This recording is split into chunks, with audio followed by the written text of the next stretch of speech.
The answers are fuck and you in that order, bitch.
with Phil stumbling drunkenly out of his bed, preparing in his head all the things he's wanted to be said. 90 minutes for Phil to fill with so much time to kill, he promised Chill, but all he does instead is beg and shill. The stream's online and straight away begins to whine, but all is fine as long as Chat's benign and doesn't step out of line.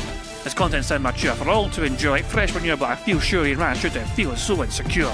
The money earned from yesterday was withdrawn and long gone, as Phil's spending impulse is always set to stay on. His supports us also slow and stays so low and fails to grow. You never know, the show may turn into an easy bingo. We're thick over across the board, we charge the war because the score can't be ignored. Just how much DSP makes us all feel so bored. To help us fight or sleep and try to keep alert to watch it creep, we play bingo while Phil will bitch on why is sheep but also cheap. While DSP is chasing green, we're seeing green across our screen as Phil's routine predictability rivals our soul machine. He's not burping, leaning, ban. It matters not if Andrew fanners chatters can't see if others make him feel less of a man. Takes a drink and slaps his leg before launching into a bike, pretending there for bills when truth is there to buy a wrestling JPEG. Talks about his shitty life of Clawless Cat and fatty wife and all his strife while forgetting that tits are well and they were right. With drama he will react, but as an actor it's a fact as he rehearsed to be exact in how he felt he was attacked. Pre-stream's nearly over and a win is in sight, with little white despite Phil's delight that tits were not light. We'll say alright, it is okay, and now it's time for Phil to play, but first he'll say that tits will help from being off the other day. And with those words we win again, it's never if but always when the game is won, and thanks to that we made it to the very end.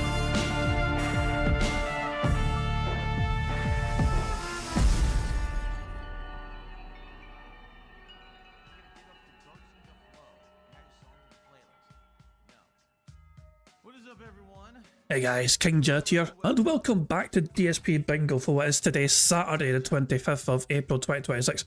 I do hope you're all doing very well and do hope you're enjoying your day so far and your weekend so far. Strange we're doing bingo on a Saturday, but the bad man's here and so am I, it turns out, you know. I wasn't sure before if I could do this a Saturday bingo, but it turns out I am able to after all, so here I am for bingo.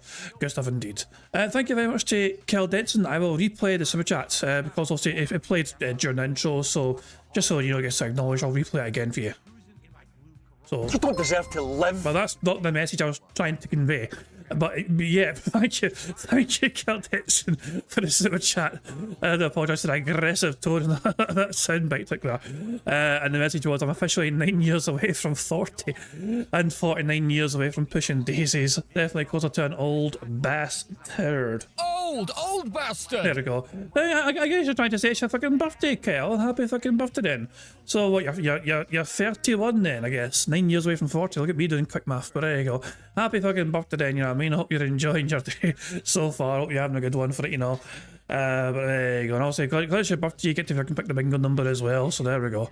But the birthday people always get to pick their bingo card. That's the kind of rule we have here. Our unofficial rule on bingo streams is if it's your birthday, you pick the card. So there we go. I'm very happy to return to you. The bad man is awake. That's all I've got to say about that. He's not said anything yet, but he's definitely awake. His stream's live and online. So there you go. Wings is... Wings is at Talladega. Talladega. Cool. I mean, okay, well, we're here. I mean, I don't shit. Wings is wings. I don't really give two shits about wings. The grand scheme of things. You know what I mean? Get to know what it is. You know what I mean? You know, if I know what it is, it means I can stop being there. But there we go. Oh, it's NASCAR. Okay, well, it's the end of the day, though. I mean, NASCAR. Oh, Jesus, man. I might get some heat from this. What is the big fucking appeal about NASCAR? You know? Like, is a car turning the same direction for like 500 laps? You know? Is it the constantly fucking turning left? There's no right turns allowed in NASCAR, you know? It's like... it's... At least Formula 1 has a bit of variety where you can fucking turn left and fucking right, you know what I mean? I know it's like quite a lot of laps in Formula 1, you know what I mean? But it's like, there's a bit of fucking variety for each course as well. NASCAR is the same oval fucking loop again, you know? I don't know. But yeah, there you go. I mean, I haven't said that. Formula 1 as well. In my opinion, Formula 1, it's not as boring as NASCAR, but it's still kind of boring for the most part because it takes fucking hours and hours and hours as well, you know what I mean? But yeah, at least Formula 1 has some scenery. Yeah, exactly. So there we go. But anyway, no, I'm going to stop right there before I piss off too many fucking people, you know, with my fucking hot takes or whatever. The bad man is awake, as you can see. And actually, we need to unmute him because he might have gone live at some point just with a microphone. Sometimes Phil does indeed be doing that. Sometimes they'll have like microphone only segments. I don't think that is the case in this situation. Nah, it doesn't look like it.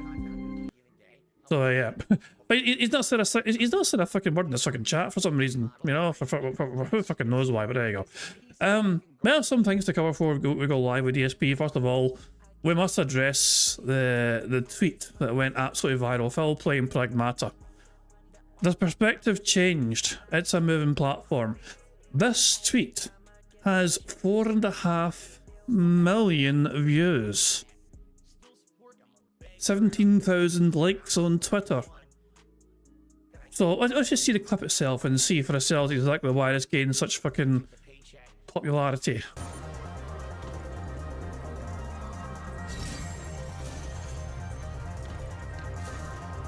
What happened? Did you see that? The platform looked like it was right in front of me. I jumped and then the perspective changed and you could see it was way further out than it appeared in the environment. Oh my goodness. Excuse the fuck out of me? No, you tried to make a jump, you misjudged the fucking jump and you fucked up the jump. Did you what happened? Wait. It's a moving platform, right? So we're here. So the platform's there. The platforms are moving. You just jumped straight in the fucking air for fuck's sake. What happened? Did you see that? Dumbass. So this popped off in popularity, as you can imagine. A lot of people's like I caught on to it and retweeted it as well.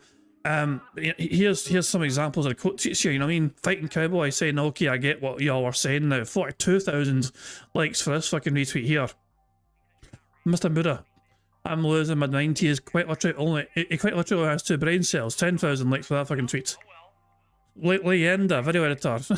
Dude, this guy can't be that bad at all video games. Lamal, it's fucking over almost 3,000 likes for that one. Anyway, Reigns, this N-word here is one of the worst gamers on the planet. he's been doing this for almost 20 fucking years. These people would not survive after Alterna, bro. Nobody has had a greater run in DSP. This man's been getting paid to suck at video games for the 2 decades. Just unbelievable. This man would be a millionaire if he wasn't addicted to gacha wrestling mobile games. You know, they're a bit fucked up. Even AJ getting involved. People think this is an act. They've never actually seen him act before, you know. So yeah, a lot of people had some fun at Phil's expense with this, you know. A whole lot of fucking people having a great fucking time. So Phil might be a bit salty about Pragmata today. Just saying, put it out there. He might be a bit salty about Pragmata, you know.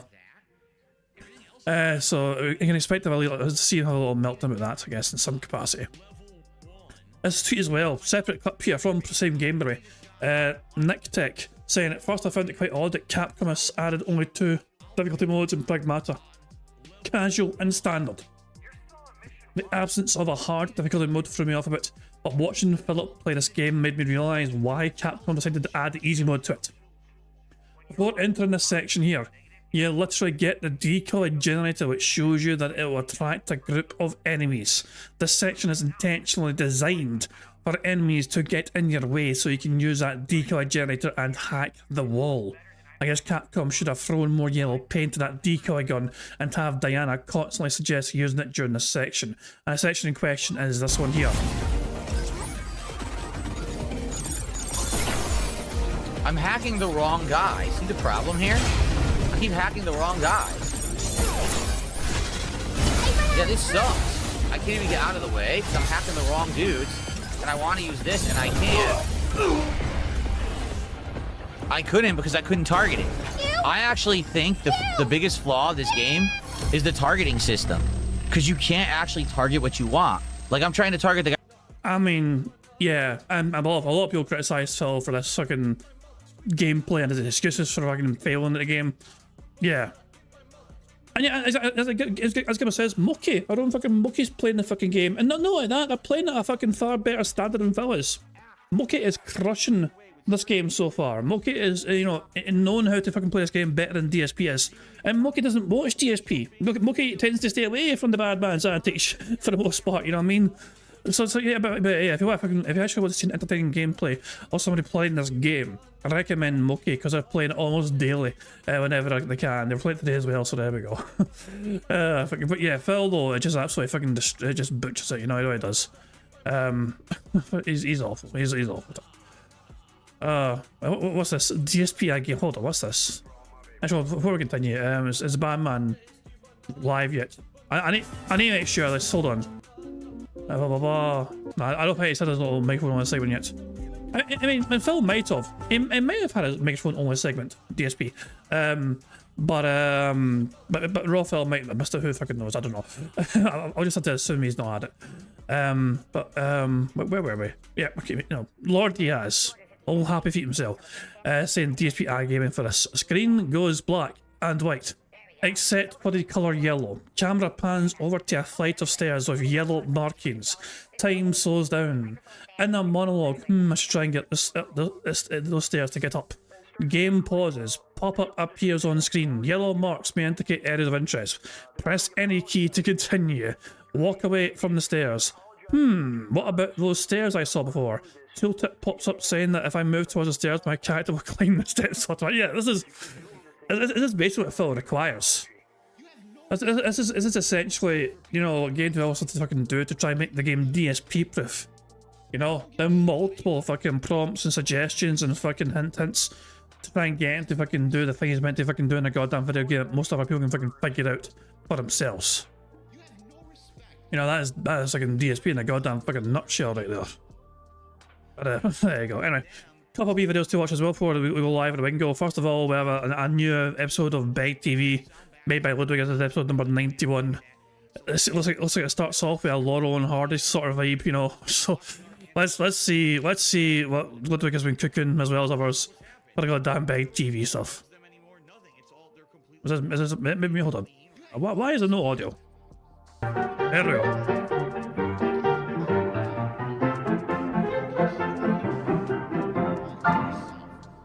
Easy on the beard, it's all buttercream. Whoa, that's a lot of pressure. Inside it's just chocolate sponge, man. There goes the distinguished look. God, Streamer Cheese just tipped a penny and told me to flush a 25-pound raw chicken down my toilet. Are you serious? Fine, I'll do it, but you guys better sub because this is gonna be horrible. Look at the size of this thing. It's bigger than my head and it weighs a ton. Can't believe I'm doing this. All right, here we go, going in. Look at this, it's all soggy like mushy bread with cold cheese. This is nasty, dude, nasty. Snort. Sir, if you're gonna talk like that about our food, you need to leave. No, I'm the customer! All right.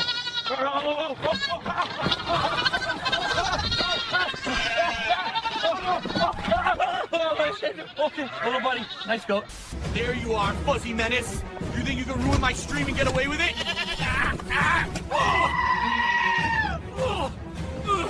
I'm the one with the successful YouTube channel.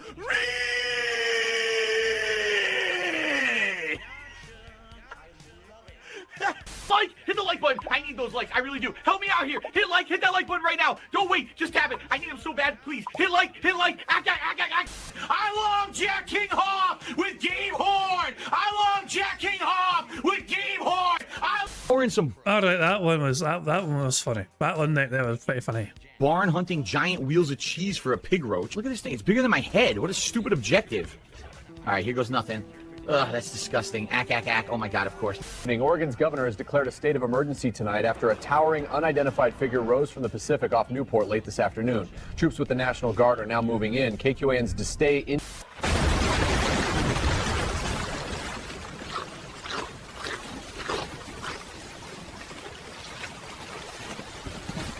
I need banana, tasty banana, put banana in my mouth, squeeze the peel, it comes in denim! No, hold on. You guys are totally twisting it. I didn't say it comes in denim, I said in comes the nana. That's what I said. You're hearing things. You all got wax in your ears or something. I would never say a banana comes in denim. That's ridiculous. Clip all you want. It's not what happened. Oh, no. Come on. Woo! Yes! Let's go! Denim banana! Hairline's retreating, and I suddenly want to complain about lag. Is that a beard? I can't aim anymore. The genome is rewriting us into middle-aged streamers. I'm getting worse at this game. Look at my KD. Anybody got tips? I'm bankrupt. Huh? Ah! Oh my god. Oh my god. Is this a nightmare? Why do I look like DSP? Oh god. I can't. I can't. Ah!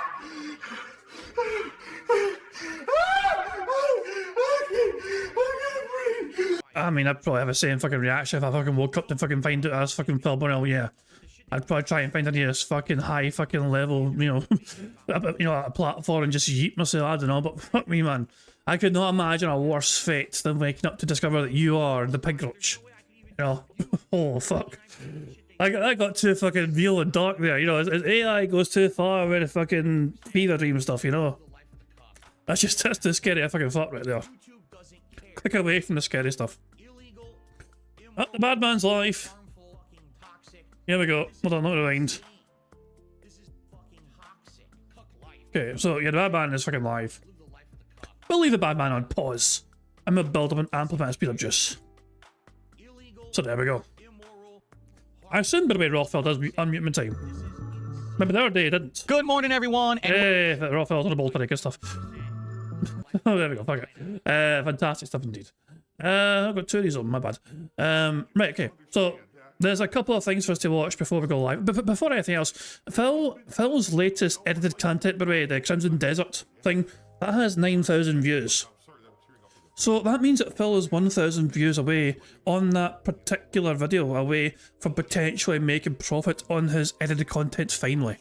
Because Phil said that he requires at least 10,000 views in order to make the videos worthwhile and profitable for him, because he pays somebody else to fucking edit for him. So going by Phil's own narrative and wording, he's 1,000 more views away from potentially making some money from edited content on his fucking channel, because 9k views is definitely the most popular video he's got so far from the edited stuff. It's like there's been 5 videos lately that were edited, some drama stuff and some gameplay stuff. This one has definitely done the best of a lot. 9,000 so far. Just in case you guys are curious. Anyway, we have a Snort Burnell compilation to enjoy first. Nutritionist Burnell, pathetically failing in Pragmata, and an ultra slow stream. And after that, we do have a Dick Struckenfell vlogs video to enjoy afterwards too, which is always a good laugh. First of all, Snort Burnell. This is how I play the game.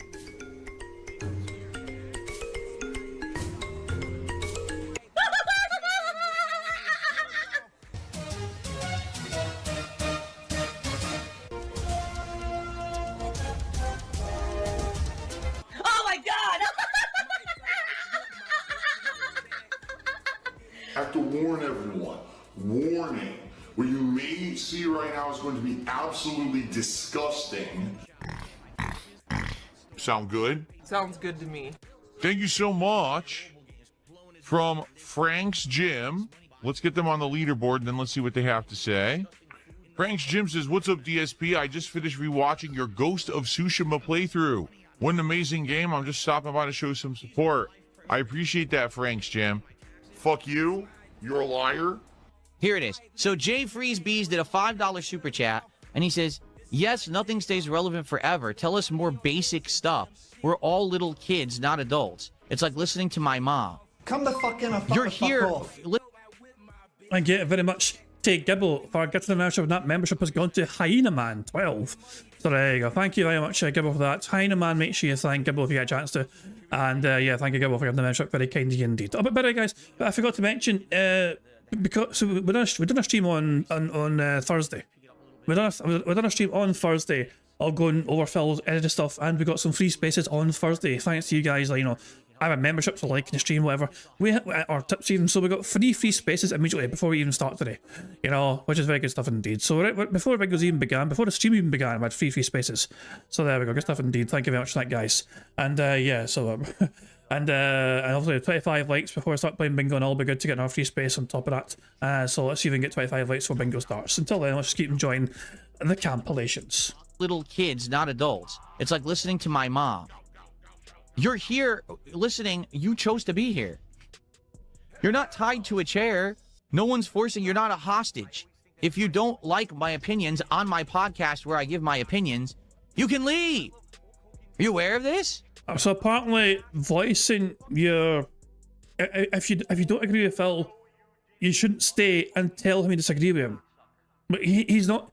This is Phil flat out saying, "Look, I am not inviting you to disagree with me. This is not a two-way conversation where I fucking listen to your point of view. It's either my way or the highway." Does that sound like a fucking mature approach to things?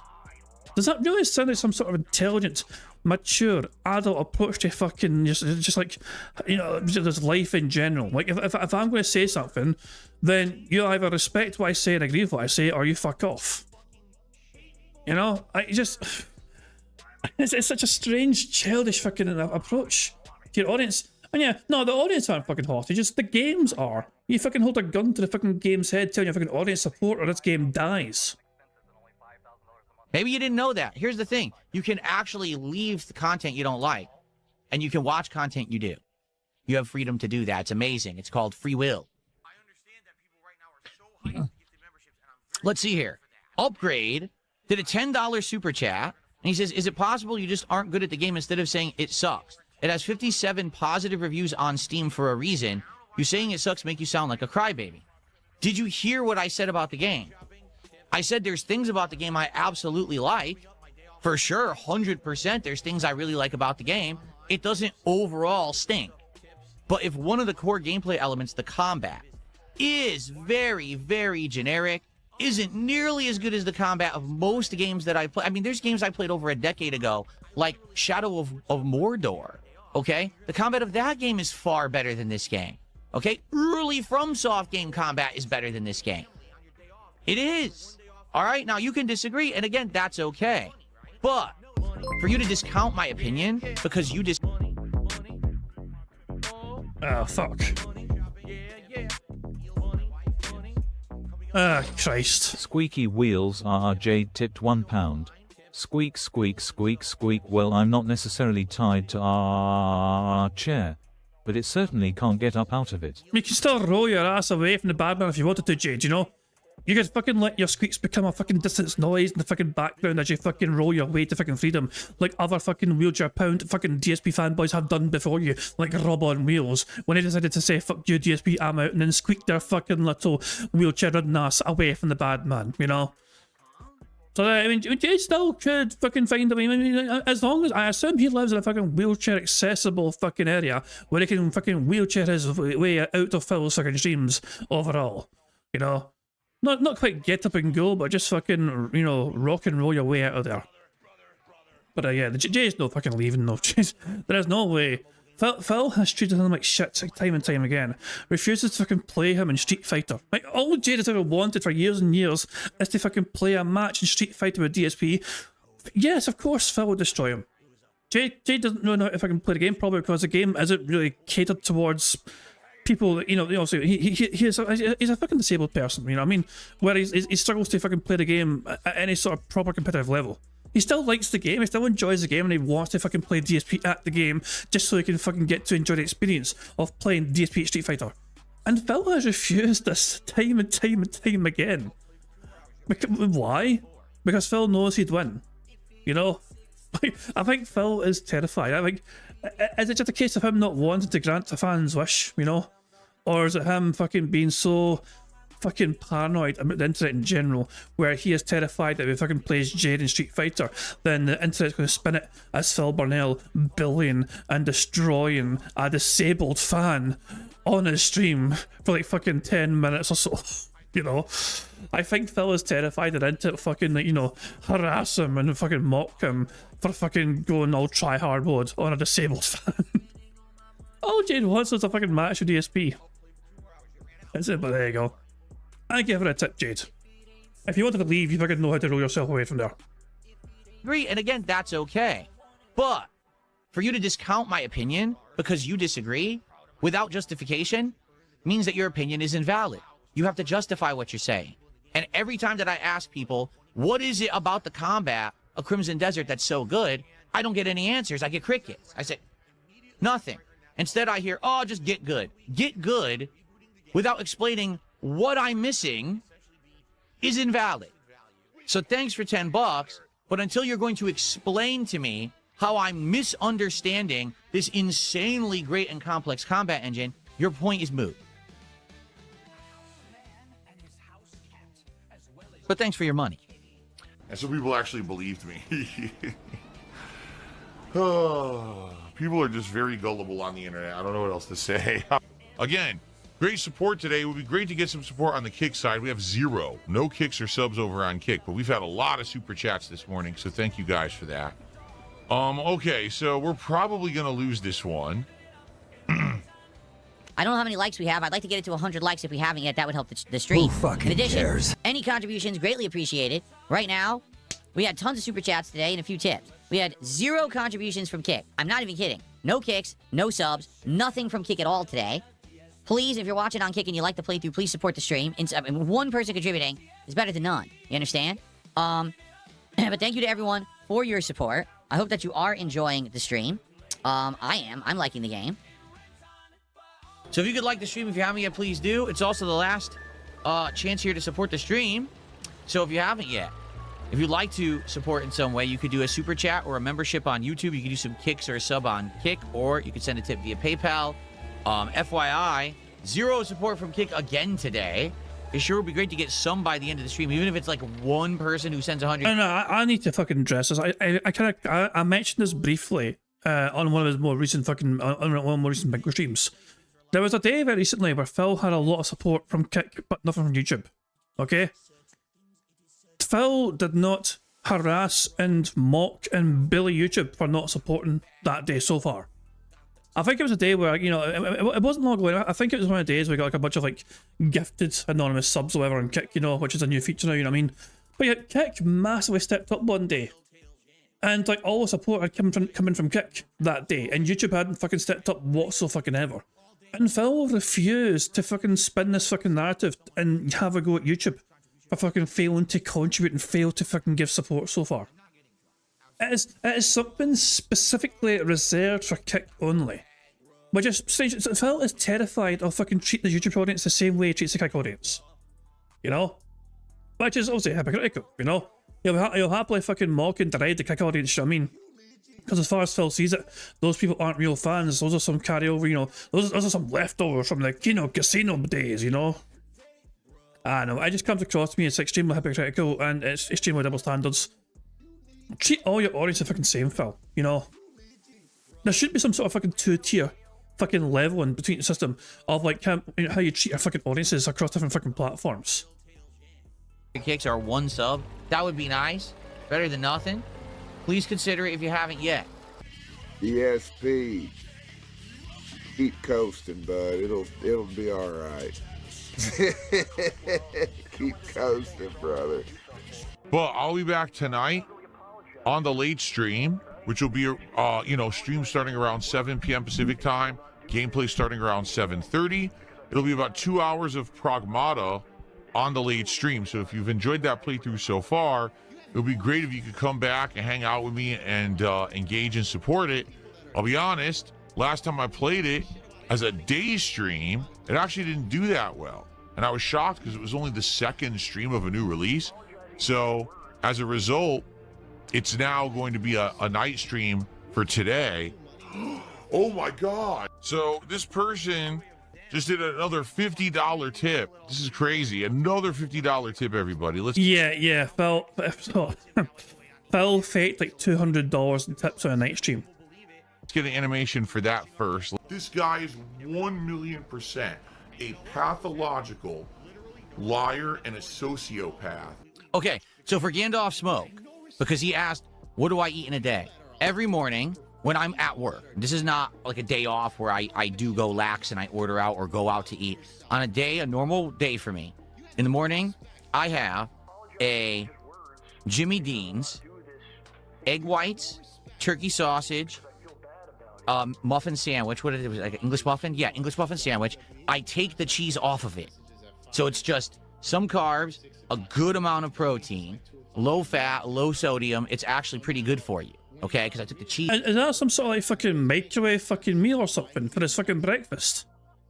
So he's eating like heavily processed stuff for his fucking healthy breakfast. He's off. You don't have those excess calories and all of that crap, okay? So I have one of those with a black coffee. That's my breakfast every single day.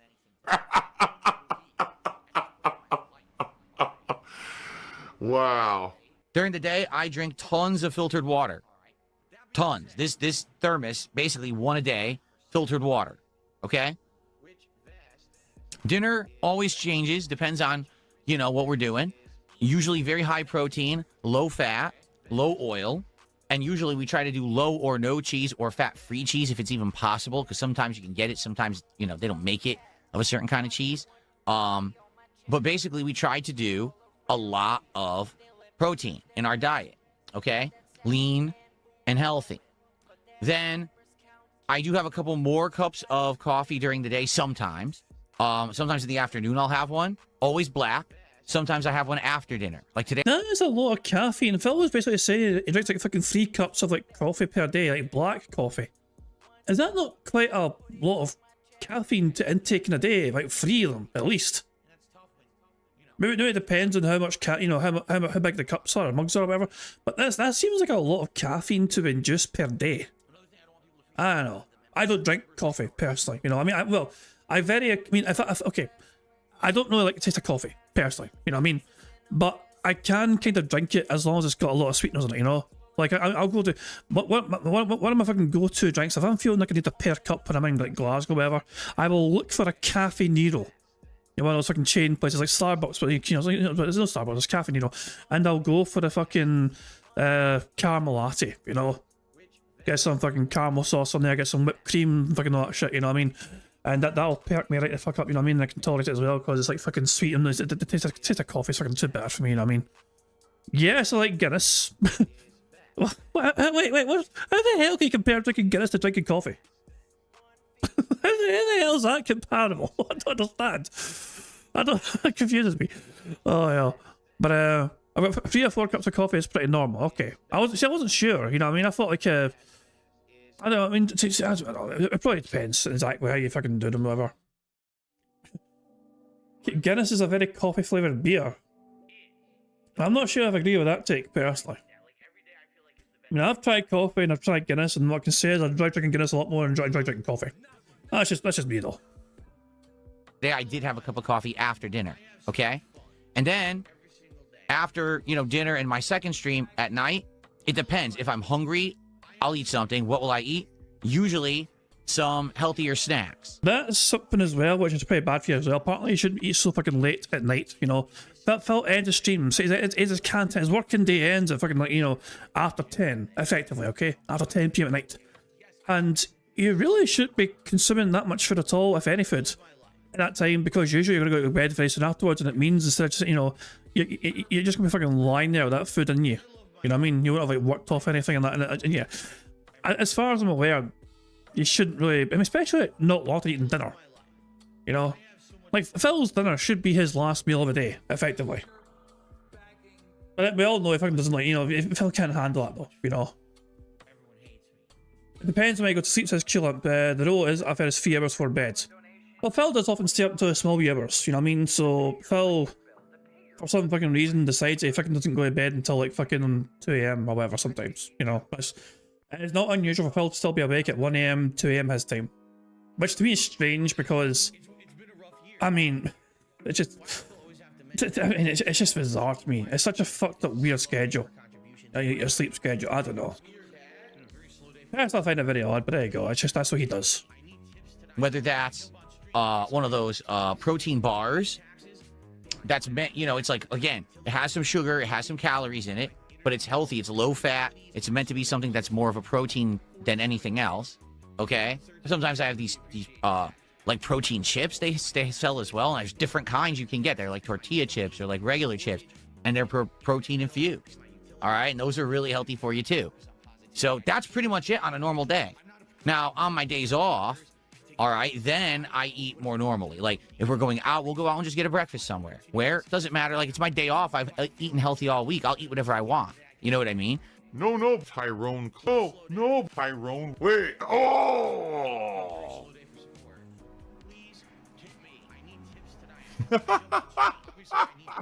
Anyway. Although, recently when we've been eating out, we've been trying to eat at healthier places too. Like, we're not going to go to some place with fried chicken. We go to somewhere that has chicken teriyaki, right? Or Mediterranean food where you can get like a kebab and some rice and a healthy side salad and something like that. You know, stuff like that. I really have become a big fan of Pokeballs, but not the chain, because some chains that do them, the chains suck. The stuff's not fresh. They don't give you enough. You go to like more local restaurants out here do poke bowls, and we have one or two go-to places that really load it up. You know, salmon, tuna. You can even, you know what I've become a fan of? Tofu, but only as a component in another dish. I don't want to eat just tofu by itself, but if you have tofu along with other things, it can complement the flavors, and it's pretty good for you. So that's, you know, another kind of a go-to thing when I eat out. So there you go.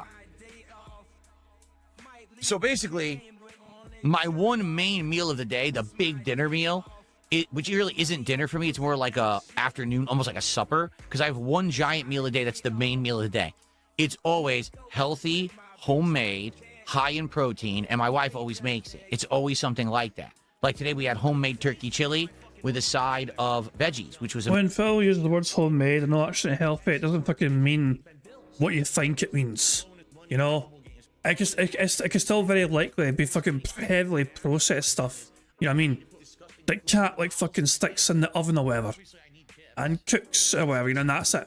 You know, it doesn't. I mean, he is definitely trying to fucking make it sound like more gourmet and more healthy than it actually fucking is. Mix a medley of like carrots, peas, and corn, and a few green beans.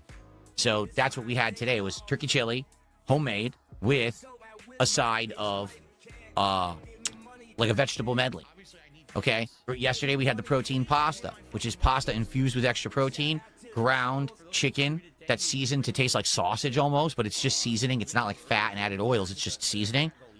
Chunks of tomato, a homemade tomato sauce made out of this passata sauce, which is just strained Italian tomatoes, but my wife adds in various seasonings and things and simmers it a bit and then puts it in there, and that's super good too. Very healthy for you.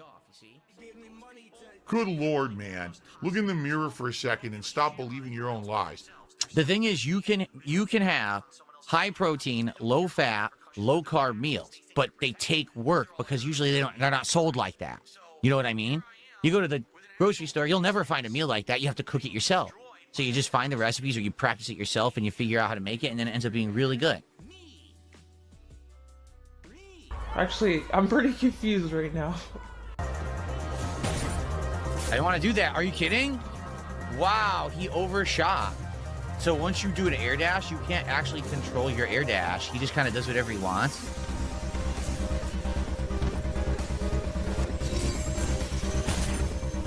Yeah, see?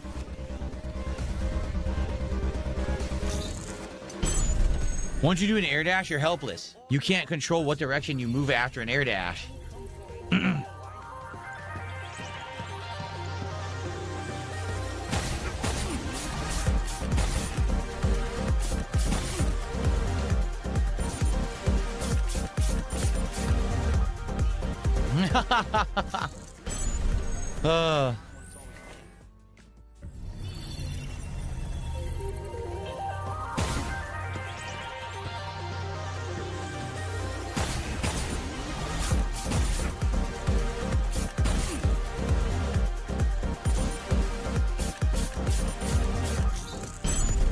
This is literally the definition of insanity. I just repeated the exact same thing from before. Like the exact same error that happened last time, he just copied and pasted the exact same steps this time around. He learned nothing from his previous failure. Very exciting. This is your gameplay, Phil. You are the one which is causing this.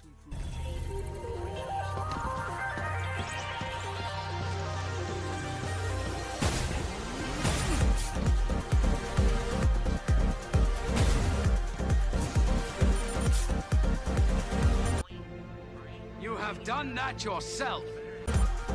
I love that he doesn't grab ledges unless you're like right in them. I'm trying to go fast, but I can't because he won't grab a ledge. He's done the exact same thing 3 times in a fucking row and it hasn't worked for him, and he's not fucking caught on yet as to why.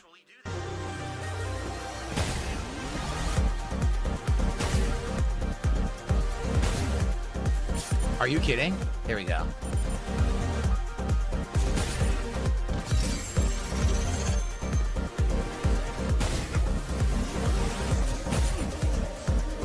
See? Oh, fuck this. I'm not gonna do it anymore. I really don't. Like, stupid. It's really stupid. It's stupid that you don't fucking have the patience to fucking wait to fucking complete the course or just try to fucking face tank it. Oh, it is so salty. A platforming challenge in a game where the platforming isn't that good because you're basically have no control of yourself when you're in the air. It sucks.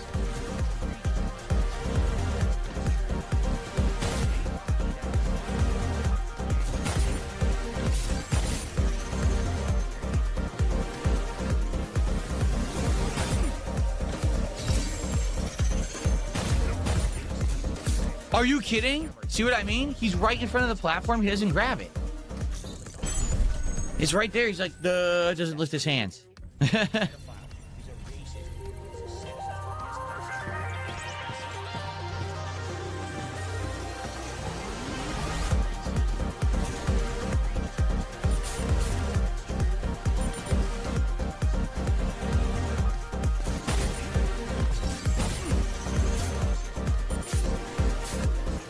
That was hilarious.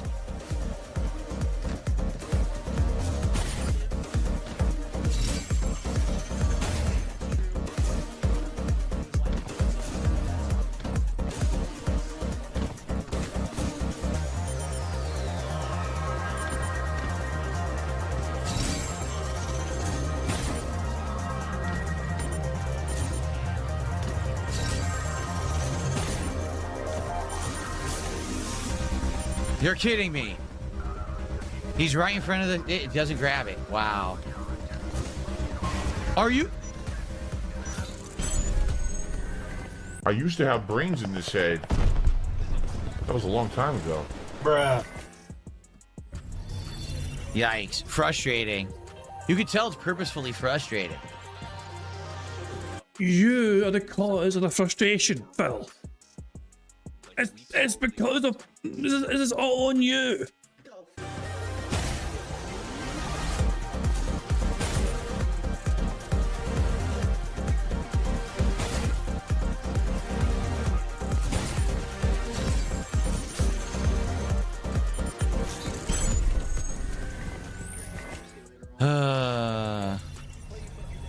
Of course I had it.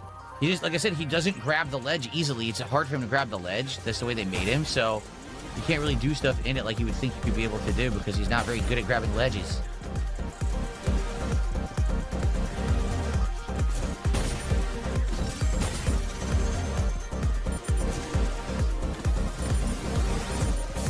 I just tried to air dash. Nothing.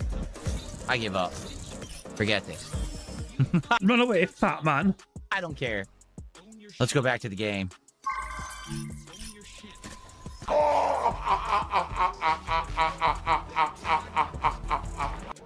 Oh, rage quit. We got a rage quit, baby. And he quit.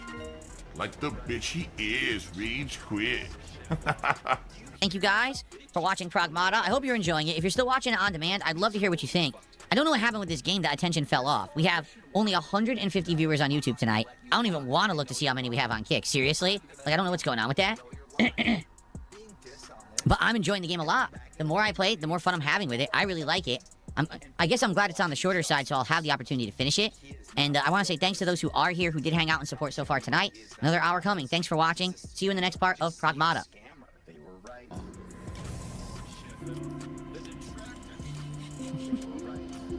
Someone just says, you can sprint. You would have beaten the training minigame if you sprinted. Okay, hold on.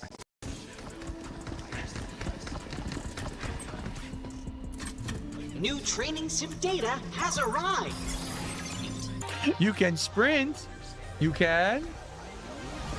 It's weird because you can sprint, but then the game also has... Are you fucking kidding me on? He wasn't sprinting this entire time. He was ignoring one of the...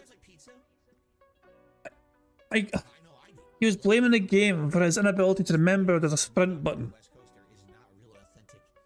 Are you fucking with me? But apparently it's the game's fault. The game's to fucking blame for your stupidity. Making you forget that there's a sprint button. The ability to dash, it's just so weird. Oh, I could have done it right there. That's not what I wanted. Are you kidding? The game turned me around and I couldn't control him anymore. As soon as I got turned around, I couldn't control him. I got pushed off the ledge. You have done that yourself. What happened? Did you see that? The platform looked like it was right in front of me. I jumped and then the perspective changed and you could see it was way further out than it appeared in the environment. Oh my goodness. Did I do it? Did I get that all this time? Yeah. I'm the worst gamer on the planet. It's getting worse and worse. Look out!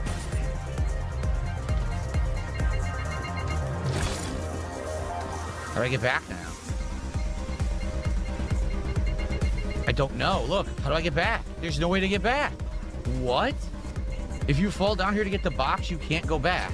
Look, there's nowhere you can jump. What the hell? What am I supposed to do? There's no, how do I go back? There's no platform going up and down or anything. I think they goofed. We did it! Look, there's no way for me to go back. Jump and dash, I can't reach that far. That's crazy far. Phil's the worst gamer. Phil doesn't deserve popularity. Phil's a shithead who was never good at anything.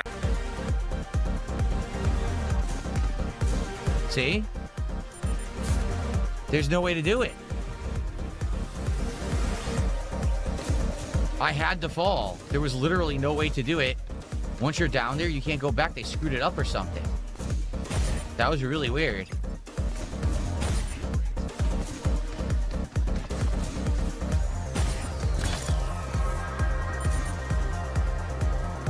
Oh, he's not gonna grab it. Nope.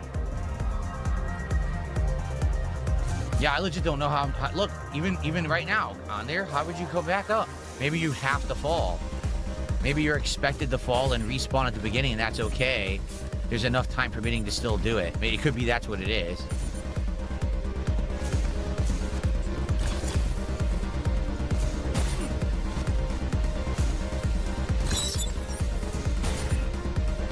All right.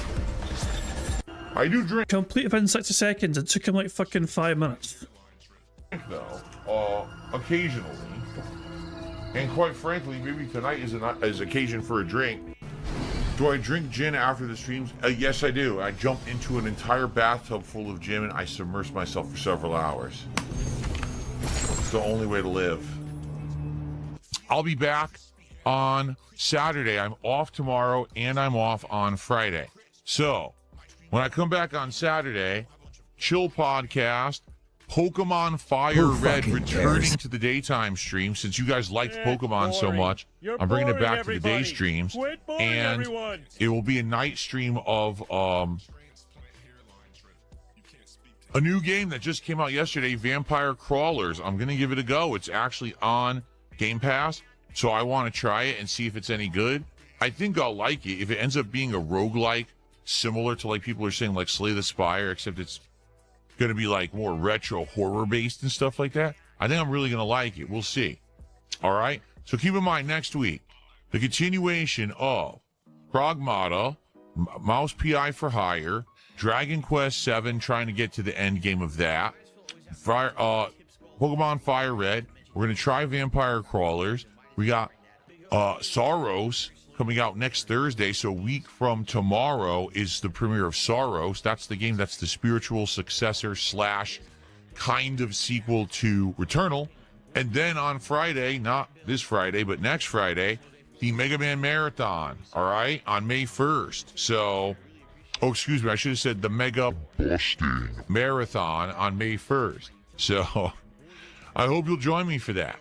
In mid-2016, I accidentally streamed myself masturbating. There's still this back here. And it's still in the back of my neck, the back of my head, the back of my mind, and it's always telling me it's WWE Champions time. I love it. I love it. Well, fucking love it. Oh, for God's sake. One more video for us to enjoy and watch together, and then we can start the bingo. Philip says I'm going to Mega Bus 2. A bit TMI there, buddy, but I hope you enjoy. Just make sure you're not watching the bad man when you're doing it, otherwise you'll just ruin your whole experience. Here's a Dick Stroking Phil view. Speaking of Philip's fucking activities, here's Dick Stroking Phil vlogs. His latest vlog here. DSP has Total Meltdown in Crimson Desert. Wage Quit Crash Out summarized. As I've told all of you, you guys know I'm game. I like bigger black dudes in the ass. What? Thanks for the money, dummies. Band.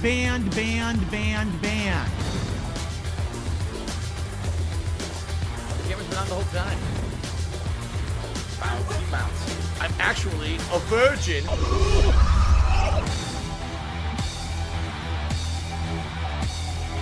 See this fucking piece of garbage disc?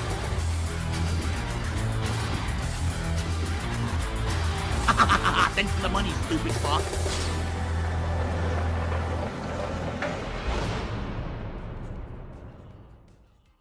Good evening, everyone. DSP here, and welcome to the Daily Wrap. Let's talk about how today went.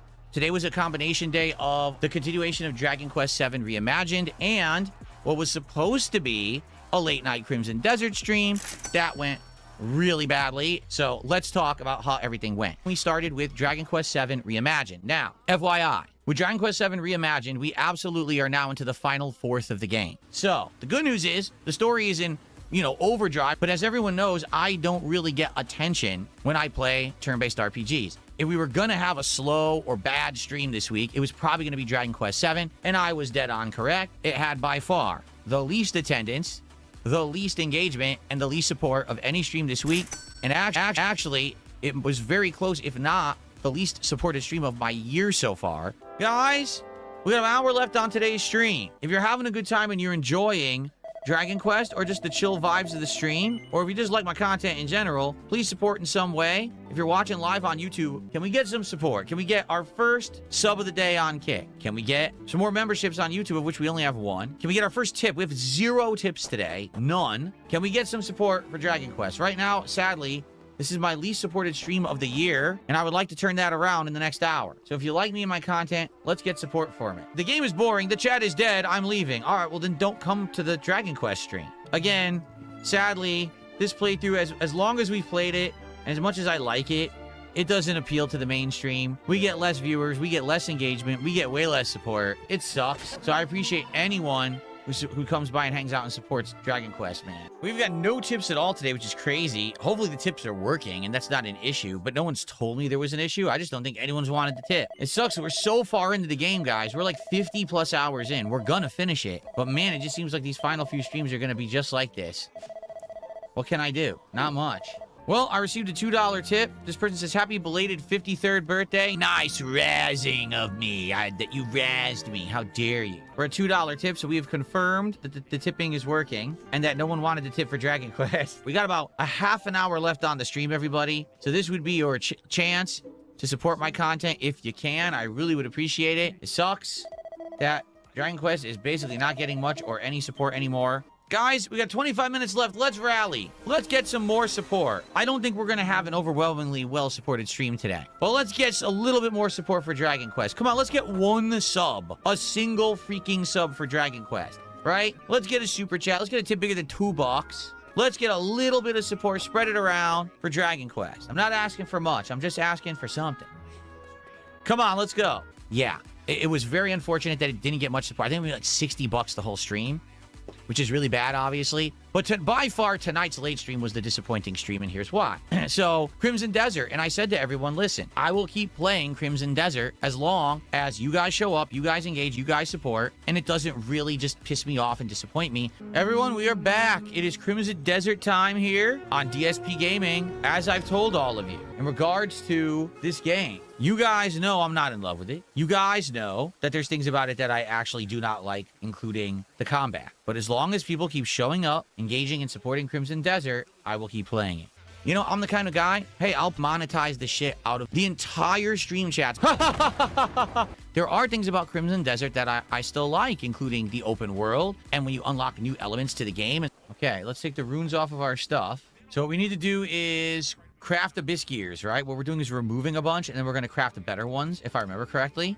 Oh, wait, didn't it say I have no inventory space? Yeah, inventory is full. How could it possibly be full? I just combined two. There's no way the inventory could be full. I just combined two, reducing inventory by 2, and it still says inventory is full. That makes no sense. So the game is retarded. It doesn't even understand when you do something that it makes the inventory spaces empty. It doesn't even understand how inventory works.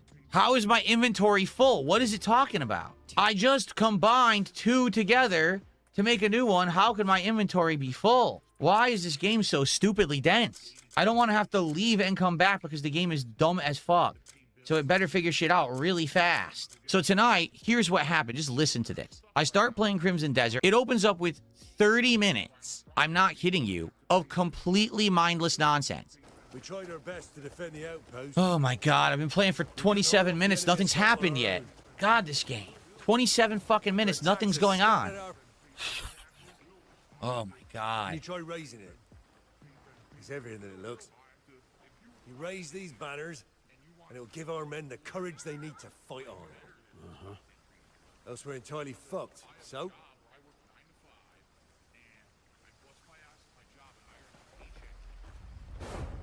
So thrilling. Wow, you rode out, you found her dead, you fought a few generic dudes. The marshal should be at the encampment open. Isn't this exciting?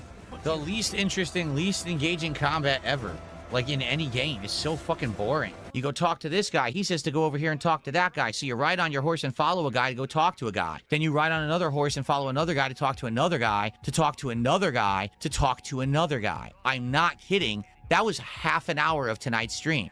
Walking around and gabbing with idiots, and none of it added to the story. It was a complete waste of your time. After that passed, then the game says you have to go into a giant base camp that's overrun with enemies. The story here is that you need to put up 3 banners in the camp. Why? Because the game tells you to.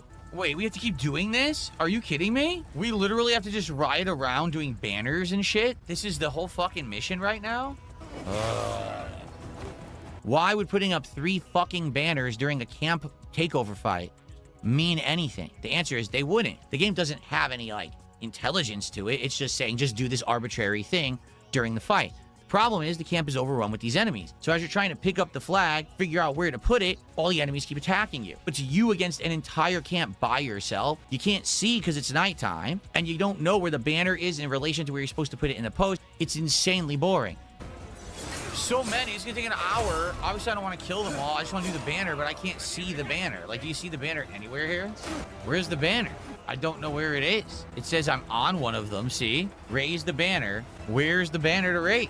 Yeah, I don't see a banner anywhere. I don't fucking see a banner. This is where I'm supposed to put it, but I don't see the banner to put up there. This is where the banner goes. There's no banner. There's no fucking banner. Ugh, this is fucking so boring, dude. Guys, what am I playing this for? No, really. What am I fucking playing this game for? I played for 35 minutes. Nothing whatsoever of any interest has happened. We're just standing here like idiots, killing generic fucking enemies a million times. Place the banner. What fucking banner? Where do you see a banner anywhere? It says plant the banner. There's no fucking banner here. There's no banner. You need to pick up the banner. That's great. Where is it? Do you see it? Does it even give you any indication of where the banner is? Why am I playing this? No, legit, I'm asking the chat, why am I playing this? Oh my god, this fucking terrible. I hate this shit. I'm getting so fucking tired and bored. I was like, I just don't want to do this anymore. This is atrocious, okay? Finally, I get to the 3rd one. I start to do it. A swarming mob of enemies show up out of nowhere, and I just die.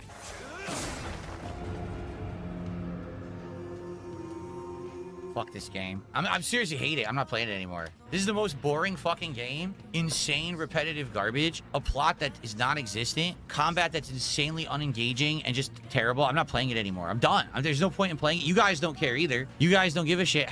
I'm not even kidding. Both chats are saying stop playing it, so I'm done with this fucking thing. It sucks. Like, really, I'm just done. I'm bored. There's nothing to do in this game. It's so boring. Yeah, that's really what I want to do. I want to run into a camp in the pitch black where you can't see anything, fight 5,000 generic enemies at the same boring combat I've been doing for 20-some hours, and the game sucks. And you want me to lift up banners and put them on stands. Fuck you. Hey, Pearl Abyss. Fuck you. Try making a good game next time, rather than just a waste of time. This game is terrible. It's fucking awful. I'm never playing it again. Oh, but it has 200 hours. Yeah, 200 hours of boredom. It's the definition of slop in 2026. It slopped the game. Fuck this. Crimson Desert can kiss my fucking hairy ass. I'm done with it. Goodbye, Crimson Desert, and good fucking riddance. The game is pointless. It has no coherent story whatsoever. It all feels like slop that was copy-pasted from other games. Just garbage. I'm sorry, the game is garbage. Oh, by the way, for the record, I played for like 50 minutes. Support was abysmal. We made like 20 to 30 bucks, and no one cared about this game. The entire stream chats, both chats were bored, saying, wow, this game does suck. This is boring as shit. So I'm done with Crimson Desert. I'm really done with it this time. Don't ask me to go back to it. People stopped showing up to support it. It's done. No more Crimson Desert on DSP Gaming. Now, in regards to what we did for the rest of the night, we had an hour. I don't want to start a new game. So people were like, could you do some, like, maybe fighters and stuff? I was like, I want to do some retro fighters. We'll try. Well, everyone, we're doing impromptu Street Fighter 3 Third Strike tonight. Completely out of nowhere. Can we get support for impromptu Third Strike and or old school fighters tonight? Guys, let's go. I know this is an impromptu night, but number one, Crimson Desert is dead. So we should celebrate that because the game is awful. And we got some old school fighters going. I'm trying to entertain you. So please support the stream. Let's go. Let's get some support tonight. I'm sorry that we had to switch out, and I honestly wish that I could have had a better stream, you know, but man, Crimson Desert, it literally gets worse the more you play. Like, seriously. Come on, guys. Let's get support for classic Street Fighter tonight on this impromptu stream of it. Let's get some subs. Let's get some big tips. We only got like $1 tip tonight. Let's get some more. All right, let's go. Come on, guys. Can we get some support for Street Fighter tonight? Anything. Come on. This sucks because yesterday I didn't have a great day. It was all right. Today I had an awful first stream. And now tonight's going to be another awful second stream because Crimson Desert is fucking dog shit. That's what pisses me off. Having a stream that's not going to be well supported because the game is shit. So come on, let's go.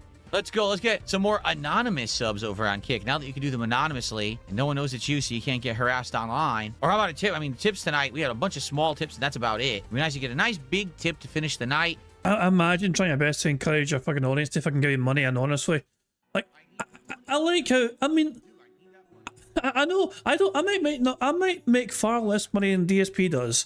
But at least I have fucking an audience which is not ashamed to give me money. You know, when they want to give me money. You know? No one has any fucking... No one's hiding their fucking identity when they fucking contribute to a fucking bingo stream, Phil. Because there's no fucking fear of harassment, because I guess you just invite that, Phil, because that's the sort of person you are. Strong. Come on, support for the old school. I beat the living shit out of a ton of people. I basically bodied everybody. I don't know what happened. I don't know how I got hit by that. I legit have no clue how that hit me. It shouldn't. This is Turtle Power, bro. This is Turtle Power 10 Odom. Not have. Oh my god, I hit the button when I was trying to mash. That's lame. I blocked. You saw it skipped frames. I blocked and it hit me anyway. Look at what just happened. Look, it's skipping frames. There's no way to block because it skips frames. Are you kidding me? Wow. He literally only beat me because the game skips frames with Magneto. It literally skipped the frame, so he got free hits at the end with Magneto. That is absolutely fucking pathetic. There was nothing I could do about it at all. I'm serious. Like, there's nothing you can do when that happens. You're fucked. He only won because the game created unblockables with Magneto at the end. That was terrible. Wow. I can't block. You saw what happened? Dude, it's doing it again. He starts attacking, the game won't block because of that. I'm serious, it's a fucked up glitch with this version. I can't block. It happened again. Oh my god, I keep hitting the wrong button. There's nothing I can do there. I just switched sides, it hit me anyway. That's it. How many frames it's skipping? Yo, it's impossible to play this game online. It's legit impossible to play because every time he dashes with Magneto, it's a free hit. Nothing can be done. Yeah, wow. The game is completely awful. Absolutely pathetic fucking version of this game. You can't do shit. You just lose every game. Wow. Can't block. What? Are you kidding? It didn't block again when he air dashed and he gets a free Magneto combo. That's insane, dude. There's nothing that can be done. I can't get out of the combo. Every single time he air dashes with Magneto, I get hit. Without exception. There's nothing that can be done. Wow, what a fucking idiot. What is going on? It did it again. He dashed, he changed colors, which isn't in the game. That indicates the game is broken. When that happens, it literally means the game's unplayable. This guy fucking sucks. Like, no lie, he only hits me when he air dashes with Magneto. Why don't you back it up with a source? My source is that I made it the fuck up. He does a dash with Magneto and it's unblockable. This guy's fucking terrible. All you can hit me with is fucking dashing with Magneto because the game lags? You're a fucking idiot. Wow, and this is what they got playing this fucking game online. This guy's a warlord, huh? What an asshole. Yo, the moment Magneto comes out, the game stops working. Are you fucking kidding me? Yo, you're pathetic. You're absolutely pathetic. The moment Magneto comes out, the game stops working and immediately he gets a combo. Oh my god. You only beat me with Magneto, that's it. Fuck this guy. What a shitbag. Dude, someone tell this guy he's a fucking horrible scrub and the only reason he gets a single hit on me is because it skips frames when he plays Magneto. Look, I can't block. It's unplayable. This guy's a fucking shithead. I'm a fucking warlord, bro. You're a fucking bitch. You're a cocksucking bitch. You suck at this game. You only hit me because the game teleports when you play Magneto. What a piece of shit. You fucking ball sucker. Ball sucker. Yo, he literally wins because it fucking doesn't work. His connection is shit. And he does cheap shit that you can't do anything about. And he thinks he's a warlord. You're a scrub. This guy is like a common scrub from back in the day. But he plays online and he gets away with shit. What a loser. How many testes can you fit in your mouth at once, you fucking lag-abusing idiot? What a terrible fucking player. What? By the way, I want to point out something here, of course. Phil, halfway through the set, changed his characters so he also had Magneto. Maybe Phil thought maybe he too could fucking do the exact same thing the other guy does. If he has a Magneto too, maybe Phil can do to him with his Magneto what his Magneto does to him. But that is not what happened. Can you fit in your mouth at once, you fucking lag-abusing idiot? What a terrible fucking player. What a ball sucker.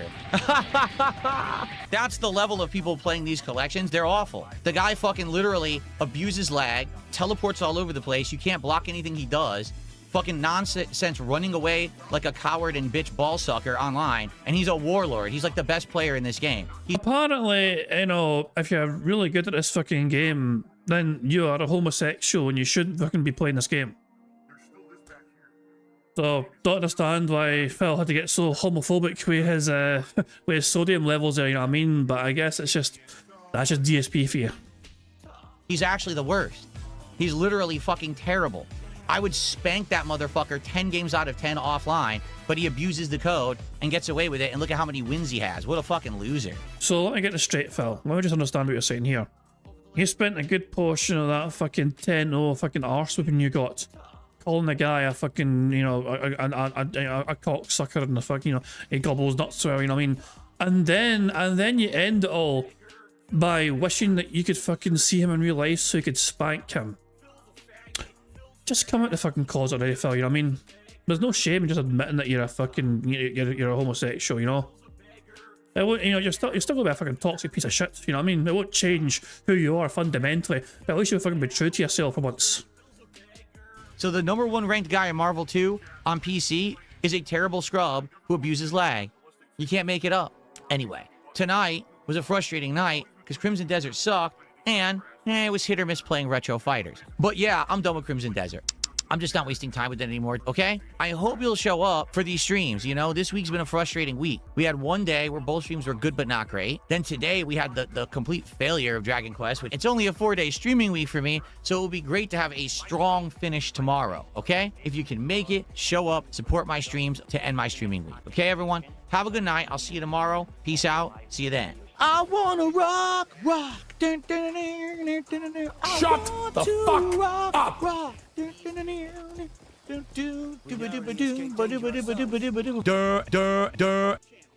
Man, that is how that fucking compilation ended. For fuck's sake, there we go. So that was Extra Compel Vlogs, the compilation there. Yeah. No, so Phil's Thursday did end quite well for him in the grand scheme of things because he managed to get a whole bunch of like fake contributions and tips, whatever, to fucking help him get money. So there you go. It is time for bingo. It is time for us to start playing a bingo. Even that was torture. That was some highly edited content to make Phil more bearable slightly. You know, that was Dick Stroke and Phil Vlogs with it, you know what I mean? There we go. But there we go. Right, so now we go back to today's bingo stuff. And where's our birthday boy? Kyle Denson's birthday is today, so they get to pick the bingo number. I'm not sure if they picked the number earlier on, but Kyle Denson gets to pick the bingo card today.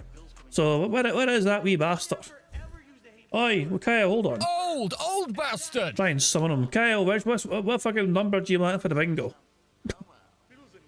I think they might have said at the very start of the stream what number they might have wanted, but I think I missed that. I was like, wake up, Kyle. Stop celebrating your birthday with your loved ones and come back here and tell us what number you want, you bastard. Oh, hell. I mean, to be fair, he did give some numbers. I mean, I could use his age as the bingo number today. You know, because he is 31 years old today, apparently. So, he said 67 earlier on. Of course he fucking did. Of course he fucking did. Fine, we'll use 67. I will agree with the birthday boy's request. Fucking 67. Why won't that die? It is outstayed its fucking welcome.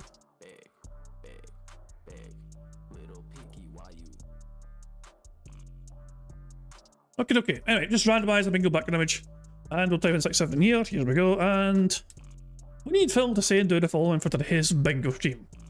We need Phil to say new games, him making a weird noise, him ignoring our troll tip, him pointing at the camera, and him smacking his lips. The second row is Phil scratching his stash, him saying moron, him chewing some water, him discussing food, and him saying now. The third row is Phil's chair shaking, him saying excited, him flexing the arms, him saying day off, and him being all victim mode.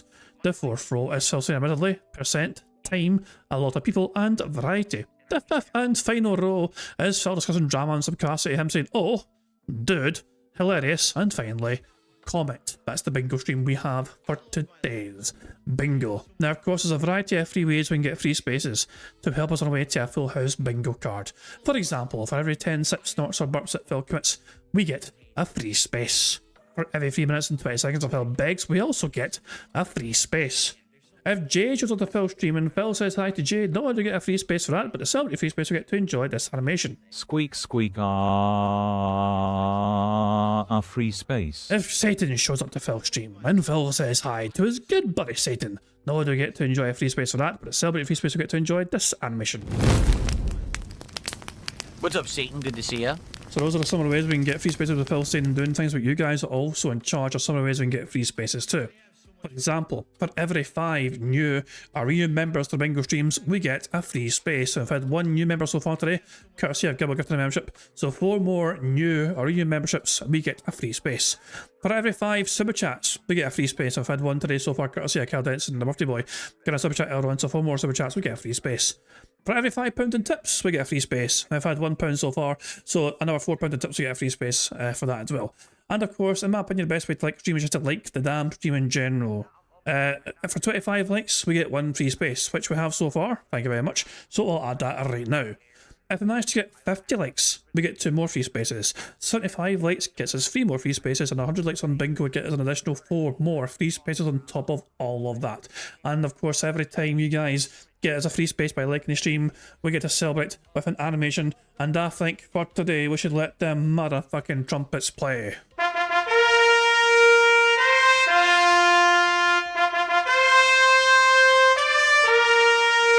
One more time!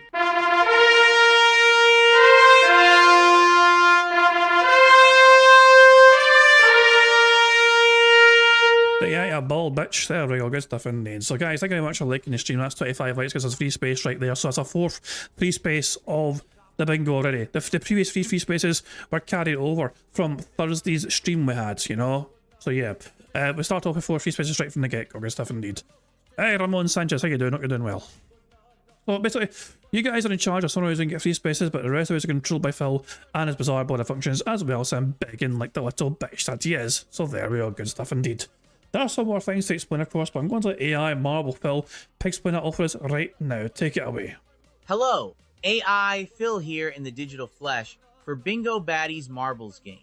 By entering the exclamation point marbles in chat, or scroll down the description in the video to get the link to enter. At the end of each month, a first, second, and third prize winner will win a cash prize. Now, if we get a full house on the bingo card, marbles will run to determine a winner for that day, and will win a prize on the wheel, which could be used for future games. It's just that easy. There you go, good stuff indeed. Make sure you have your own marble locked in and secured if you haven't yet done so already, and you can be winning one of these glorious prizes, such as a Scottish soundboard pass or a full house ticket, or even an intro shout out. There we go.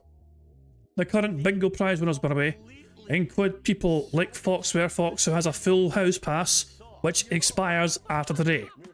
You know? So if they want their chance to use it, they could use it today if we're fucking looking like we're not going to win bingo.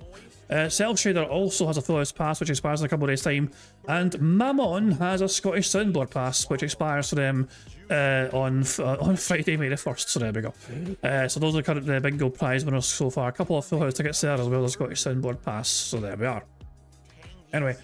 I think I've covered all the bases. There's only one thing left to do before I start playing bingo today, guys, and that is for me to press the random Scottish soundboard button to send us off into battle once more. Oh, shut the fuck up! On that angry mucky note, it is time for some bingo. Good luck, everybody. Here we fucking go. Good morning, everyone, and welcome back. After 2 days away, it's time to get started with a monstrous, whopping 7 straight days of streaming. Wait a second, we need to change the bingo background picture. Look, we can't have Phil in a Santa hat. It's fucking April. You know, fine, fuck it, we'll do it. You know, we'll just if anyone asks, just say Phil's confused. What fucking time of the year it is? Here on DSP Gaming, we've got continuing playthroughs of classic games, we've got continuing playthroughs of new games, we've got premieres of new games, and it all culminates the end of this week with my mega marathon of Mega Man. It's gonna be a crazy one. And we hit the ground running today because we got a lot to talk about. First off, the very, how can I say, the humble success, let's put it that way, of my Crimson Desert review. We're going to talk all about that because in 2 days, the review has gotten some pretty good attention. I'm pleased with how it did. I'll show you what I mean and more. Plus, we've got a whole bunch of gaming news to talk about today, including the Steam controller has leaked. Someone accidentally uploaded their Steam controller review early because they had early access to the device, and now the information is all over the internet, and we're going to talk all about it. Plus, Assassin's Creed Resynced has been formally announced, and we're going to take a look at the upcoming re-release for the summer, and more. I hope you guys are excited. I am. Folks, it's time. Let's get started. 7 straight days of fun right now. It's time for the Level 1 Podcast. Jesus fucking Christ. On the bright side, we have a lot of things ticked off straight away in the board there. You know, 5 things ticked off straight away. So, good start, indeed, for that. But for God's sake, this is gonna be fucking insufferably annoying to endure today. Oh hell. You up saying 24 days straight whenever a manager of Papa John's, 7 days as a cake cook. I mean, it's just sometimes I've worked. I mean, also usually I get weekends off for work, but there has been situations in the past where I've had to work Saturdays and Sundays as well because of some special fucking ridiculous thing happening. So sometimes I have had to work every fucking day, like fucking Monday, so also through to Sunday, then the following Monday, Tuesday, Wednesday, Friday, Friday. Sometimes I've had to do that as well. I've had to do 24 days straight is something I've not had to do before, but for Phil though, of course, I mean, he's the hardest working person to have ever lived. No one has ever worked as hard in their lives compared to the Dark Side Phil, So there we go. Anyway, fuck it. We're a strong start to the card. Very good stuff indeed. Hopefully we can smash today's bingo card. We can get a full house hopefully as well, and get some marbles afterwards for celebrating a full house. But early signs are promising though. Here we fucking go. Alrighty, it's time, folks. Let's get started with the show. It's Saturday, the 25th of April, 2026, which is a little weird I usually don't stream Saturdays. Usually it's my day off, but this week is different. This week is a special week because we've got a ton of stuff going on. I just came off of 2 days off of streaming, which of course is also abnormal, and I'm coming back to 7 straight days of streaming fun here on DSP Gaming. So I said, hey, let's get started early. Let's start on Saturday and let's get going with some exciting stuff. Today, the return of Pokemon as a daytime stream, which you guys have... Did he just say let's get started early? It's fucking 11:30 in the fucking morning, fellow. That's not early on any... No matter who you ask, 11:30 is not an early start. Early. Let's start on Saturday and let's get going with some exciting stuff. Today, the return of Pokemon as a daytime stream, which you guys have wanted. You were a little upset that Pokemon have become a night stream. So I'm going to bring it back to daytime streams this week. Who was upset? Who the fuck was upset? Were your whales upset, Phil? Did you have some whales fucking say, hey, Phil, I want my Pokemon in day stream so it's not past the fucking bedtime to give you money? Is that what's fucking happening? We've got such exciting stuff going on, including the premiere of a new game tonight with Vampire Crawlers. That's right, it's the same people who made Vampire Survivors, and that was a viral hit. So Vampire Crawlers, more of a card-style game of that, and I cannot wait to try it out tonight. Plus, the continuation of Mouse PI for Hire and Pragmata. Plus, we've got even more exciting stuff coming up this week that I know that you're all excited for. I am too. I'm pumped. I'm ready. We're going to get as far as we can in the games that we're playing in a short period of time. We got a new release, Saros, coming out on Thursday. Okay, so there's one thing I have to point out also. There's one absolute fucking blatant thing we must fucking point out. Looking at Phil right now. Go back to Supercuts and get your $5 back, jabroni! Oh, no! I mean, coincidentally, I got my hair cut as well yesterday. So yeah, although my experience is probably different from Phil. I intentionally, so this will sound a bit weird, I go to a Turkish barber, okay, for my haircuts, because I also like to get the hot towel shave, you know? So I purposely hadn't shaved for like a couple of weeks so I could enjoy the hot towel shave experience as well as get my hair. I mean, the haircut was much needed, you know, but I intentionally, you know, made sure that I hadn't shaved as well for a couple of weeks just so I could like purposely just get, you know, give me a smooth hot towel shave with a razor, you know, and yeah, dynamite, you know. It is a good experience. Welcome to Operation Mindfuck. Yeah, that was so. I also got a haircut and a shave on my on the Friday, and then afterwards I enjoyed a little. And I enjoyed my detox day from Phil. You know, not super guys, but I enjoyed my detox day from Phil. I'll talk more about that later on if you guys want to. But first of all, Kel Detson, thank you for the 4.99 super chat. It says sorry I was away from the phone, but yeah, it was 6-7. If that didn't work, it was gonna be a 95. Also, Phil's barber did him dirty. Yeah, they fucking saw him coming. You know. It's an interesting look, for sure. It's an interesting look. They also, well, Sideways, as Sideways says, they got you covered. They said it was 6-7, you know what I mean? So they I had a feeling you said that, I mean, but they remember what you said and said it was 6-7. So that's what I went for. And to be fair to you, Kel, to be fair, it's been a very strong start to the bingo card so far, you know? So your pick has so far provided us with some, well, a lot of ticks, you know, a lot of squares ticked off the board so far. So you're doing very well in that regard. But yeah, Phil's barber doing him dirty is definitely one way to fucking phrase it, you know. It's Jesus Christ, man. He honestly should go back to the skinhead look, I think, you know. Or maybe he's scared if he fucking shaves it off and won't grow back because he's getting old. I don't know. And of course, my mega busting marathon that's coming out on Friday to catch up with the Mega Man game. So wow, what a week we have ahead of us, right? So first and foremost, welcome back, everyone, and I hope that you're all doing well. I hope that you're all in good spirits. I hope that you had a good couple of days away from the channel, or did you? Because people were watching the channel while I was gone, which I was very pleased with. All right, I think today, let's say hello to everyone, and I think I want to jump right into some of the good news, all right? So first off, on the YouTube side, who do we got this? The good news, it says fucking, you know, edited fucking drama clickbait video of him reviewing Crimson Desert got 9,000 views. That's the good news. 9,000 views on a fucking video on his channel. And Phil, of course, was masturbating furiously about that.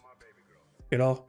This morning, we got Joseph. We've got Pickle Weasel, King Michael, John. Who else do we got? Sumifer. On the kick side, who do we got? Daddy Big Bucks, Cassio, Tone, John, Spoons. A DSP Detractor. Uh-oh, there's a DSP Detractor in the kick chat. You gotta be careful about that. Lots of people, Snake Sauce, Turtle Sniffer. How y'all doing? Grandmaster Scrub is here. Rebel Yeller is here. Who else do we got? Brian. Very nice. Rocket Baby Bunny. It's his first time they're watching. Well, welcome everyone. Welcome one, welcome all. Whether this is your millionth stream, because I probably have done a million by now, or whether this is your very first, I welcome you here to the channel. Sit back and relax. It's time for fun. Gareth, how are you? Good to see you. Dead to me, good to see you. Lots of people are speaking up now. How you doing? Good stuff. All right, I just want to hit the ground running right now. All right, before we get to shout outs or anything, I just want to talk about the good, exciting news, right? So as you all know, it's been a little bit over a week now that I have got an editor working on content for DSP Gaming. All right, and it was a bit of a slow start, admittedly, but now things are finally starting to take off and pick up a bit. So just to show you guys what I'm talking about, if you ever want to check out these new edited videos that are being put out on my channel, what you got to do is this. You got to... We did. I spent my Thursday watching your edited content, and I had quite a fucking bit of feedback about your edited content. Primarily, your editor fucking needs to understand pacing and what to fucking leave out and omit from this edited content to make it more and more bearable to watch. Because sometimes if it's fucking, they just kept shit in there that was just not worth keeping in there. Also, they could very well be potentially sneak detracting. Or is that an instructional thing from Phil? Has Phil told the editor, please include detractor references so I can try and fucking gain the system and fucking try and steal some of the Memology crowd? Because I've got a spoiler for you, Phil. I've got a wee spoiler for you. Hold on.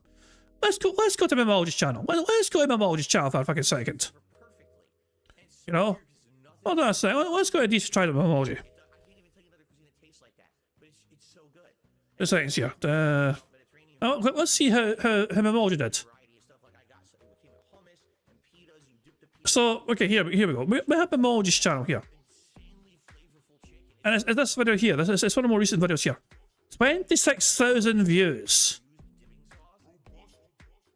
So their video was a lot shorter than Phil's video as well. 8 minutes and 25 seconds. And they included the Crimson Desert. So and the funny thing is, combine both Crimson Desert. So Phil's edited content. Okay, Phil's edited content included basically the crash out from this as well as his podcast section talking about this. And they got 9,000 views for it.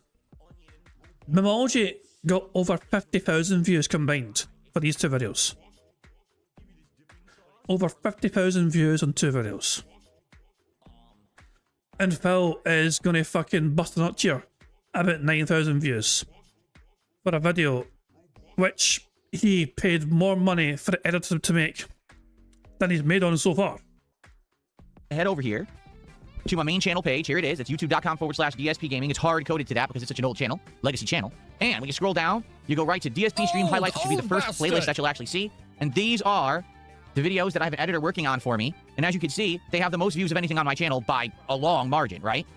This all started off 2 weeks ago. So what you're saying is edited content is more preferable for your audience? Hint, Phil? I mean, everyone's been telling you this for the longest fucking time. How often, Phil? For years?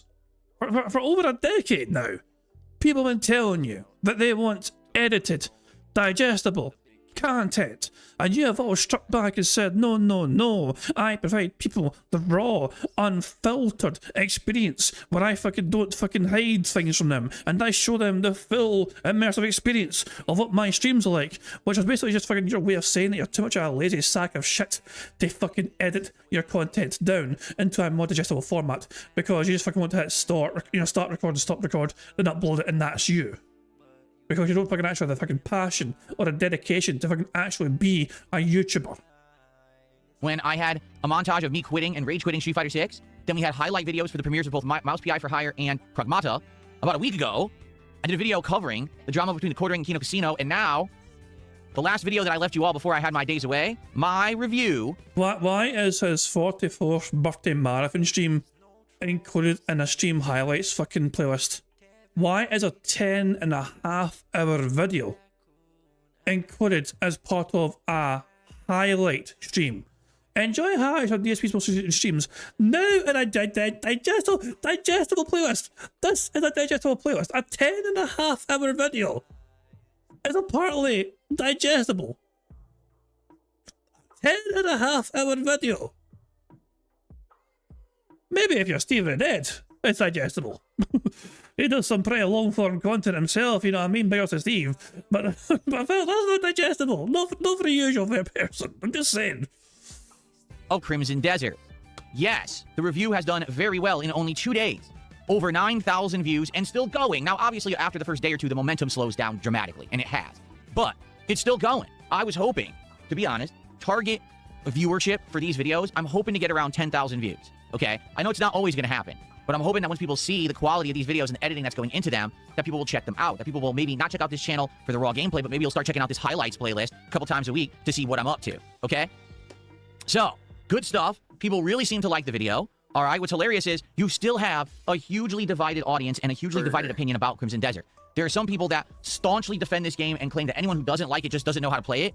And then there's another group, which I'm probably part of, who say, no, we know what we're doing, we just don't like it. It's boring, it's slop, it's a bunch of content that's meaningless. It shouldn't be praised as Game of the Year material because it has no meaning behind it. So, if you haven't seen the review yet, it's well done, it's well edited. I think that you'll very much enjoy the Old Country Buffet analogy. If you didn't see the video, you have no idea what I'm talking about. But you'll probably get a good laugh out of it. There's some good stuff in there, some funny stuff, some little tongue-in-cheek humor and stuff that was added. All right, so give it a look. Seriously, if you haven't yet, give it a look.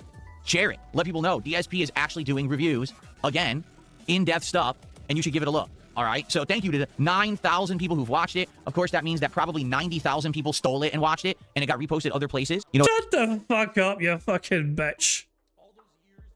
They just stole it. They fucking stole. No, they fucking didn't. What do you mean they fucking stole it? No.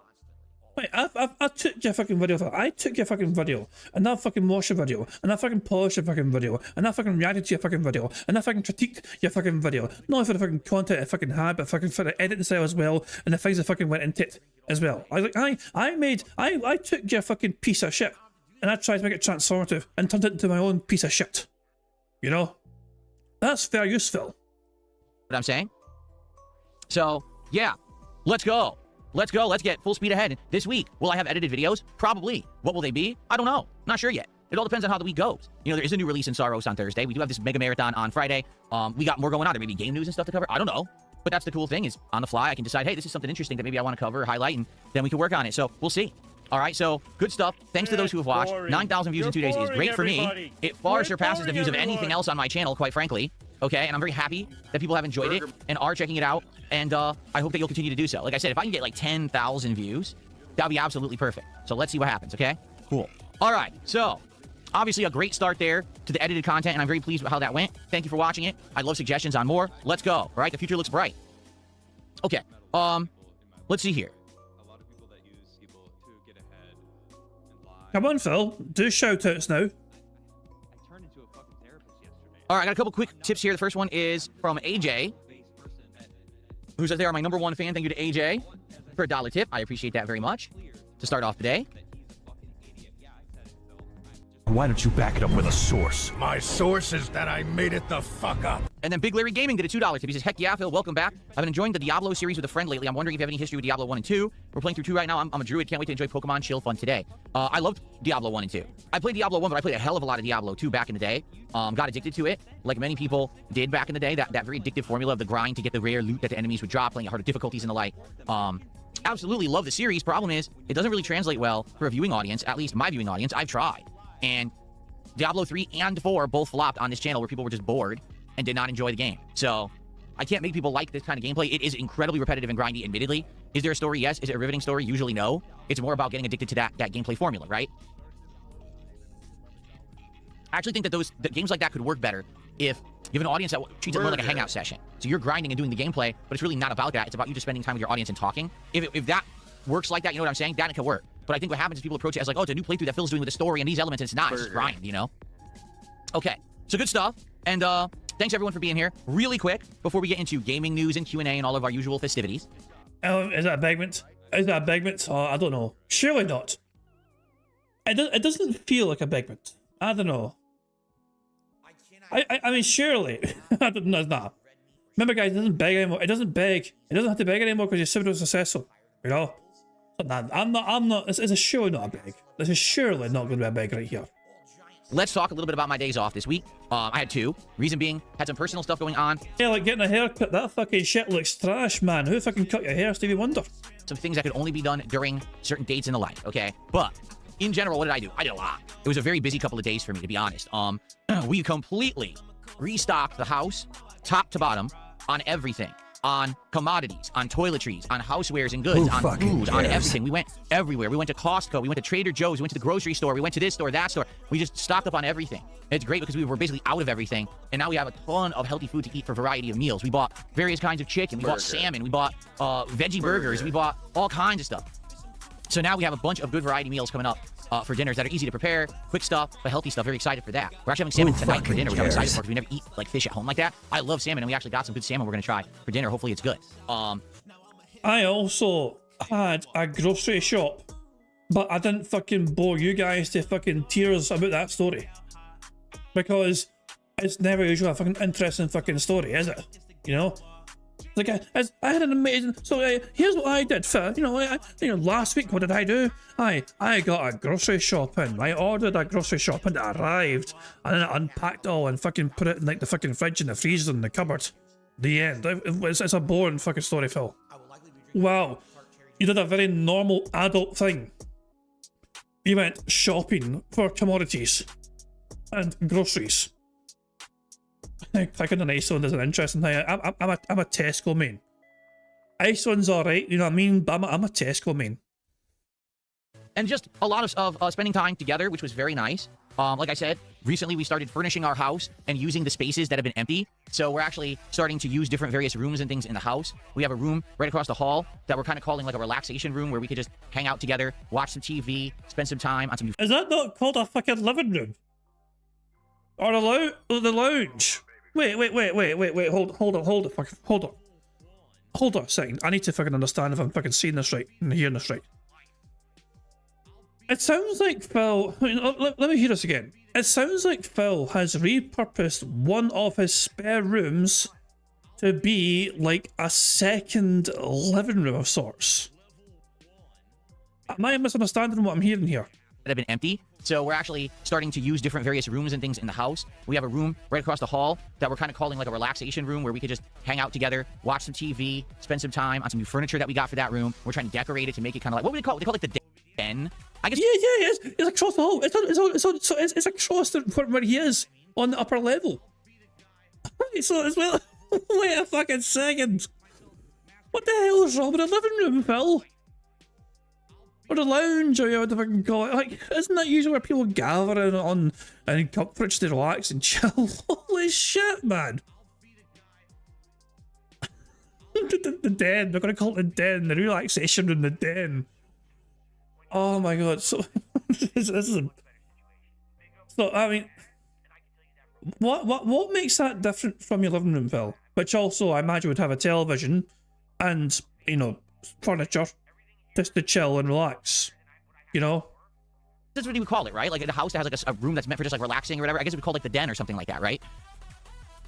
So we're setting that up and we actually relaxed for several hours in our new room and tested it out and it worked pretty well. We have an air conditioner in there too for when we need it. And yeah, just good stuff. The funny part is everything in our living room is old. Like everything in my living room is like 12 years old. It's from when I moved in. That room now has all brand new stuff in it. So it's like, you know, new quality everything. Like, whoa, this is like better than the living room. Yeah, she just bought everything. So anyway, so that's really not... He just can't help himself, can he? He just cannot help himself. Holy shit. So this is not something that he needed. This is not something which is, I mean, holy fucking shit, man. Oh no! It's hilarious. Basically, what he's trying to tell you guys is that he needs money right now. He really does, because he just spent a lot of money. That money that was given to him, you know, there has been gold rub and all that jazz, and the little fucking boost of engagement and attention and popularity and all that jazz. It's all gone. It's all gone. You know, he had to fucking repurpose a room in his home to fucking make it viable, to fucking like live in. And so he turned it into some sort of fucking second living room with newer shit, you know? But now he's broke again, guys. So, you know, make sure you don't forget to support, you know? It's an absolute fucking waste. It really is. It's an absolute utter waste, Phil. You know? This is not a necessity for you. This was not needed. This was just you spending money for the sake of spending money. And don't forget, one of the other rooms he's planning to fucking repurpose into some sort of gym. He wants to fucking buy some sort of weight machine of sorts, so he can do workouts on a proper fucking weight machine of thing, you know, or sorts. You know, that's gonna be the other room in there. Christ, man. Nice, and spent a lot of time with my wife, which is excellent. You know, had a lot of time out. We were out and about shopping. We ate out. We had we went to a dim sum restaurant, and we got a wide variety of dim sum, including what do you call it? We had chicken shumai. We had these dumplings that are full of soup. We had shrimp and chives. We had like 5 different kinds of dumplings, a gourmet dumpling feast, fresh made right there in the kitchen. Come on, like, oh my god, this is so good. Like dumpling after dumpling, endless lines of dumplings being fed to us in a restaurant. Like, oh man, you know, Like, not what you get at Old Country Buffet. Instead, like high-level, gourmet, freshly made, handmade, you know, food, like what you want to go out and eat. Not just a bunch of endless slop coming off of a heat lamp assembly line. So I hope that makes sense, right? Okay. Boo! So, good stuff. And, you know, we're excited for the future to keep going. We have to keep doing stuff for the house. Like I said, many things that we're working on this year. We're not done with that room. I'm finishing up that room. We have some more furniture coming for it and stuff that we got to set up. And then I'm going to work on an exercise machine, which we're going to get and start using regularly. Because, again, I have dumbbells, free weights. There's only so much you could do with those because of limited space and having to swap weights and stuff. It's just a hassle. A weight bench / weight machine, you know, that has the plates and everything, so much easier. You can do a million exercises on it. Easy to swap the weights. You know, compact spacing. That's what I need. Then I can do everything. Right now, I'm so limited with what I can do. I can't wait for us to continue on, you know, later this year, improving stuff around here. So, anyway, it was a good mix. It was a lot of time out of the house, which a lot of people say, oh, you just sit around the house all day. Well, it's true. I work at home all day. It's all I do. But in this case, I was out of the house way more often than I was home in those 2 days. I was out doing stuff constantly. But also had some time to spend relaxing with my wife. So it was a good, an absolute good couple of days. All right. And just to reiterate why I need a machine. Look, I re-injured my arm. Look at that horrendous bruise. Oh. I was working out. That happened days ago, and you said you fucking dropped weight in it. And I hurt my arm again. To be honest, I don't know how I keep getting this. This is the second time I got it. I don't know. I must be something I'm doing when I'm exercising. That I keep Wait, this isn't you. Fuck off. Fuck the exact same spot. The exact same fucking spot. The first time around, Phil claimed that the weight must have dropped it and caused it. And now it happened again, the exact same damn spot, and Phil's like, I don't know how this happens to me. Jesus, man. Pulled a muscle jorking it. Actually, no, I don't think so, because isn't that Phil's lefty? I don't think Phil gives himself a stranger. Just going back to 10 years, you know, I don't think Phil gives himself a stranger. Bothering my arm and getting this bruise again. It's the second time in a week I've had it, or 2 weeks in a row I've gotten it, and I don't know what's causing it.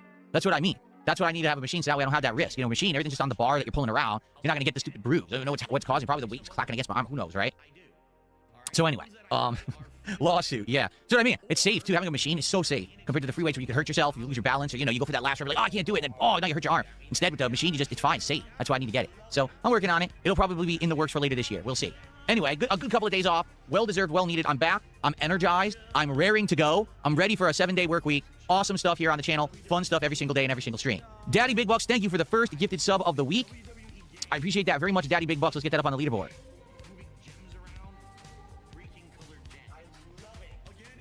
So I got a few news stories to cover today that I want to cover, but I'm just curious, what's going on? What did I miss? I've been completely out of the loop on everything for 2 straight days. Like, no lie. When I have these kind of days off, I try to unplug from nonsense. The only thing I've been following is the views on my review. That's it. That's all I cared about. Is look at the views. Oh, the views doing good. Oh, comments. You know, improve comments and get rid of the troll comments and stuff like that. That's all I've worked on. 5 in a row.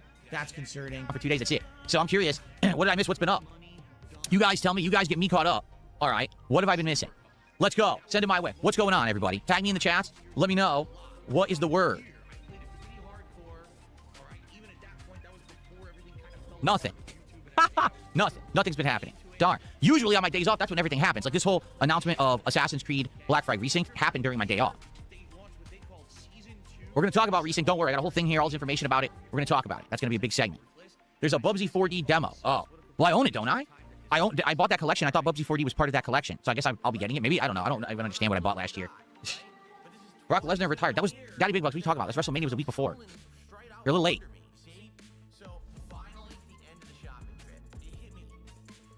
Pearl Abyss made an easy mode for Crimson Desert. That's hilarious. Gee, I wonder why they did that. Maybe because the game's a bunch of slop and the common person doesn't want to play it. Oh, they fucking saw you struggle with it and thought, okay, we need to fucking make it easier because dumbasses like you struggle. They made a fucking DSP mode based on you. Wendy's getting new food for their menu. For the record, I know what we're going to do for DSP Tries It, all right? DSP Tries It will be Taco Bell this week. We're going to try the new Triple Crunch Wrap. We're going to try their new Dusted Nuggets. And I think they have some kind of a specialty fries, too. We're going to try all the 3 new things. All right, that's what we're going to be doing this week for DSP Tries It. Fair enough? Okay. On some bright news, we are 5 away a sign stand for a full house. We've got 4 free spaces, you know, already for the bingo so far, which means there's 5 more things to get ticked off, and we've won bingo for 3. What's up, Max James? How are you? How you doing?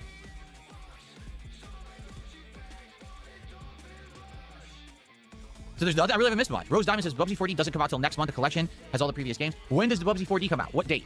Because I would like to add that to my release schedule. Remember, I'm trying to update my release schedule now, get all the games in there. If only you could fucking Google this shit and fucking see for yourself when it fucking comes out. Bubsy 4D release date. Let me see. Anybody care what this guy thinks? No!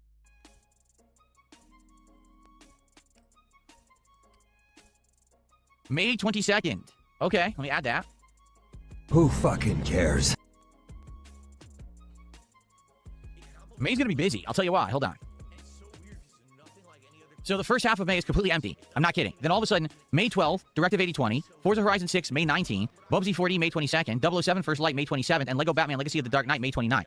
So the first half of the month, we can focus on playing all the games we're playing and trying to finish up as many as possible before we get into this endless amounts of new games, which will be pretty cool. No, I don't know anything about the LCU. Netcode's Evil Twin says, hold on. Yeah, Netcode, oh, we got raided? We did? Who raided? Who raided us, guys? Because I'd like to see if someone actually raided us, but I can't tell because they're spamming emotes. It doesn't say anyone raided us. Let me go to the actual stream here. No, we didn't get raided. Hold on. Daddy Big Bucks did do 100 kicks. I didn't know that. Thank you, Daddy Big Bucks. I appreciate that. Let me get Daddy Big Bucks on the leaderboard for 100 kicks because I see it now. Thank you, Daddy Big Bucks, for that as well. Cool. I'm glad that I actually did that.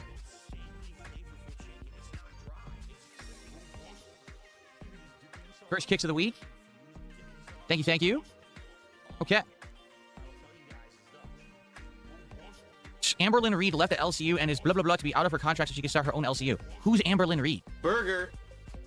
I've never heard of this person before. Who the hell is Amberlynn Reed? You have to understand, I've literally never once watched a moment of Lol Cow content. I don't watch it. I don't know anything about it at all. Zero.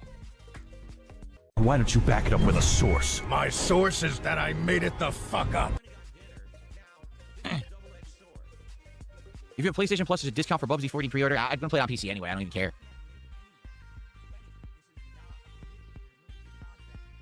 How's Jasper doing? He's good. Jasper, we're trying to get him used to the new room. Because the thing is, we have this room completely cleaned out, set up, new furniture, new setup. And we want him to be in there with us, relaxing and everything. And he's not used to it yet. So, like, sometimes we'll catch him in there. And then sometimes he doesn't want to go in there. He's, like, apprehensive about going in the rooms. It feels all new to him. You know, so we're working on it.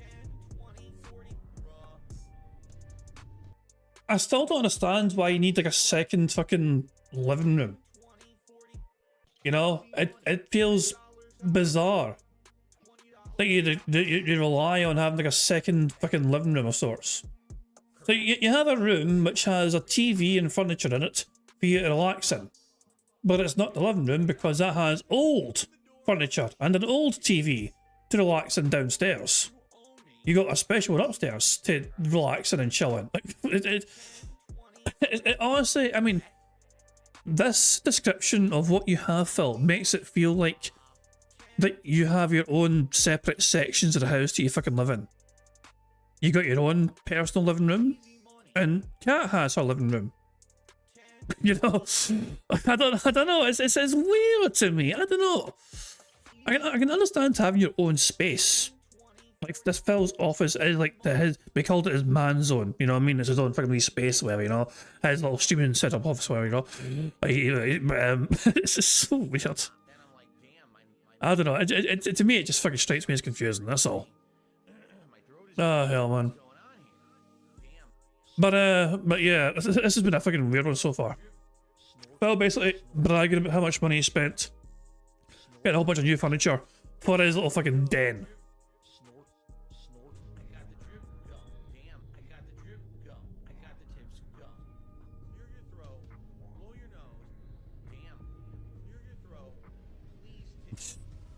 So really, there's nothing. Because I'm asking the audience, I'm like, what did I miss? I want to get caught up on stuff. And so nothing happened. I guess not. Am I hyped for the Mortal Kombat movie after the new trailers? No, I didn't see the original Mortal Kombat movie from... So, you were off for 2 days. You didn't really prepare much content to cover when you return. And you're relying on your audience to fucking give you content to talk about. The audience comes to a stream. So they don't have to provide the content, usually. You know? As I said, like, I mean, okay, I follow a pretty standard process myself. You guys will know by now. I kind of follow some sort of routine when I do bingo streams. So we'll start off with a recap. We go on Twitter first, a little recap of some of the tweets that popped off with Phil saying and doing things, whatever, you know what I mean, and other funny tweets or whatever. Then we'll go to some videos as well. We'll watch some DSP videos as well to cover. And then that builds up fucking time, you know, that builds up speed up just when Phil goes live, you know. And then we can play bingo afterwards, you know what I mean? And we just fucking go through the live stream of bingo. And if we're lucky, we'll do marbles afterwards or get a full house. You know, so it's like it's like it works though. You know, doing that works for us because it's like it's not just me sitting here. I'm not just like sitting here. So well, guys, how's your day? you guys get up to much lately? You know what I mean? You guys see anything interesting lately? You know, how's the weather down your way? You know what I mean? Like, you know, I'm just gonna sit there in quietness. You know what I mean? Just waiting for you guys to provide fucking content for the bingo streams because I'm not gonna bother trying to fucking make content for you. No. You guys come here just to fucking chill and enjoy yourselves and unwind from the bad man that Chaz, you know. So I'm always going to try and make sure that, you know, the impetus of like trying to provide entertainment should always rest on the host of the stream. It shouldn't be dependent on your audience trying to provide it for you. I'm not saying the audience can't fucking contribute to the content, but Phil's just literally just sitting there right now, waiting for somebody to tell them stuff so he can then perhaps talk about it. But he needs the audience to fucking tell him in detail that stuff. It's just so weird.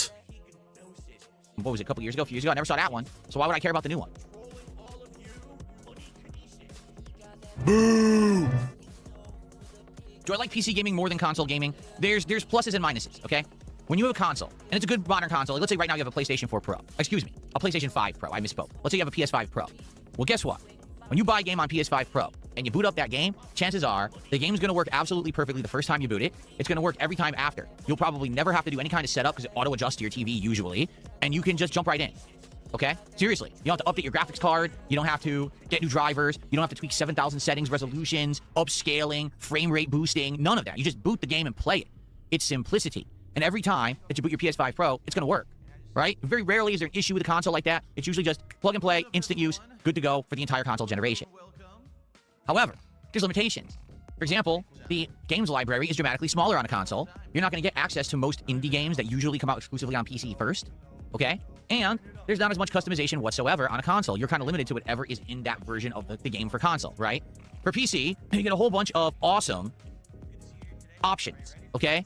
You can choose to play with keyboard and mouse, or you can choose to play with a controller right from the get-go, okay? You can customize pretty much anything you want with the control scheme, with the graphics, with all of those features that I just mentioned, right? You can get top-of-the-line graphics that constantly improve if you improve and update your PC. You get access to tons more games that can't be on console at launch. The trade-off for all of that is that a gaming PC is more expensive. It just is. If you want to be in line with modern gaming, you got to spend a lot of money on a PC. My gaming PC is a $3,000 PC from almost 2 years ago. So it's still good, and it'll probably still be good for a few more years, and then I'm probably going to have to start upgrading components or get a new one, right? As opposed to if I just got PS5 Pro, that's good for the whole console generation. I never have to upgrade it, I never have to touch it, I don't have to do driver updates, nothing, right? In addition, PCs can have issues. PCs can have, you know, oh, there was an update, oh, the update screwed up some of your stuff. That actually happened to me where I did a Windows update, and it bricked my webcam. So now I couldn't even stream, my webcams aren't working. I gotta roll back the update, but what a pain in my ass. That doesn't happen on console, right? So there is trade-offs, for sure. There's nothing wrong with being a console gamer. I know because I was a console gamer for 10 years, but now I can tell you, having been a PC gamer for almost 2 straight, because it was around, I think it was August, September of 2024 when I got this gaming PC. Who fucking cares? I can tell you, it's just so much better as a creator to have no limitations, to be able to play any game at launch because it's all on PC, to be able to max out graphics or get darn close to it. You know what I mean? To have, hey, I can play with this awesome controller or keyboard and mouse or whatever I need. It's all flexible, right? That's amazing. So ideally, PC gaming is top of the line. I know that. And the truth is, I always do that, just I couldn't afford it. Now that I can afford all this stuff, I'm happy to have it, but I'm not going to look down my nose at someone who can only afford a console and be like, oh, you plebeian you. I know, I've been there for a decade. I was stuck in console, you know, jail, I guess you could call it. There's nothing wrong with that. You can get a good experience on console just like you can on PC. But hey, yes, I don't think anyone's going to argue that. He has been making 6 figures every year for the past 15 plus years, but he's outright admitting that he couldn't afford a gaming PC.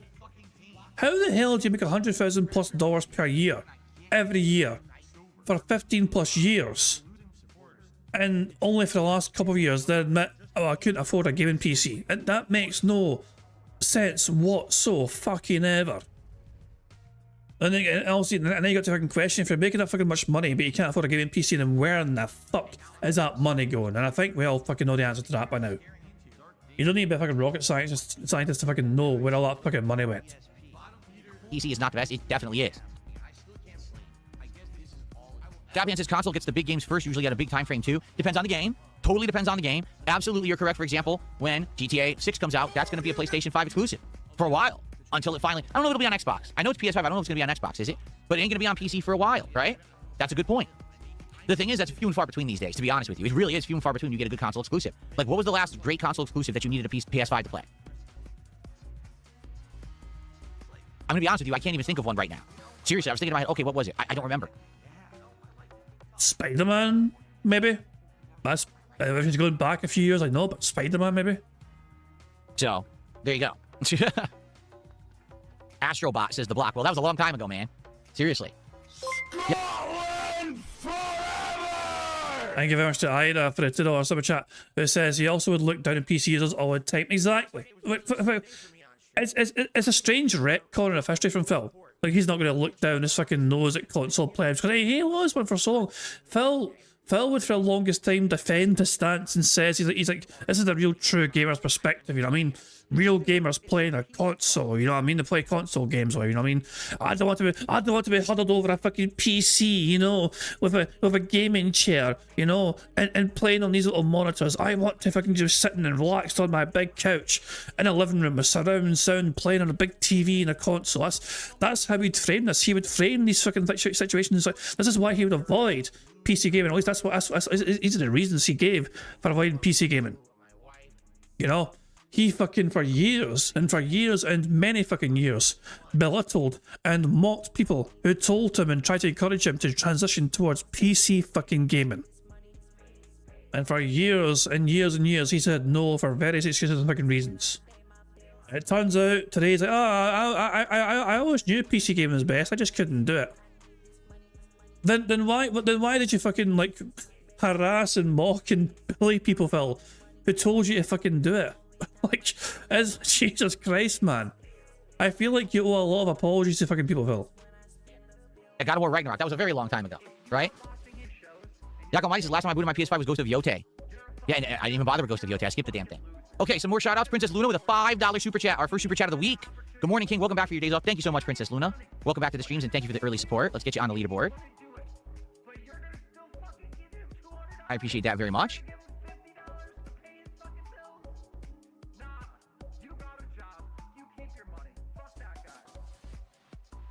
Huh?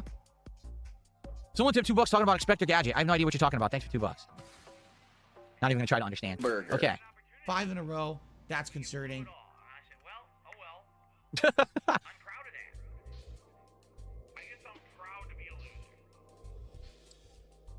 Okay. All right. So, shall we start with our news stories for the day? Let's get through these, and then we'll chill for a bit. We'll do Q&A or whatever, as long as you guys want, and then we're gonna jump into Pokemon Fire Red. That's a good point. Let's briefly talk about the schedule, so you guys know what's coming up in the next few days. To be honest, it's not set in stone yet. Like, the schedule could fluctuate depending on what's working more or less this week. I'd be happy to adjust it on the fly, but here's what I'm thinking. Today, Pokemon Fire Red on the first stream. You guys have wanted Pokemon back to the daytime stream, so I'm doing that. And translation, I will probably wanted it back in a daytime stream, because it was past that bedtime when Phil fucking played it at night. So Phil has brought Pokemon Fire Red back to the day stream, so a whale can whale out. I expect. Anyway. If we get 50 likes on Bingo, guys, the bingo's over. 50 likes means we've won.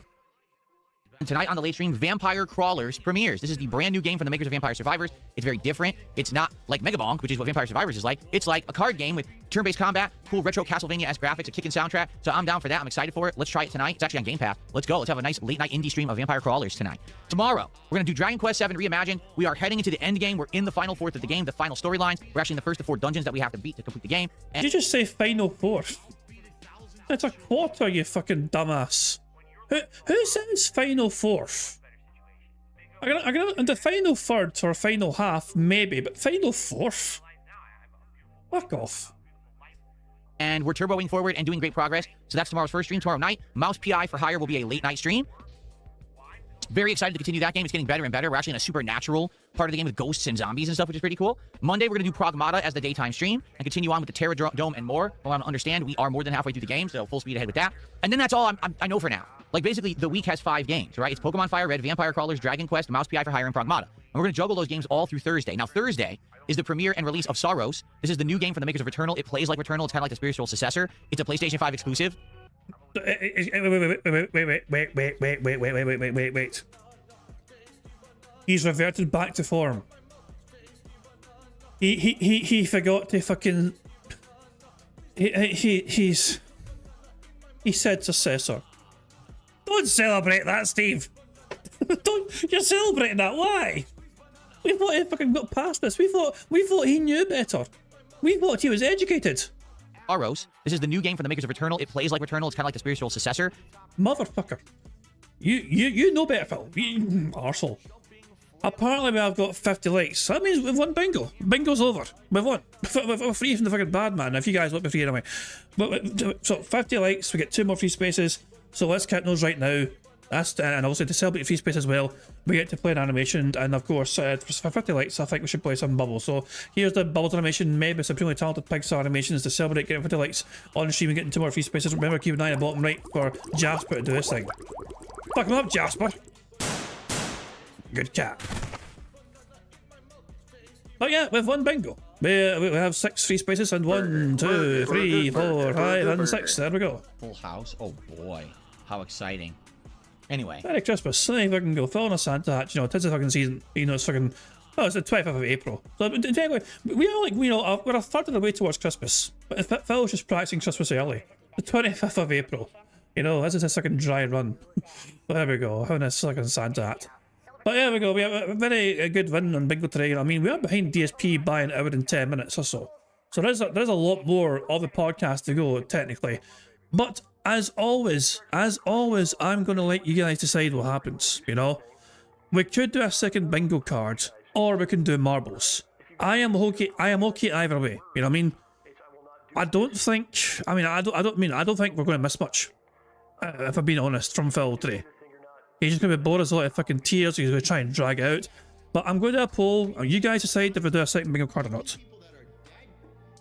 Simple yes or no. The majority answer wins. Second bingo card, yes or no. You guys decide. I'll let you guys decide and vote whatever. While we're waiting for that, while we're waiting for the poll results to come in, I think we should have our first marble race now. I think that it gives us time to just do marbles right now, okay? So I'm going to put up marbles right now and we'll do our first marble race right now. And get that underway.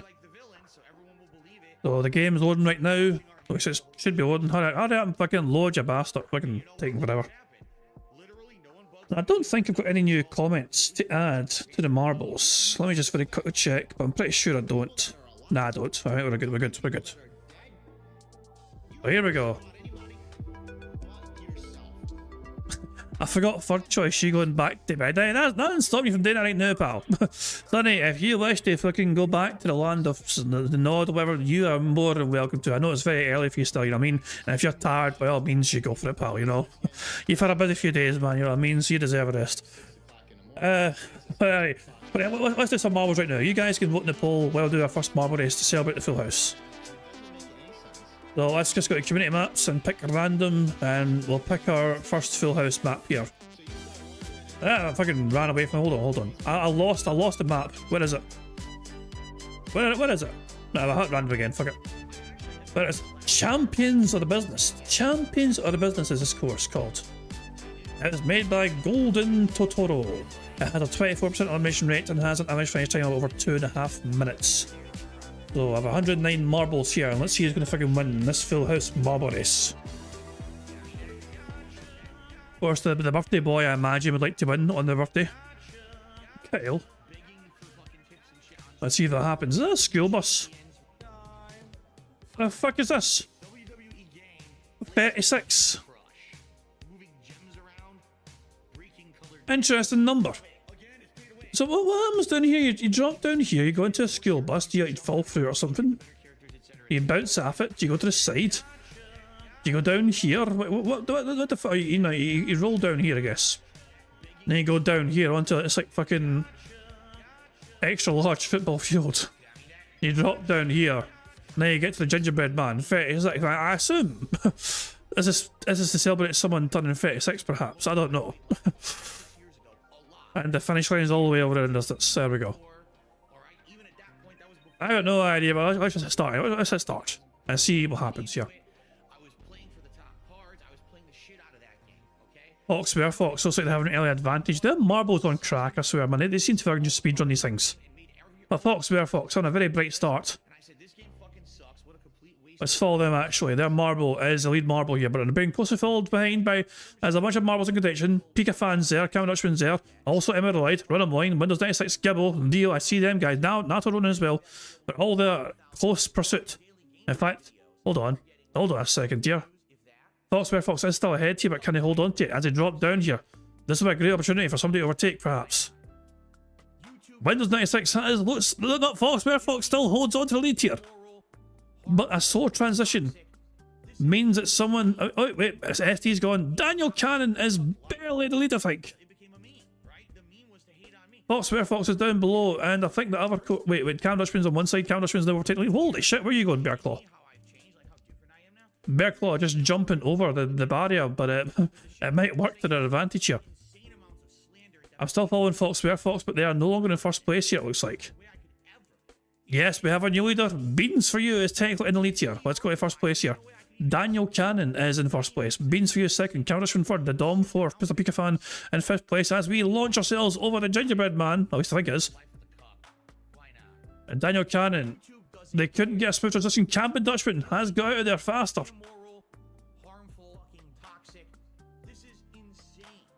But Daniel Cannon has got the lead again once more. Agent Notable Soul! Oh, trying to speedrun, but they couldn't quite do it. And Dash as well. People are getting launched here. Cameron Dutchman on one side, Daniel Cannon on the other side. There's a straight shootout, I think, between these two. They're both going to go through the steps here, and then the tumble dryer of doom. Surely, though, Cameron Dutchman has the advantage. But look at the Cameron Dutchman must have the advantage. Daniel Cannon's out first, though. Daniel Cannon is out first. But Woods. Wait. Woods, Rabershank, and Larry are all competing for first place here. It's a photo finish right there at the end there, but Larry gets there right away. Larry's fucking marble finishes right at the end there, ahead of Rabershank, Woods, and Daniel Cannon was right behind, taking the outside line. Their marble was last, but that was a very close race there. That was a very competitive fucking race. So Rance Mammoth thinks this is like a American football course, ND for Notre Dame. It could very well be. It could very well be indeed. I don't really quite know. But the course is called Champions of the Business, so if Notre Dame were champions recently as well, you know, was it a 36 championship maybe? Is that why the 36 is on the bus and that football player? I don't know. But I'm not too clued up on the old college football thing. My main experience of fucking watching college football was fucking watching The Waterboy. You know? So that's about as much experience I've got about that shit. Well, last few marbles are crossing the line right now, and there we go. They all get nicked as well. Well done to Larry. And look how close this race was. 2 minutes and 7 seconds for Larry, also for Rabershank and Woods, but they just could not. And also Daniel Cannon as well. Daniel Cannon in a very close 4th place. But then also everyone else finishing in these places. Moki is up in 12th place there. Fear Monarch, you're 16th. Foxware Fox ended up in 20th. They were winning for a while, Foxware Fox, but so they went from 1st to 20th. They were disappointed with themselves on that one. Finished in 26th place, not bad. That's around the 27th. Dark Cross in 28th. Warren, you are 31st. The birthday boy, Kel Denson, you are 35th place. So no win for you. Sonny, you are 46, and all that jazz as well. Wait, Mark Shaughnessy, 54th place. Was that Broside Phil? 71st place. And these are the marbles that perished. Quite a few marbles ended up perishing and not making it.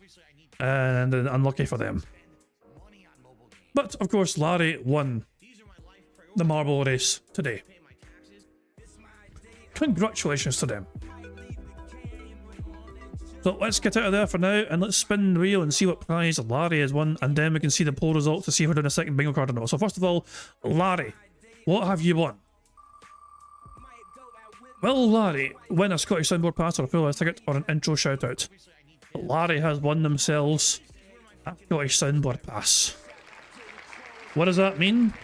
Well, for next week, if Larry shows up to fucking bingo streams and asks me To fucking press the random Scottish soundboard button, I must accept the request and press it like so. Titanic, motherfucker! So there we go, Scottish soundboard pass, a very popular button for, you know, some people would love to have this prize. You know, some people think this is the best prize on the board. It's that, you know, that meaningful to some people, so there you go. So there we go. So well done to you, for Larry. You have won the Scottish soundboard pass. I'm just letting you know it right now, so don't forget here. And of course that will expire. Usually people have a week to use this. I guess then it expires for you after the 1st, because obviously Phil won't be here on the Friday, on the Saturday. Sorry, next week. You know. Actually, I'm going to let it expire for you on the 3rd. It'll expire for Larry on Sunday the 3rd. There we go. I think that's fair. So anyway, we now must go back to the bingo. Okay, do we do a second bingo card? 69% of you are saying yes. The majority vote has spoken. 69%, nice number. But yeah, 69% of people want a second bingo card to happen. So, you know, we're gonna fucking have a second bingo card. It's just as simple as that. So of course we need to reset things and randomize things and all that jazz as well. We need a number for a second bingo card. So we'll let the birthday boy pick the first number. Sonic is saying we should use 69 for the second number. Does anyone object to 69? Steve also wants 69, you know. I will use 69 for the second bingo number if people want that. It seems like a fair thing. The voting poll result. Well, 69% after all. I'm using 69. Here we go. So, will we win a second bingo card? Let me reset the free spaces as well. The free spaces must get reset back to 0. But we keep the sip, snorts and burps, and we keep the big counter as well. So we need Phil to say and do the following for the second bingo card. We need Phil to have his voice crack, him giving the prayer hands, him saying goal, him touching his face, and him saying voted. The second row is still saying tired, him snorting, him saying it is what it is, him discussing his family in some manner, and him giving a thumbs up. The third row is still saying Q&A or doing Q&A, him displaying some usual jealousy, him flexing his alarms, him saying percent and business. The fourth row is still touching his ear, him saying king, day off, him being a victim mode, and him saying on demand. The fifth and final row is Phil just saying feedback, him bringing up drama, him saying update, him having some scat talk, and finally him saying schedule. That's the bingo card we have for this second stream. You guys all know the ways to get free spaces. In fact, remember, well, we already have 50 likes, so 50 likes already happened, which means we already have our 2 free spaces from that. 75 likes would get us 3 more free spaces.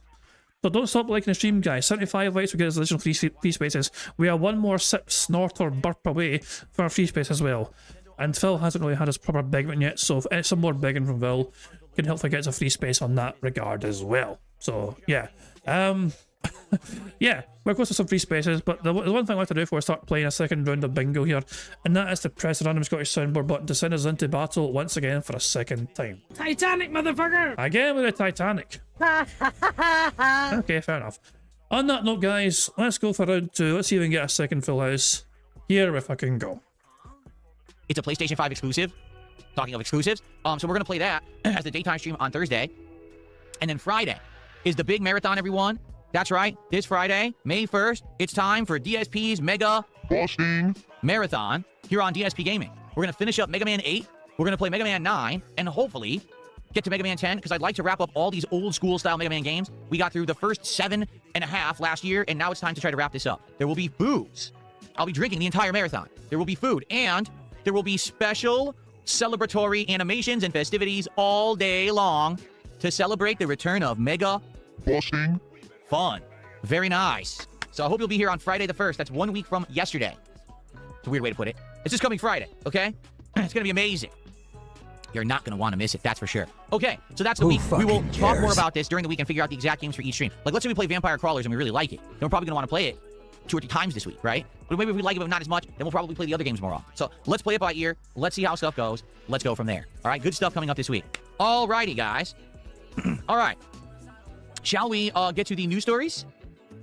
I just got a $1 tip. Someone says Saros has fantastic reviews. Seems like the gameplay is better. The structure and progression is significantly improved from Eternal. And Vampire Crawlers is crack. Well, there you go. Sounds good to me. if you remember, I liked Returnal, but there were things about the game that I just found incredibly annoying. And everyone was like, well, you don't understand what a roguelike is. And I was like, okay, well, technically this is my first time playing one. Let me try other games. So I played Hades, right? And I was like, this is way better. Like, no, Hades, the formula for Hades was just way better, while in Returnal it was just freaking annoying. So hopefully, it will be good. We'll have to see. Hopefully, okay? Good stuff. All right. Guys, I think what I want to do, I want to talk about some gaming news with all of you here today. All right? Want to do some stuff together? All right, let's start off with a story that wasn't supposed to be a story. Okay? So here's what happened. Sadly, someone made a big boo-boo. Because, as you know, Valve is making new Steam hardware this year. They have a whole new Steam machine that actually was supposed to already be released, but they kept delaying it because of hardware cost problems. So that's still in development. But they're also making a Steam VR device and a Steam controller. Well, apparently, no one knew this. They had already sent Steam controllers out for review, which means probably the release of this thing is very close, okay? So what ended up happening was someone accidentally posted their review early. There was a street date by which they were basically under like an NDA saying you can't post any information about the Steam controller until this date and time. It was a complete and honest accident. Someone posted their review early, okay? So why don't we watch that review right now? Here it is. Let's do it, folks, okay? Let's see. Let's learn all about the Steam controller from someone who had a hands-on experience with it. Let's go. Here we go. Simply, it's everything I was hoping for, and you're probably going to want to buy one too. I can't hear this guy at all. Okay, so we all know. Can you hear? The volume's like really low, isn't it? Yikes. Okay, hold on. Plus he has a heavy British accent. It's going to make it even tougher. Up the volume here. Can you guys hear it? It seemed very low to me. Let's see here. Oh, I actually already have the volume buffed for when I was playing Pragmata on Friday, so maybe it's better for you guys. Okay. Basics here. Valve is Heavy British accent. announced the product and shown us its core specs and features. But to recap, first and foremost, it's just a controller. It's got its ABXY buttons, a D-pad, a pair of symmetrical thumbsticks, and a pair each of bumpers and triggers. But what sets this controller apart from the rest are three main features. On the back, you've got 4 extra grip buttons, which aren't exactly an unheard of feature. Which, yeah. I mean, I literally have that right now on my Razer Wolverine. It has those extra back buttons, see them? So any high-end controller is going to have those extra programmable buttons, that's for sure, okay? But not something you get on every controller. Next up is the inclusion of a 6-axis gyro. You can play games by tilting the controller left and right, or forward and back. My controller does not have that. It does not have a gyroscope, so this has a built-in gyroscope, okay? You know, console controllers have had that for a long time. Make no mistake, the big deal here are these trackpads. Yeah. Just like on the Steam Deck, these can be used just like the trackpad on a laptop, letting you input cursor movements so you can play games that would otherwise need a mouse input, and they allow you to just browse your desktop with ease. By default, the right one controls the cursor, and the left one provides a scroll function. Okay. You can swap these around if you like. Whichever one's doing cursor input can also be set to act like a trackball, so if you flick your finger across it, the cursor will carry on moving after you release your finger. What's so incredible about these trackpads is just how immediately intuitive it feels. Within minutes of using this controller, it just feels totally natural. Sure, you don't get anywhere near the speed and accuracy of a rig mouse, but for opening a tab, inputting text on an on-screen keyboard, scrolling through documents, and of course playing mouse-oriented games, it's amazing. There are going to be games where it doesn't hold up. For instance, you're not going to compete with keyboard and mouse players trying to use the trackpads in a first-person shooter. And you're not going to compete with League players for click accuracy and clicks per second. But the sheer wealth of extra options it opens up is truly transformative. And here's the crucial thing, it's not just transformative if you have a living room PC, or if you use your Steam Deck in docked mode plugged into your TV, it's also just great for when you want to sit back and play games with a controller at your desk. Yeah, it's kind of interesting because right now, my setup, I have the keyboard and mouse right here in front of me, and then I have my gamepad right here on my gamepad stand, and I switch between them all the time. Some games you need keyboard and mouse. Some games it's way easier with a gamepad. Some games don't work with a gamepad, so you have to use keyboard and mouse. If I ever do anything in a browser, like literally right now to open up this video for you guys, I use my keyboard and mouse. But if I have the Steam controller, I might just use the Steam controller for everything. You know what I'm curious about is battery life, because if this thing has all these devices, the gyroscope and the trackpads and everything, I wonder what the battery life is like, because the battery life on my current Razer Wolverine pad is exceptionally good, but it doesn't have all these features. So that may be something to think about. I wonder if he says. You need to grab a mouse just to navigate your PC to, whisper it quietly, open games on a different launcher than Steam, for instance. So the trackpads are a revelation. But what about the rest of the controller? Well, all the basic functions feel great. What I am noticing, the thumbstick placement is a PlayStation thumbstick placement, where they're next to each other rather than one upper left and one bottom right. And to be honest, I very much prefer that thumbstick placement to the PlayStation thumbstick placement, so I don't know how much I would like that. That might actually bother me a little bit. Huh. Okay. Well, who fucking cares? So they will never develop dead spots, and they actually feel smooth and has just the right amount of resistance. They don't compete with a premium controller with swappable sticks, but they're a huge upgrade over those of the Steam Deck. So he was even mentioning, you know, admitting it's not as good as a premium controller. Okay. Likewise, the D-pad and face buttons are a decent step up from the Steam Deck, with them being larger and with a crisper feel. Yeah, I wonder, you see how they look? I'm wondering if they're going to feel more mushy, or if they're going to be more hard. The D-pad looks mushy, doesn't it? My problem is with the Xbox Elite 2 controller, which I used for over a year, the face buttons actually were very hard and gave you resistance when you pushed them. So playing a game like Hollow Knight Silksong, I literally developed a callus on my thumb using that controller. Then when I swapped to the face of Wolverine, which had more mushy face buttons, I didn't have a problem at all playing original Hollow Knight. So I wonder how those face buttons are going to be. They look kind of shiny and hard. I don't know. I don't know how they're going to feel on the thumb. In terms of other extra features, Anybody care what this guy thinks? No! so you could kind of think of this as a fairly basic controller. The thumbsticks can't be customized, you can't swap the faceplate, the triggers don't have a hair trigger mode, and none of the buttons are clicky micro switches. But controllers with those features tend to cost over $200. Meanwhile, the build here is rock solid, and the overall shape and comfort is decent too. The grips are a little on the slim side, but I have fairly large hands and I don't find it a major problem. In fact, the only two complaints I have are that the rechargeable battery isn't easily swappable, and that the surface of the controller is just plain rough textured plastic. Oh, so it doesn't have a grip at all, which most high-level controllers now have contoured grips. I mean, yes, my Razer Wolverine has a grip. Can you see it? It's a nice little micro grip, and it's even rubberized. I mean, hell, even this controller, which isn't even known to be like a pro controller. This is like a, what is it, Power A controller for Switch 2. Even that has a grip on it. So I wonder why they don't have any grip at all on the controller. That is kind of bizarre. They didn't go for that. A little bit slippery if you have dry hands. A soft touch coating or rubber on the grips would have been nice. Also, it's worth noting that you don't get an audio jack. Connection to your PC is via the included dongle that also acts as a little magnetic charge. I was just going to say, I thought this thing had a unique connector. I thought they had showed it, and there it is. It's very different. It's not standard USB. You need to charge it with this like pad thing. But saving you from ever having to unplug the wire. So don't lose that, or your controller's done. Like you can't use it, right? You need that to charge it. Wireless dongle just to charge your controller. Here you just clip on and carry on.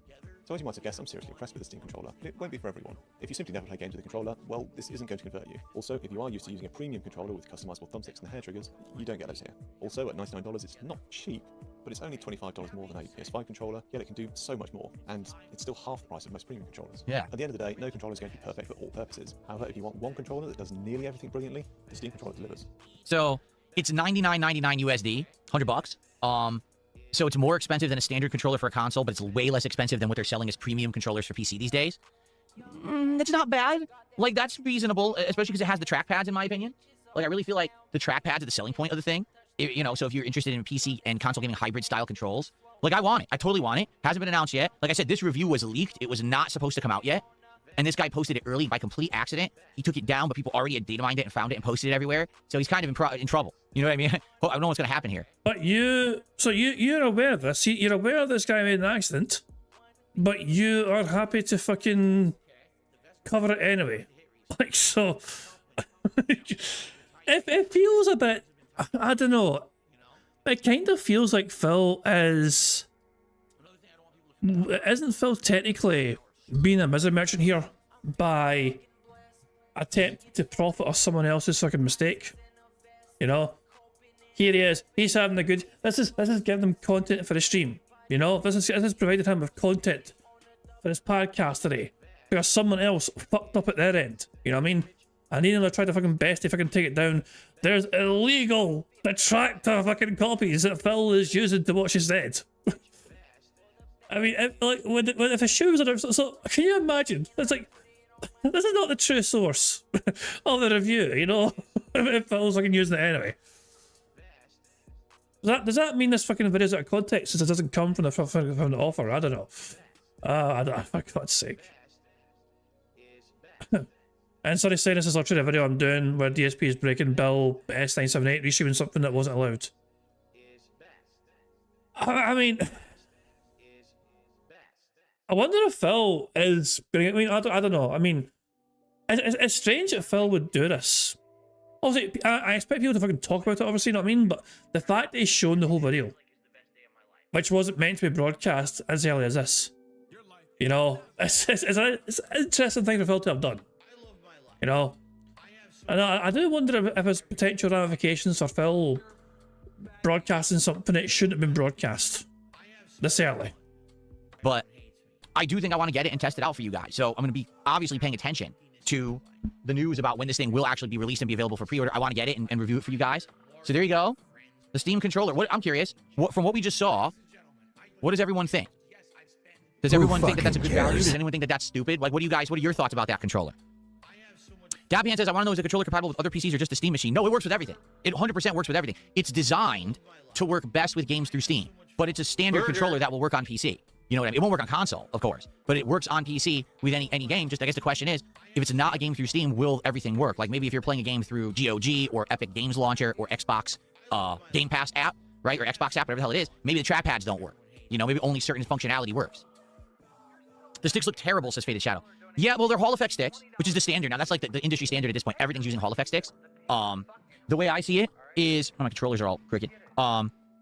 They couldn't go high end if they wanted to keep the price point down. Like, yeah, my Razer Wolverine Pro 8K, whatever the hell it's called, is a $200 controller, so it's nearly got everything but gyroscope controls. I guess the one thing it's missing is gyroscope and rumble, but it has every other feature, swappable parts, you know, customizable buttons, great battery life, a grip, everything, right? All the to-do.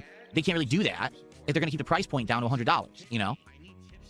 What's up, Chris? How you doing? For me, like I said, my two initial criticisms is, number one, that the two thumbsticks are next to each other like a PlayStation controller, and I do prefer the upper left, lower right positioning of the Xbox controller, so that'll take some adjustment. And there's no grip. That's just bizarre, because a grip doesn't even cost them anything. Just change the mold to look a little different. You know what I mean? Like, why on earth would you have no grip? Almost every controller today has a grip. Xbox controller, PlayStation 5 controller, every PC controller has a grip. That's very confusing.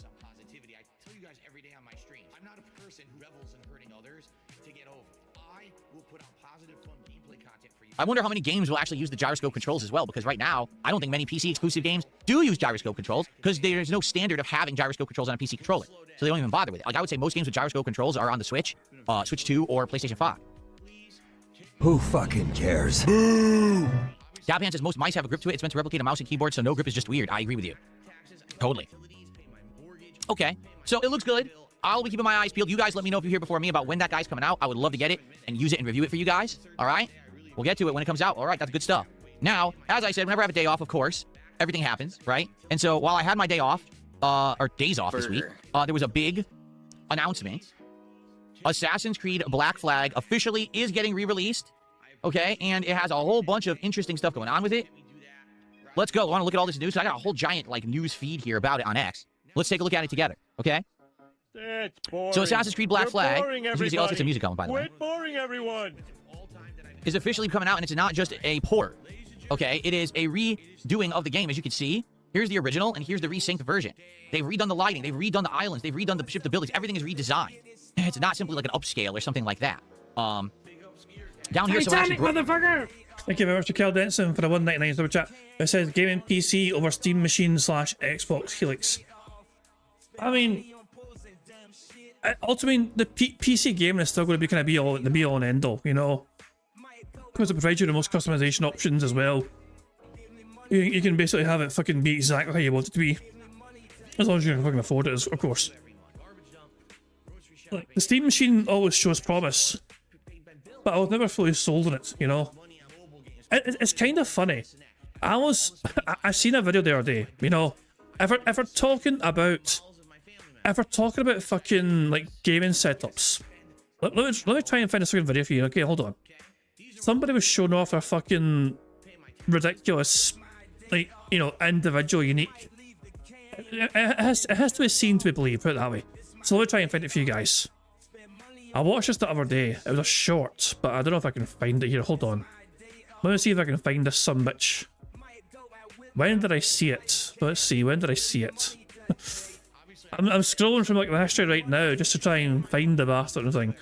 But I'm not sure when I saw it, how long ago it was. I'm just looking right now. Where the fuck are you? I am looking, I'm still looking, still looking. I'm gonna find you. Hopefully. Probably. At some point in time. I will find you.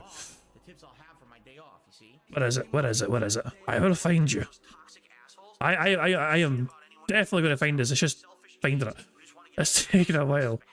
I'm scrolling. The amount of fucking shit I watch on YouTube Shorts is fucking stupid, man. It really is. This would go a lot faster if I didn't watch so many fucking YouTube Shorts. Sorry, I must say. Jesus Christ, man. What is it? I tell you what, you guys enjoy autos. I'm going to let you guys enjoy autos while I try and find this. So at least there's something on the screen for you guys to enjoy while I'm trying to find this bastard thing. Oh hell, I will find you and I will show you to the audience to talk about this thing I want to talk about. Where is it? So where is it? So I am still looking. I'm still fucking looking. Where are you? I will find you. I know I will find you. It's something that is worth watching and that is worth showing. You know? And that's to do with gaming as well, and the cost is the money went into what this guy put into his fucking gaming setup. Ah, for fuck's sake, I'm still looking. I'm still looking. Hold on. I'm still looking. I will find this. I am gonna find this. I know I can't. Okay, I found it. Finally. What? Shut up. I found you, you bastard. Here if I can go. This guy made a video here. Why is my VR setup more than my rent? Right? Now this is fucking insane. But yeah, this guy has like a fully immersive like VR setup in place here. With a running thing and it's just the amount of so yeah, if you have the money for it, this could be your fucking gaming experiences. Effectively. If you set it up properly. You know? Is my VR setup more than my rent? My Quest 3 headset for wireless VR gaming, my Bubble VR head strap battery pack that has a fan that cools my head down, my Vibe tracker so that I can use my UDCap VR controller gloves with the Quest 3, my touch trackers on my gloves for spatial tracking, my UDCap VR controller gloves that lets me play VR games with my hands, and so that I can eventually use things like a sword with my controllers. My B-Haptics vest and wrist straps has 40 motors in this vest right here. So I can feel gunshots, I can feel explosions. That's insane. All that crazy shit. My haptic shirt by OO Suit is a tense haptic suit where I can feel my muscles contract in real time, so I can feel being stabbed. My exoskeleton that assists my legs when running on this treadmill, I'm literally not doing this right now. I'm not doing this. It's literally walking for me. Last but not least, my virtuous omnidirectional treadmill that helps me move in full 360 in VR. Crazy. The Handy 2 Pro is... Why is my... Yeah. So this is... I mean... this is insane. This is absolutely insane. You know, I mean, this is... it's absolutely fucking mental. This whole fucking setup, you know what I mean? It's like, holy fucking shit. But it's like, is this... When I think of, see, this is the thing, when I think of a VR experience, you know what I mean? Wouldn't you want the whole thing to feel like this? You'd want it to be as immersive as possible, wouldn't you? That's the whole fucking concept of virtual reality, isn't it? You want you fucking immerse yourself in that reality as much as possible. And this guy seemingly has gone out his way to try and do that as best as possible with all this stuff that he's got, you know? Like, it's fucking mental. But, oh, here's a bad patch from Sonny. With Meta dropping VR and Quest, this is $5,500 paperweight. Oh, for God's sake. But there's other headsets, though, of course. You know what I mean? There is, other headsets available, and I imagine this guy probably has them as well in some capacity. I mean, you could replace this headset with another one, and I imagine it'll still be compatible with it to a certain degree with how he uses everything else here. Yes, that's true.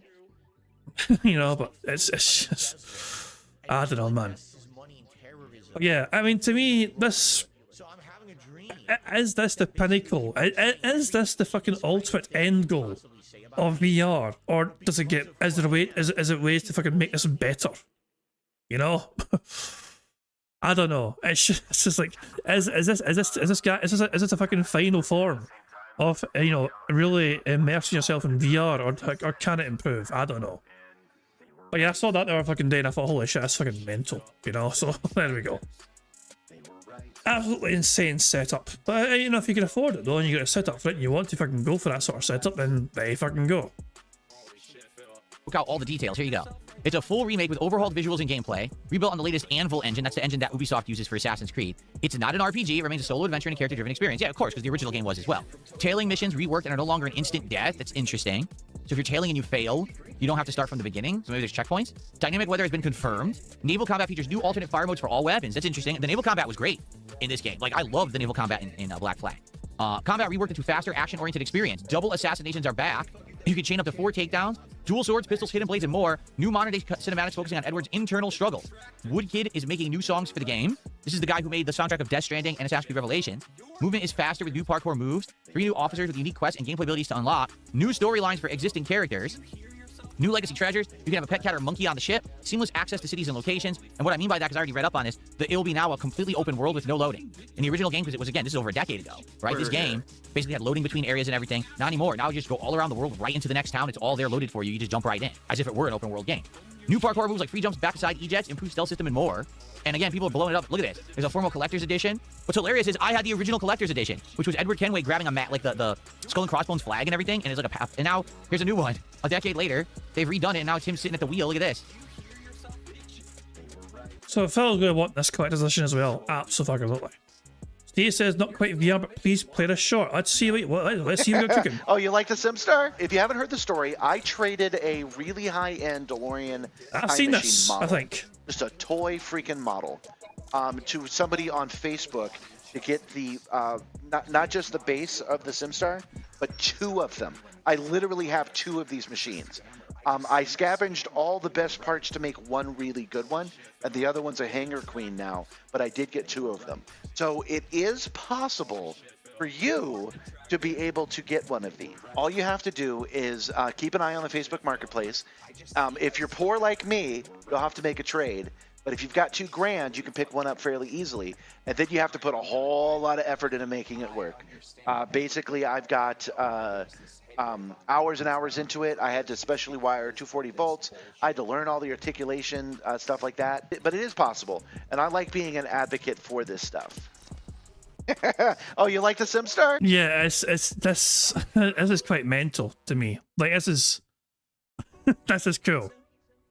I really appreciate fucking people, you know what I mean, gamers, who try and make the experience as immersive as possible. Like, I've seen people with, like, you know, there's people who fucking really immerse themselves in Truck Simulator, and they'll fucking have their entire gaming setup like they're inside a fucking truck, with like a monitor for your, you know, if you look, a monitor's on their left hand side where a fucking their window would be to roll down. That's their window on the left hand side.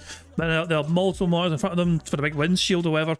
They got a monitor on the right hand side. It's kind of like they were really in a proper, you know, big proper gear stick as well, and a fucking seat which will actually have suspension in the seat, like you're in a fucking truck. You know, like it is insane. But I can appreciate and respect people fucking really, you know, they fucking go all in and trying to make that game as fun for them as fucking possible, you know. Yeah, so I really I can appreciate people that fucking, they still enjoy games this fucking much. They make the games as enjoyable as possible for them, you know what I mean? So yeah, fair play to them. Fair fucking play to them. And I'm sitting here still using a fucking old PS4 controller, fucking playing games on PC. I like how, so I'm pretty much a PC gamer now, but I refuse to fucking play games with a fucking keyboard and mouse. You know, I'm still holding onto the controller to play games on fucking PC with, you know. That's just the way I am, hard-coded that way, I guess. Anyway, let's get back to bingo. I mean, if you just stream, obviously, Berkel saying just finished with the stream 100, it's a rough one, yeah. We have won bingo already. We've already got 1 bingo victorious. We got our first full house victory earlier on. You know, we crushed it. We had the marble race. Larry won the marble race, and we're trying to get a second full house here because that's what the chat decided. So, if we get a second full house, cool, but if not, it is what it is. There's 6 new hours of main story content. Rifts will take you through alternate stories where Edward made different decisions, like becoming a Templar. New main story arcs involving Blackbeard and Steed Bonnet. 3 officers for the Jackdaw that have a new quest line to recruit them. All new cutscenes, bringing back the original actors, including Matt Ryan as Edward, and they all look to be mocap. New cutscene involving Caroline and Edward, adding more depth to their tragic past. Rifts seem to involve modern-day elements that are optional, meaning all forced MD sections are completely absent now. Engaging with that content is a choice. Wow. There it is. Okay, that's the actual full thing. That looks pretty cool. Now, just to be fair and honest here, do I care about the collector's edition? No, I do not. It's been a long— Yeah, you fucking do. You absolutely care. You're a fucking hoarder of shit, Phil. time since I cared. Back in the day, I used to do a show called Release Day Unboxing, where I would unbox the collector's edition, show you all the fancy stuff with it, and then I would have that stuff in my background and stuff. I'm not getting that stuff anymore. There's no point. You know, I'm far past being that kind of a collector or whatever. But it's kind of cool for those who like this stuff. You know, there's a steel book at GameStop. Actually, a reason to go to GameStop again. What does Synth Potato say here? Oh, this is a different story. We're going to talk about that in a second. I forgot. So, does it look good? Yeah, it does. It comes out July 9th, I believe is the release date. But what I find funny about this is, how much do you want to bet that this game is going to sell well and likely will do better than Assassin's Creed Shadows? I almost guarantee you it will. Because it's a solid game. For me, it's one of my favorites. Like, I always say the Assassin's Creed 2 trilogy is my favorite Assassin's Creed games of all time. But Assassin's Creed 4 is my second favorite. It's just got great characters that are likable and fun. It's got interesting story. It's got great gameplay elements that advance the series with the ship battles and stuff like that. It's a really good game. And then after this, they started just going crazy with what they wanted to do with these games, especially with the era of like a PS4. With that one that was a PS4 exclusive, and it just sucked ass. It ran so poorly. So that's where they kind of went astray. But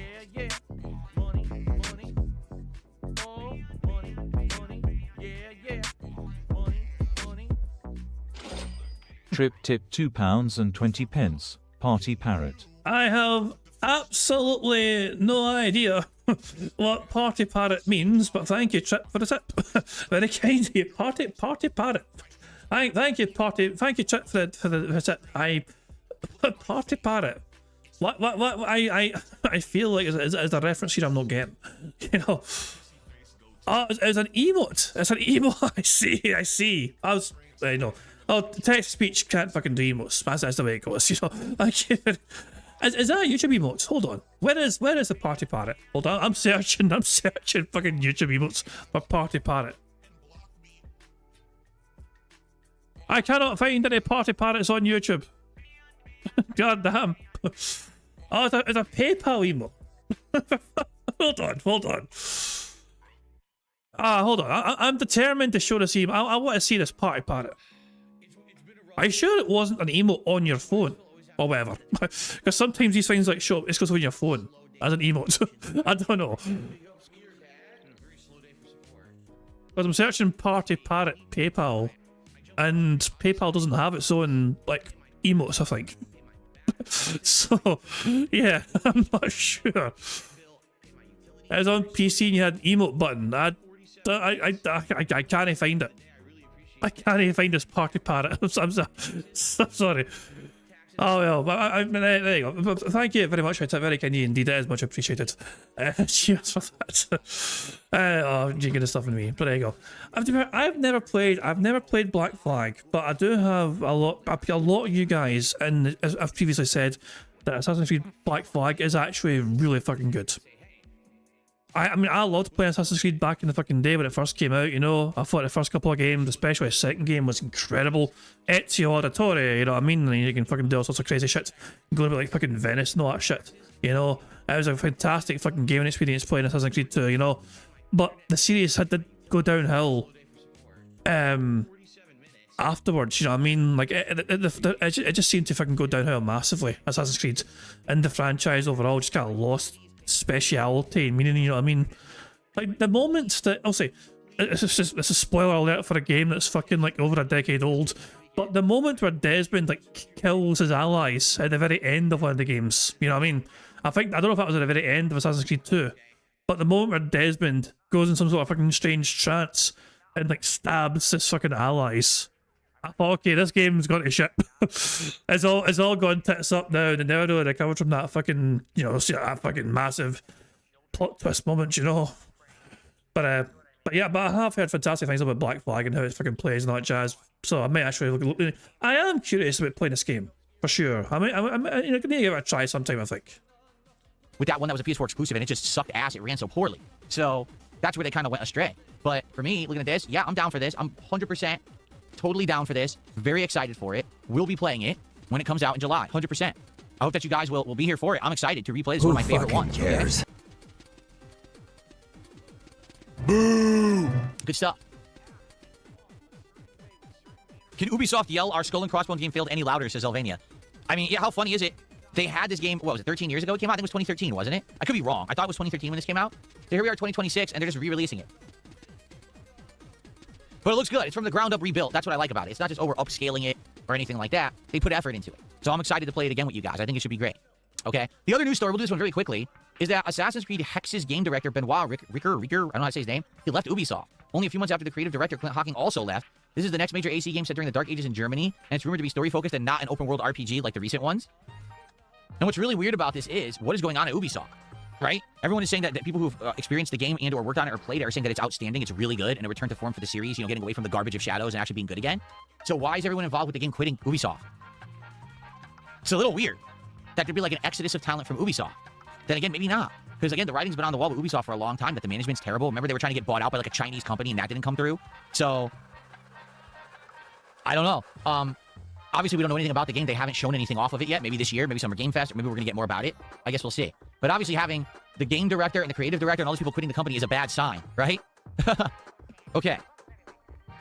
All right, guys. So, that's our gaming news for today.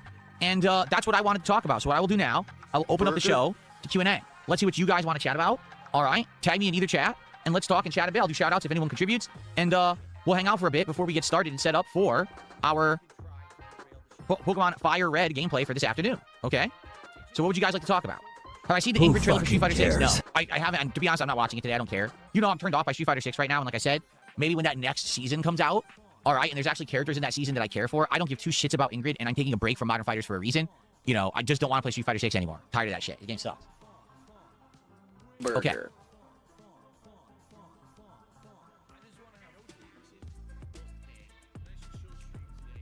Let's see.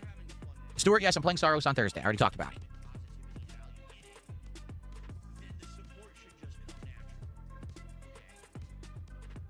I have a bad feeling that the rest of us are going to be a very slow and boring fucking stall fest as Phil waits for money to come in. I have a from this point onwards, we might regret picking a second bingo card. I'm ignoring every stupid question from Kick right now, just completely ignoring their stupidity. Okay, I'm glad you like my haircut. Thank you, King Michael. Fuck off, King Michael. You're fucking lying. Burger. No, you like your fucking haircut. Fuck off. Go back to Supercuts and get your $5 back, jabroni. Oh, no. So Vegeta says, I need to do react streams and drama streams full time. It's what you do best. Casino editor makes $15,000 a month, and the casino is most likely making $1 million a year. Now that the spotlight is on them, you should use that momentum to take over the drama and react sphere. Well, a couple things. Number one, okay, I don't think I would ever take over the drama react sphere. Let's say, for example, I started doing regular content of drama, right? Not every single stream, but let's say I covered it all the time. Would I see an uptick of views? Well, the one drama video that I did, that was a highlight video that my editor made, got over 7,000 views. I think at this point it's 7,600 views in a little over a week. Well, just about a week, actually. What about the April Fool's events that I did for LTG and Wings of Redemption? Those streams did well. I made money on them, and they got decent views, okay? But here's the problem. When you're doing drama content, the only way that you can actually find success is to fully become drama content, okay? Why? Because the audience for drama is very profitable and is very prominent and is growing on the internet, okay? But those people don't care about anything but internet drama. So if you want to lean into the content, you can be profitable and you can be successful, but then you have to throw away anything else that you ever had a hope of doing, right? I'm just going to give you the perfect example right now, Kino Casino, all right? When those guys are together and they're doing the drama content and they are making fun of someone and ripping them a new butthole, sky high views, sky high, profits, just crazy. And then the moment the drama ends and Andy says, oh, let's do gameplay, 90% of the audience runs for the hills and there's no more contributions. It just completely dries up and he's just streaming for the sake of streaming because it's fun. He likes games. He doesn't really make anything on it. If PPP decides to do a random video about a movie review or he's going to review a burger or something, no one cares. He doesn't get any views on it. It's only the drama content that makes the money. And they know that. And I think that they're okay with that. Okay? I'm not okay with that. I'm not. Why? Because I have affinity and love for games and this community that I have built over the course of an 18-year legacy on the internet. All right? I didn't just start doing this in the last few years and decided this is a money train that I'm jumping on and I'm going to have internet notoriety being a drama queen. This is something that I actually have passion for, and I've built up a presence and a group of people who love what I do and are very loyal to me. Why don't you back it up with a source? My source is that I made it the fuck up. And I worked very hard to build what I have. A giant... Why would I lie? I imagine it's like breathing for you. Legacy of content that people watch and...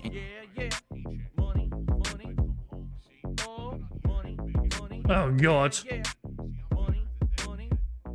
Oh, Jesus Christ. Amputated fat cat tipped £1.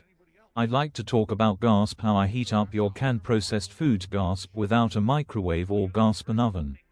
I basically use my wide gasp ass to blow a climate changing fart gasp under the can and it quickly gasp heats it. Sometimes burning it gasp.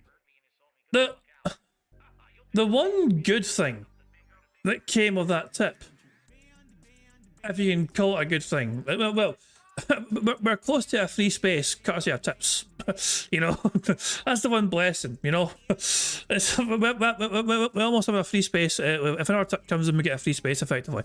But yeah, that's awful though. No, we didn't need that. We didn't need that fucking mental image. Fucking cats, amputated cats, fucking powered fucking cook. Fuck off. No, that's awful. That's just. I know it's your birthday, Kyle, but that's too far.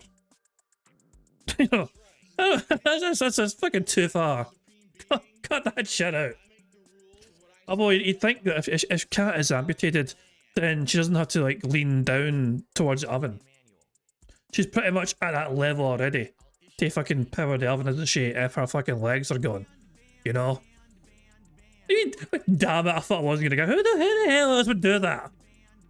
It's like, but it's like, Honestly, it feels like a contest. It feels like a straight up shootout and debauchery between you and Prophet, you know? It seems like a competing with each other to see who can be fucking more fucking depraved individual, you know? And half the time you win, half the time Prophet wins. It's a fucking contest between you two buggers. Oh, Christ alive. Well, thank you for that, though. And I worked very hard to build what I have. A giant legacy of content that people watch and trust and enjoy to this day. You know, playthroughs that I did 10, 15 years ago that people still come back and hang out to watch. You know what I mean? And I love that audience. I do. That's what I have passion for. All right? Now, I understand that I'm 44 years old, and as an aging gamer, that I'm not going to get the attention of the young crowd. I'm not going to get teenagers coming by to watch me play video games. The teenagers are the ones that watch the 5-second to 30-second clip of me failing at a game, and they laugh about it on X or on Reddit or wherever the fuck they watch it. They don't have the brain capacity to watch someone actually play a game. They're actually just fucking mouth-drooling morons. So all they want to do is laugh at me. They have no intelligence level where they'd be able to sit on a stream for more than 5 minutes and actually have, like, a thought in their brain and a synapse that fires. They don't have that. You know, this is the modern generation. They're all fucking idiots, okay?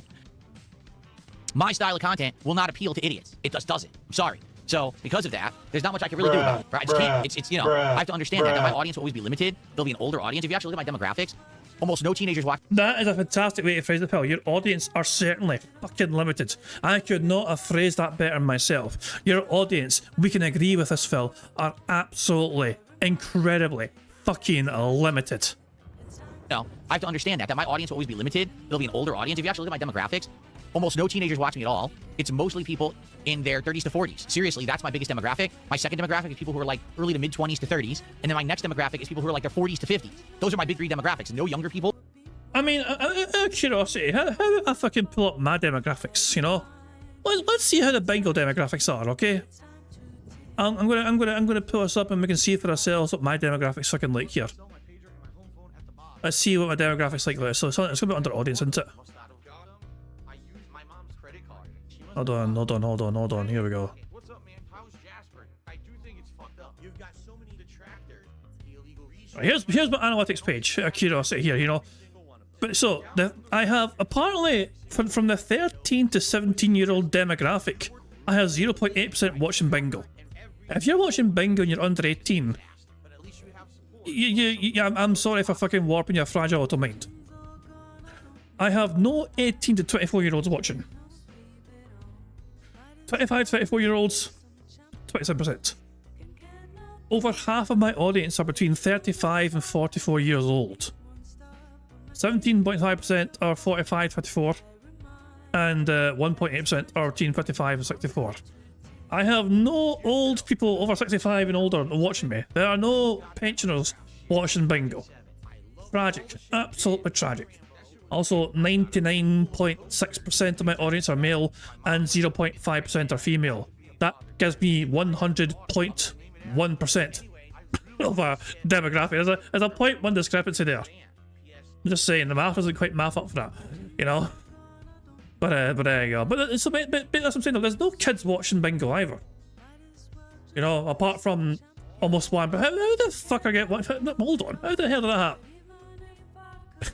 Gee, man, that's a bit concerning. If you're a kid on what, if you're a fucking young as fuck watching bingo, then get the fuck out of here. You know, this is not for you. I'm too much of a potty mouth for fucking young bastards. You shouldn't be watching this naughty content.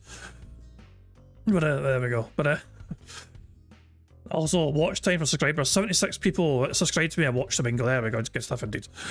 1% margin of error. There we go. But there's my demographics right fucking there, you know. I mean, no big surprises there, you know what I mean. But yeah, bingo is for a bit of a mature audience, you know, for sure. But there you go. that's my demographics right there. At all. They just don't watch me, okay? And that's all right. If I were to start doing drama content, all of a sudden, my demographics would change. All of a sudden now, I'll have to start catering back to that younger crowd. And like I said, you can't just do part of it. You have to do it all. Like, that has to be your end-all, be-all of content. So, could I be successful being a drama creator? Yes. I tell you right now, I know for a fact I could do it. I've already experimented with it, and the little that I've done was successful. It wasn't, oh my god, blow you away successful, because I didn't put my whole effort into it. It was just a one-off day here, a one-off stream here, a one-off video here. But every time that I've tried it, it works. Okay? And I know that if I did dedicate full time to it, I could be a clippable personality who talks about it, and I get viral, you know, referral credits, essentially. It's that cycle on the internet that everyone clips each other and talks about each other, and everyone highlights and reacts to each other, and that's how it becomes profitable. But the only way that works is if you are always doing it. Because who's going to come to DSP Gaming to watch Phil randomly talk about LTG once every 6 months? Nobody. But who's going to come to DSP Gaming to hear Phil talk about the latest person every single week? Probably a lot of people if I did it all the time. But that means I literally have to essentially accept the fact that I have to give up on gaming. I mean it. I would have to actually quit as a gamer because it's completely different content. Then how come Andy Warski can fucking do gaming on Kino Casino whenever they fucking want to? If what you just told us that Kino Casino do drama all the time, but then they get to enjoy gaming as well all the time because that's what they fucking enjoy. And it might not get as much of an audience as a drama stuff, but they still fucking can do it whenever they want because they're successful. So, I don't quite understand how you say you couldn't do gaming. It's for two different audiences. My gaming audience is not into me doing drama, and drama viewers are not into me doing gaming. I know this because I've been there, done that. You know what I'm saying? Like, when I was with the casino, their audience came over wholeheartedly to watch me do stuff, and we're like, what's this? Is Phil gonna Phil RTU today? Is Phil gonna argue with COG, or is he gonna say something about Ethan Ralph today? Or is it just gonna be him playing games, which is boring, right? So I know that that's the case now. So that, you know. That's it. I'm playing games is boring. Like, well, there are gaming content creators out there who are not boring to watch their gaming content of, and they stream like multiple fucking hours. I mean, case in point, you know, there's two obvious examples I can think of here, okay? There's two easy examples, okay? Two different types of fucking gamers, okay? Dark Viper AU, Australian style Grand Theft Auto speedrunner, you know what I mean? But they fucking do other things like they do speedruns, or they have in the past, but they also fucking do other types of runs as well, like Chaos Mod and, you know, Pacifist Percent and all that shit, you know what I mean? They play the game multiple different fucking ways, okay? They often stream for hours and hours and hours at a time, you know? And it's like people, I mean, they have their audiences, they have their audiences that enjoy their highlighted, edited content, and they have their audiences as well that enjoy the fucking full restream stuff as well, you know what I mean? They like fucking being there for the experience, you know what I mean? And they'll fucking endure it for the fucking hours and hours that he's making content, you know? And because, that's what I'm saying, but they can fucking have an audience and hold on to an audience. And not just them, let's pick a different fucking person, different sort of game. Norwegian streamer called Virtual, you know? He's mainly known for Trackmania, you know? And his streams are often a fucking pursuit in patience. He's trying, you know, he's trying to fucking challenge himself to either fucking complete a very challenging course or just try and get a new world record or whatever in some sort of course or whatever. He'll often spend like over an hour at least trying to complete and perfect a fucking like 10-second or 20-second track, you know? And his audience still, you know, enjoy being there, and he'll talk to his audience as well, you know? He's always fucking talking about random shit, you know what I mean, to his audience, where to get some different talking points going while they're doing the fucking stream. And they get attention and support and views for their gaming content as well. You know? The private thing is, obviously, they're doing this content for the audience, but their personalities can fucking make people want to fucking stay with them and enjoy their content together while they play the fucking games they're fucking playing.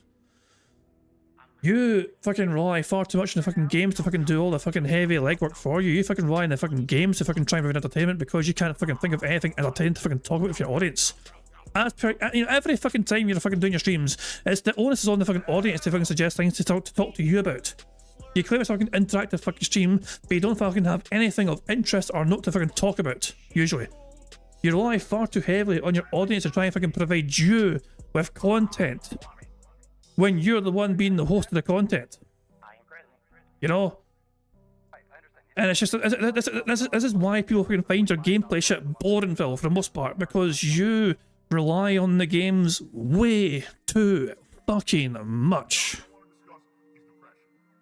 Like Dave saying, Aspen streamed Crimson Desert, had some fun, entertained for a few streams, made loads of money, then got on with his life. Exactly. I mean, Aspen Gold is not a gaming content creator by any means, you know what I mean? He'll enjoy playing games sometimes, I'm sure. Also, these days he's kind of more known for some of his more, you know, plot takes, you know, like these, you know, random political takes or whatever, and drama stuff in general. But he'll still enjoy games as well. And he'll have his audience for that as well. But yeah, it's just, Phil is relying way too much on these games fucking providing entertainment for him. And he needs to fucking learn it's not the game's responsibility, it's his. No, I'm sorry, but if you were to ask me right now what I would want to do for content moving forward, it's gaming content. It's covering news stories like I just did. It's playing with and reviewing peripherals. It's enjoying gameplay together, having chill vibes, having great interactive times. That's what I'm all about. Not about sitting here and insulting someone constantly and saying that someone else is worse than me and here's why and blah, blah, blah. Not that I couldn't do it and not that I'm not good at it. Because when I actually put effort into it, I can do it well. But I don't like it. Does that make sense? Like, I don't like it. I enjoy gaming. I enjoy this community I built. I don't enjoy just sitting around making fun of people all day. I actually find it beneath me because it is. It's lowbrow shit. It's easy to do. Just let me make that as abundantly clear as possible. Doing drama all the time is easy as fucking shit to do. And anyone who does drama all the time and complains and says it's hard is a fucking liar. Okay? Drama is the absolute easiest content to make. It takes absolutely no effort. It's the laziest content on the internet, and anyone can do it, but you need to be prominent to get an audience for it. The reason it would work for me is because I already have all the eyes of the internet on me, so when I do it, everyone hears about it and watches.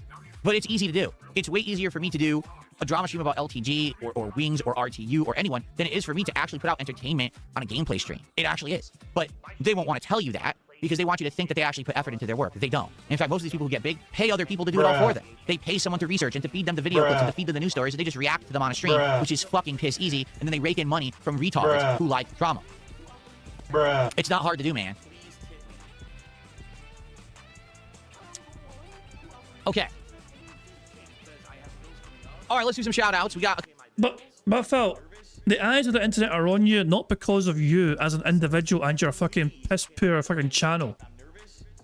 When you get attention and prominence on the fucking internet, with the eyes of the internet being on you, it is the fucking detractors that fucking amplify your fucking stupidity, your fucking crash outs, your fucking bizarre fucking drama segments. They're the ones that are fucking getting. So why did Asmongold ever fucking notice in the first place? Why did fucking Moist Critical notice in the fucking first place? Why did fucking Ethan Ralph not shit notice in the fucking first place? Why the fuck did Side Scores notice in the fucking first place? Why the fuck does anyone ever fucking pay attention to Darkside Phil these days?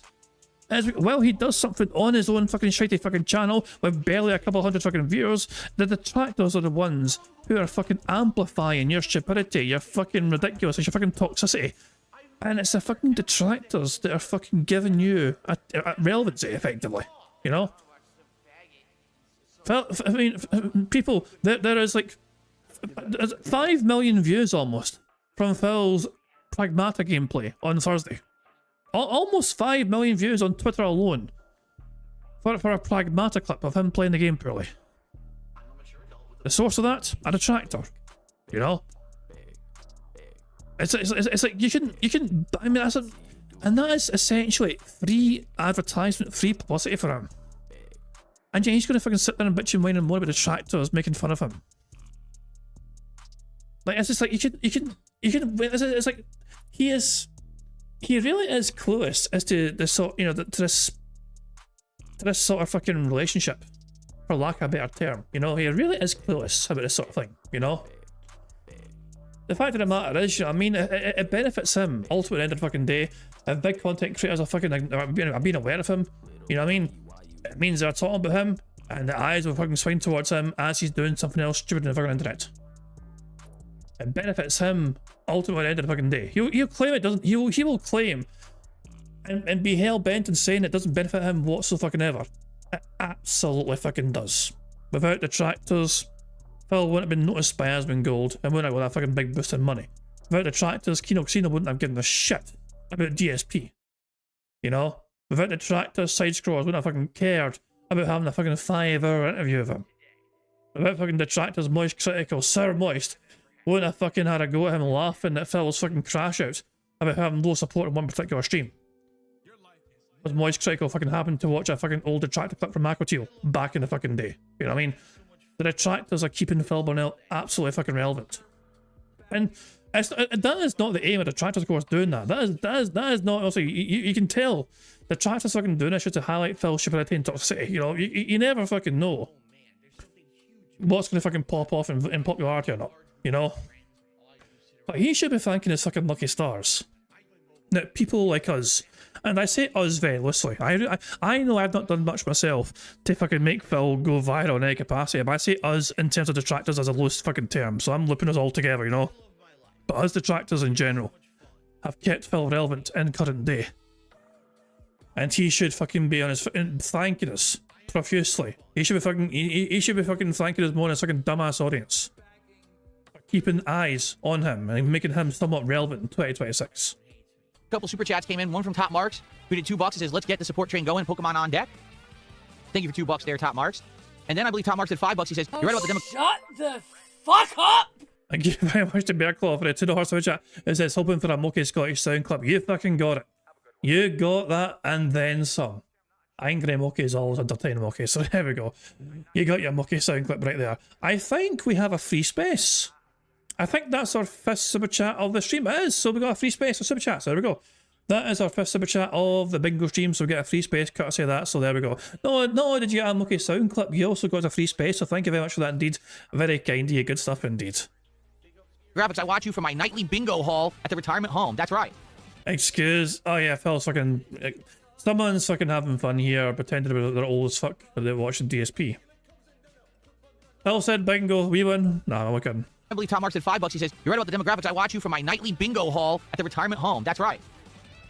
In fact, what I do every night is as I'm signing off from my late stream, the last thing I say to everyone is, good night, everyone, and remember to remove your dentures before you go to sleep. Because it's like a public service announcement for my audience. Say, you know, it's bad if you sleep with your dentures in your mouth. You got to take them out. That's funny. Dickens left.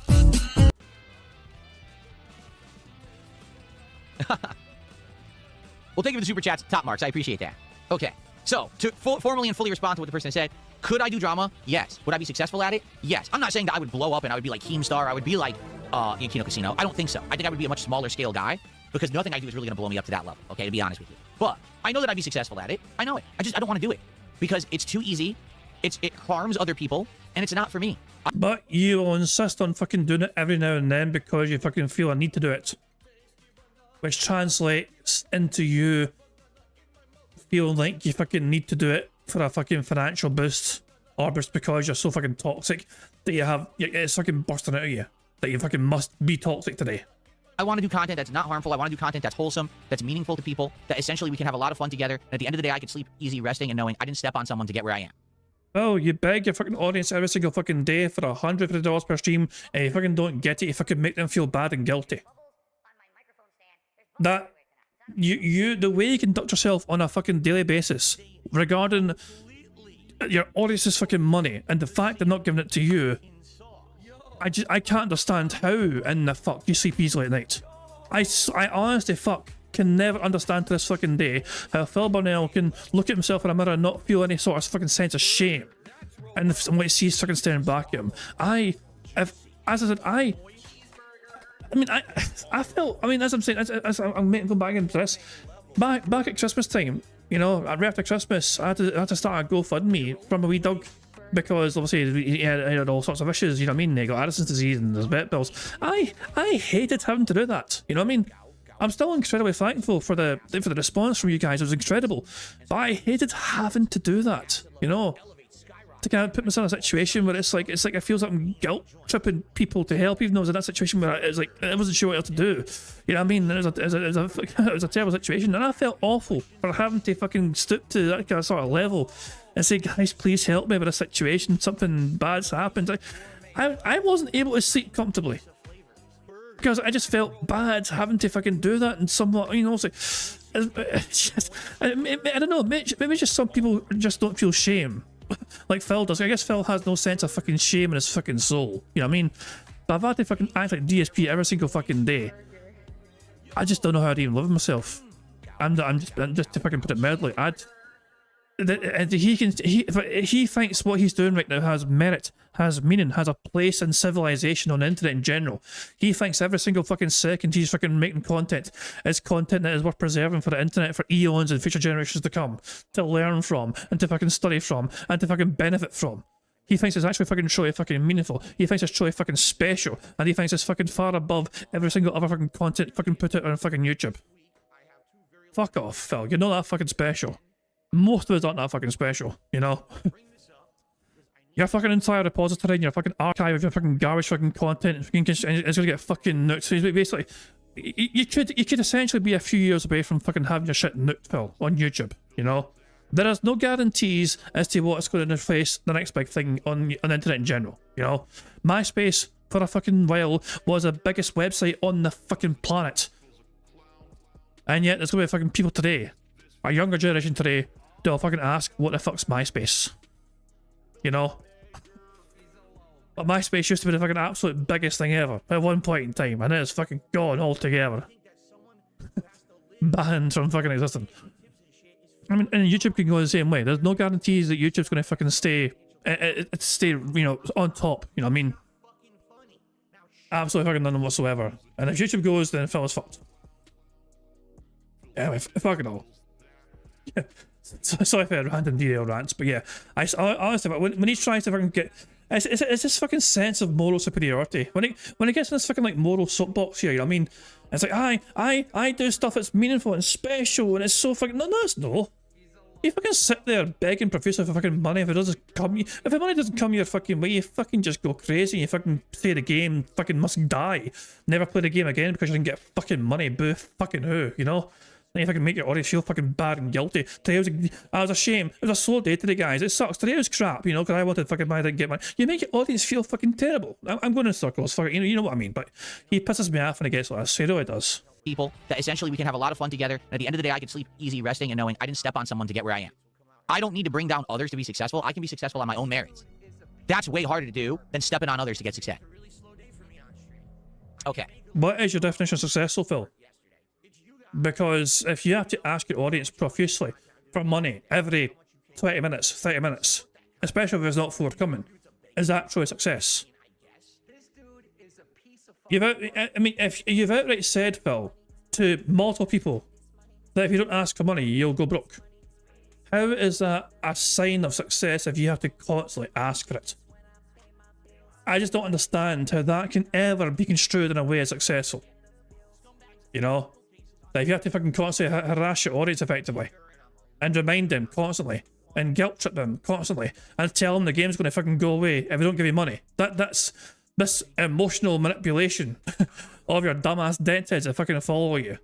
So I better give Phil fucking money, otherwise he might not play Pokemon again.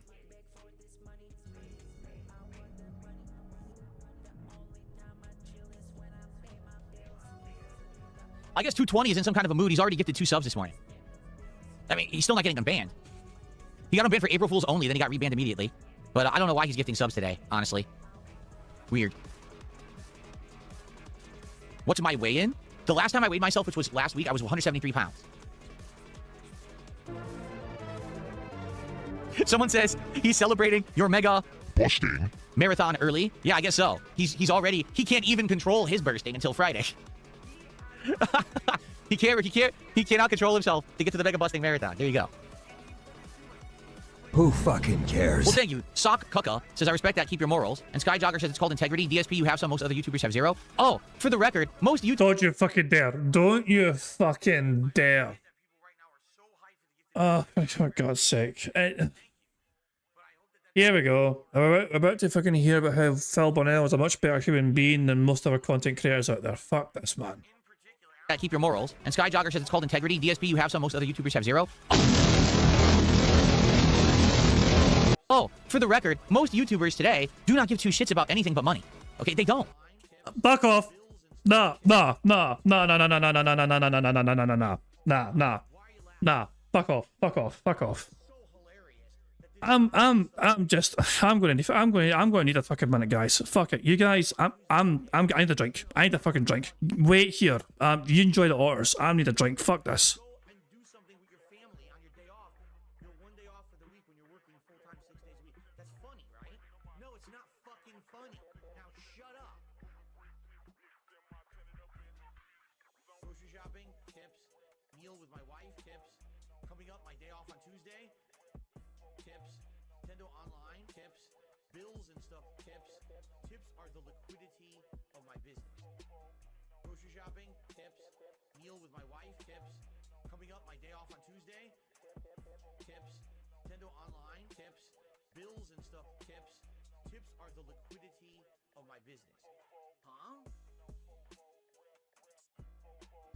Right, I'm back.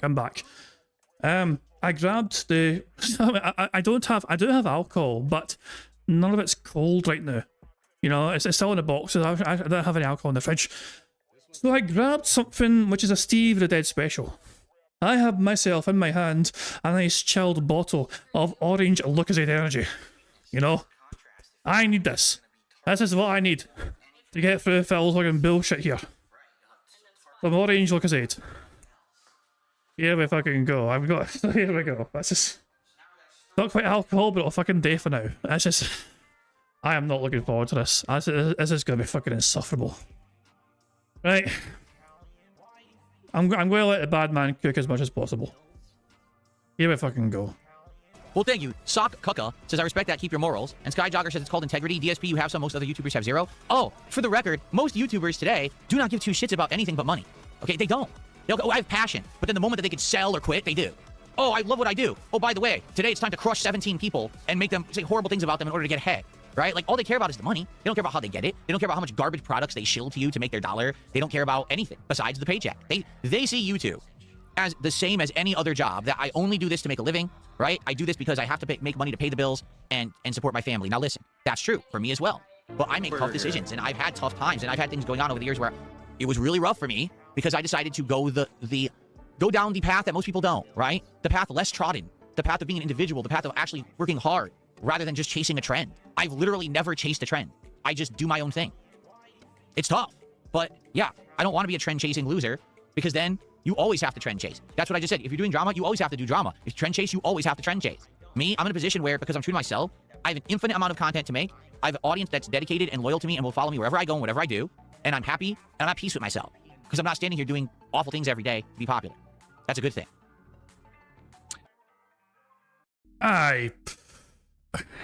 Jesus fucking Christ. Phil, you say you have no time to watch our content creators do what they fucking do, so how in the fuck would you know what they fucking do? Why are you fucking pretending to understand how other content creators conduct themselves and how they conduct their fucking business? I personally do not mind a content creator that I enjoy watching the content of shell something. You know? If it means that they can fucking make good content still, but fucking let them shell something that their success has fucking meant them to be able to do it, you know? You don't shell things because you're not fucking popular, Phil. Not anymore. You used to shell things. Oh, you absolutely fucking used to shell things as much as you fucking could. You know, you have shelled beanbags before. You have shelled gaming peripherals before. You have shelled all sorts of random fucking shit, like gamer stacks. You have shelled a bunch of loot box things before. Don't you fucking pretend that you're above shelling, Phil. You used to fucking shell until it was not profitable for you to shell anymore because you couldn't fucking shell any fucking more.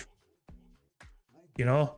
And then when you were not popular enough to shell anything, and these other content creators, the bigger ones, got the fucking big ad deals to fucking promote certain things, you fucking said, well, at least I'm not a paid shell like them.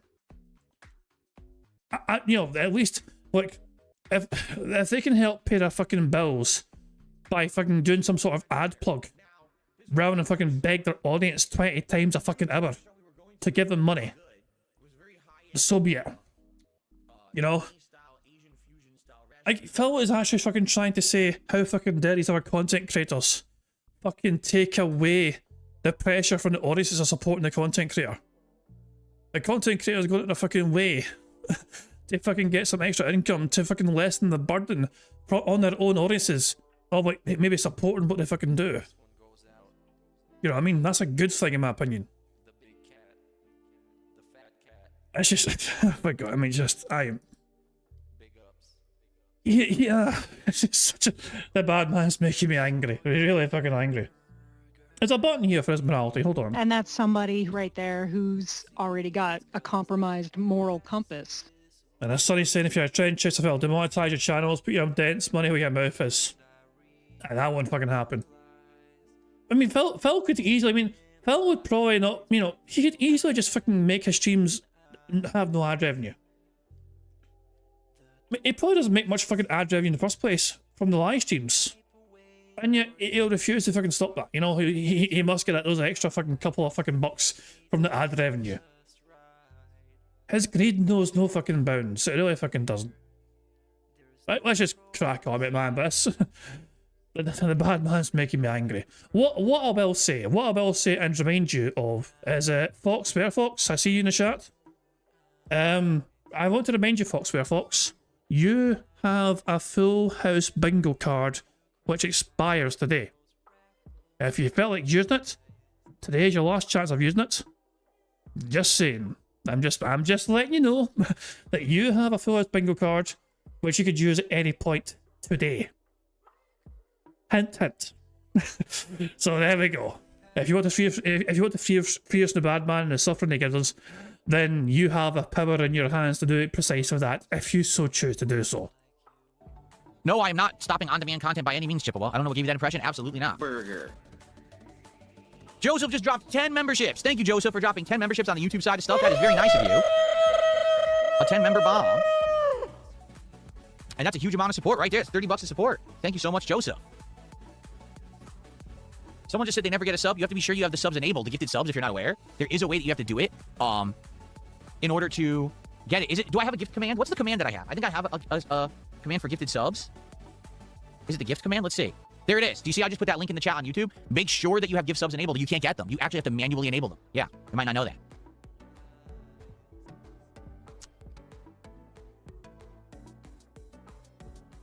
Vegeta says, it's one thing I appreciate about your streams. Your honesty and passion for gaming. You put money last while other streamers do it for the money. If you could give one tip from your streaming life experience to new streamers, what piece of wisdom would you give them? Fucking what? No. I'm not going to hear that again. That bullshittery. What was that fucking bullshittery nonsense right fucking there? Know that.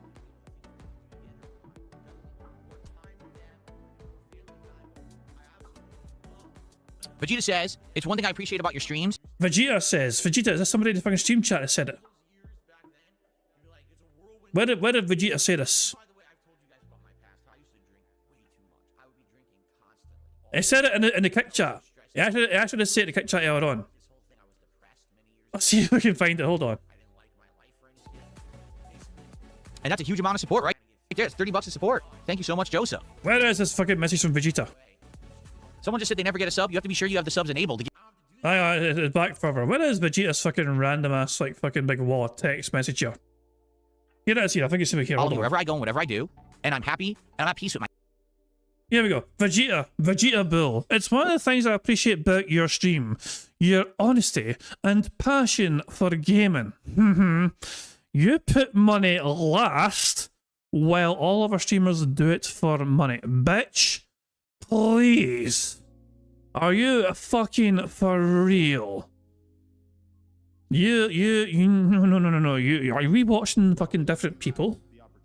Are you watching the same fucking piece of shit content creator that I am, Vegeta? Holy fuck, man. If you have one tip from your streaming life experience to new streamers, what piece of wisdom would you give them? Fuck me, man. Let's see how Phil's going to respond to this fucking... There's no way they're fucking being serious, but fuck it. Joseph just dropped 10 memberships. Thank you, Joseph, for dropping... We heard that. Someone just said they never get a sub. You have to be sure you have the subs enabled, the gifted subs, if you're not... Yeah, we heard that as well. And I know that. Yeah, we heard that as well.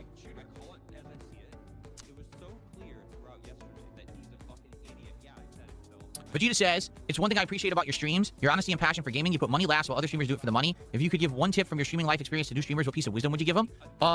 Very simple. Separate your actual in real life from your public persona, period. There needs to be a separation of work and life. You can't have them permeate completely over. You just can't. You have to have time to spend with your private life behind the scenes and time to be on camera as an on-camera personality. And it's okay if those are two things that are completely different. Because I didn't used to understand that, and I used to completely mix the two and meld the two. And because of that, too much of my private information got out on the internet. People became addicted to essentially knowing everything about me, and if I didn't give that information anymore, trying to get every piece of information possible for no good reason besides obsession. And that's a huge misstep. I should have done that much better in my early time as a creator, and because of that, it caused me endless suffering. It really did. In addition, one other thing. Suffer, Phil? Very simply put, roll with the punches and don't take yourself so seriously.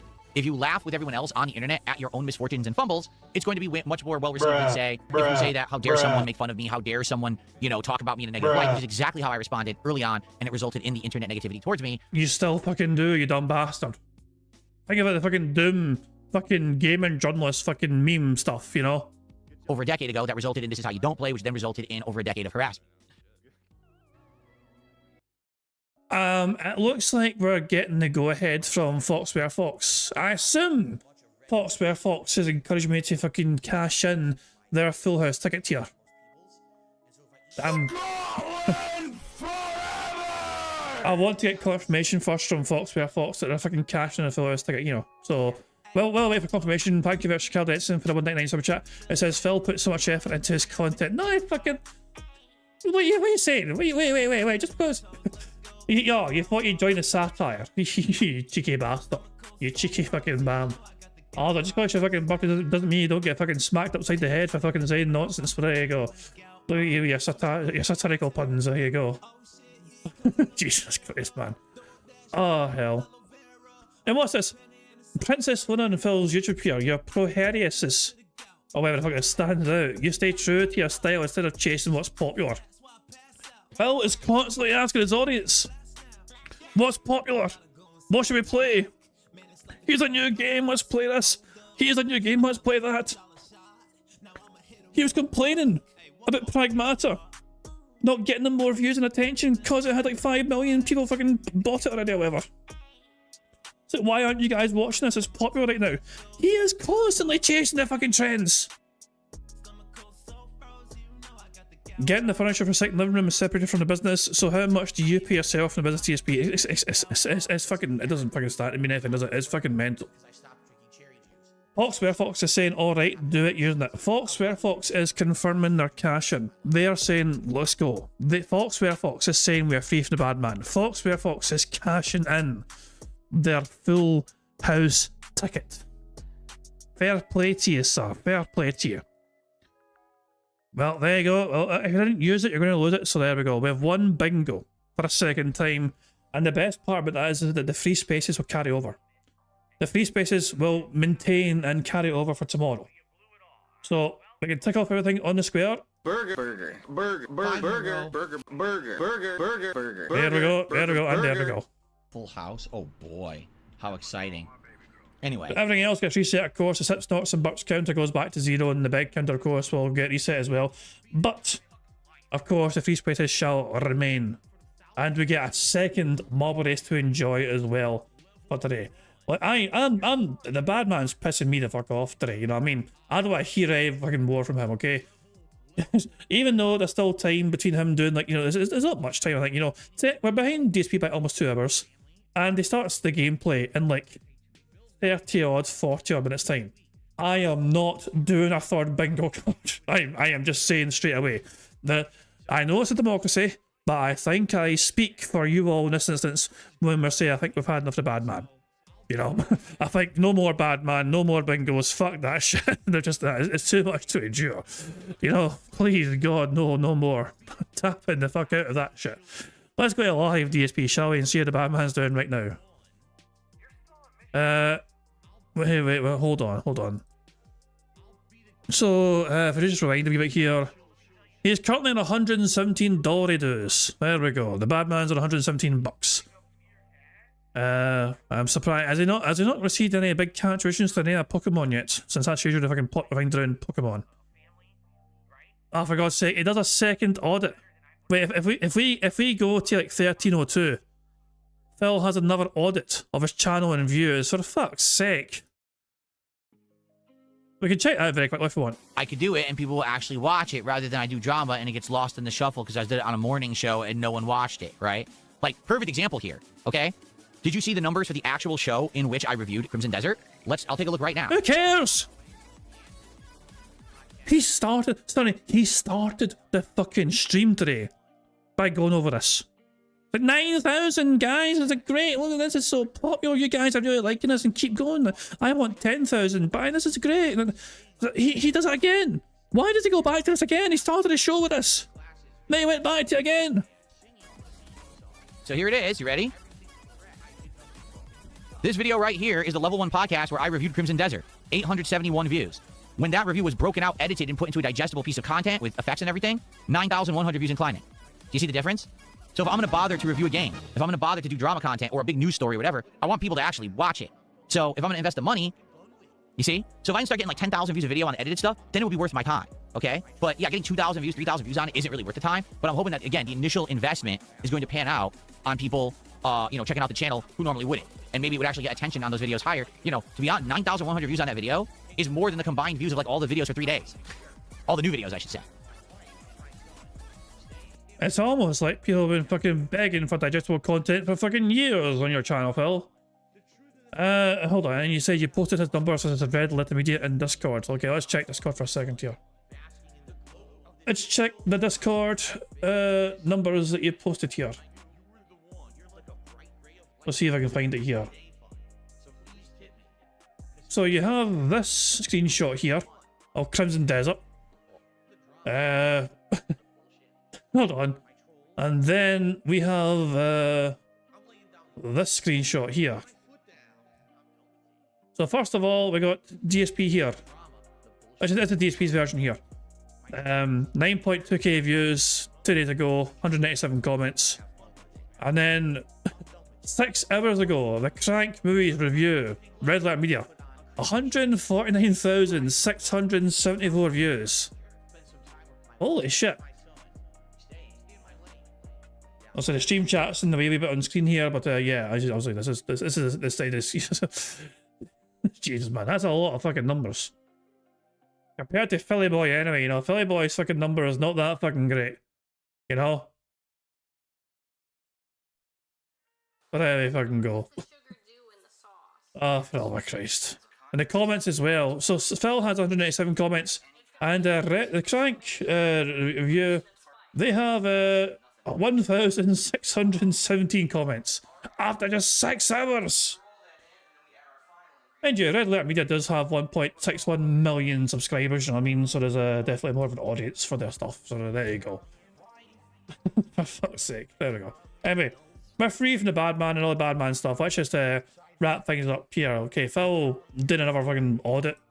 Who fucking cares? You know, he started the stream that way. Tim, and he's thank you doing for it a again. €2 super chat. He says, have a nice... Blah, blah, blah, blah. The bad man's gone. Oh, nice. He's gone. Hooray. This is the best part of the Pokemon stream so far, where the Phil's fucked off altogether. Let's have a quick fucking wank. We're done. We're done with the bad man. We're done with him. Okay, now let's have some more marbles, shall we? Since we do have another full house to celebrate, let's boot up the marble stream once more. And see who gets to fucking win the second full house. These otters are so fucking cute, man. Jesus Christ.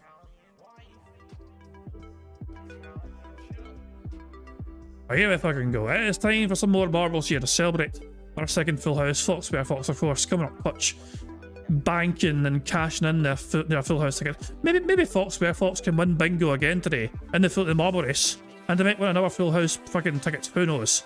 Let's random and see what's going on here. We need... So the course that we have is called Amazing Fire Track. It was made by Airborne Cornell. It has an 18% elimination rate and has an average finish time of 1.5 minutes. So let's fucking see how we do in this course. So the first marble race we had earlier on was actually really exciting. It was a photo finish towards the end, where Larry just put everyone else right at the fucking end. So there we go.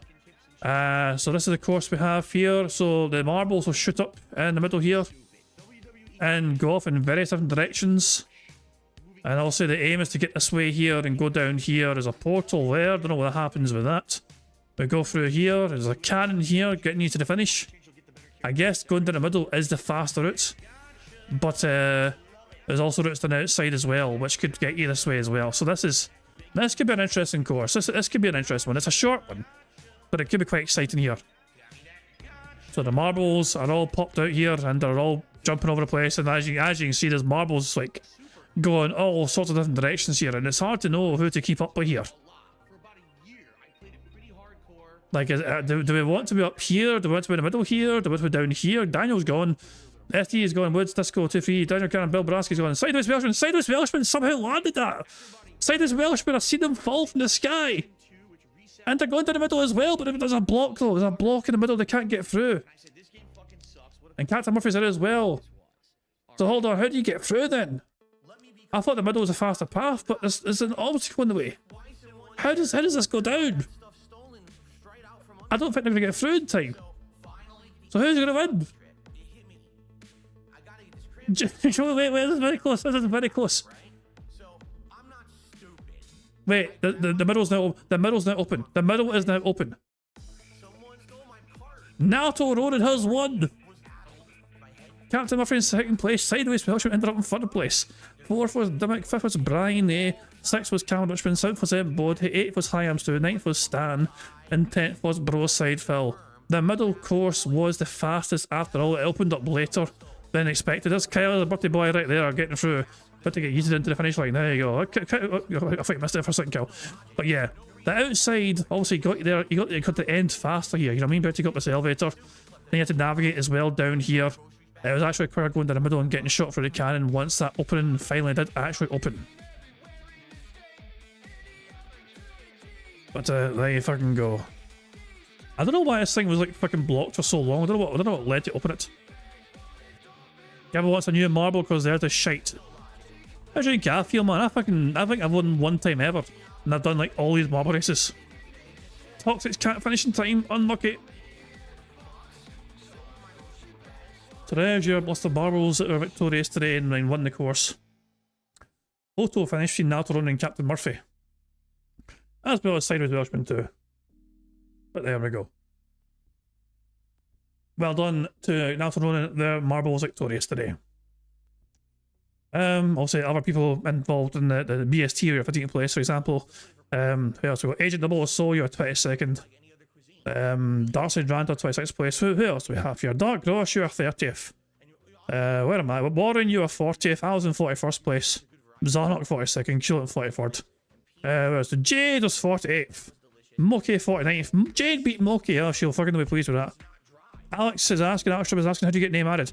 So to get your own marble added, there is a community post in the description of the stream. And the description of his live stream has a community post available for it. You add your own comments. Just add a comment to that community post, and I will add your marble. If you the link is in the description, or if you type in !marbles in the stream chat, like I'm doing right now for you, it will provide you with the bot with a link to the community post. So there you go. Type in !marbles provides you with a link to that community post. You then make a comment. I will see that comment, add a marble, and your marble will be here to potentially try and, you know, win first place one time. So there we go. That is how you get your own marble locked in and secured. Because of good stuff indeed. So Kyle Denson, birthday boy, was 58th place. Some marbles didn't finish, you know what I mean? As you can see. SD was Disco, 2-3, Bilbraski, Dreamlands, Giant Wolves, Bearclaw. Unlucky Bearclaw, you couldn't finish. Gibble wants a new marble. At least your marble did finish. Gibble's marble finished. Actually, where was Gibble's marble?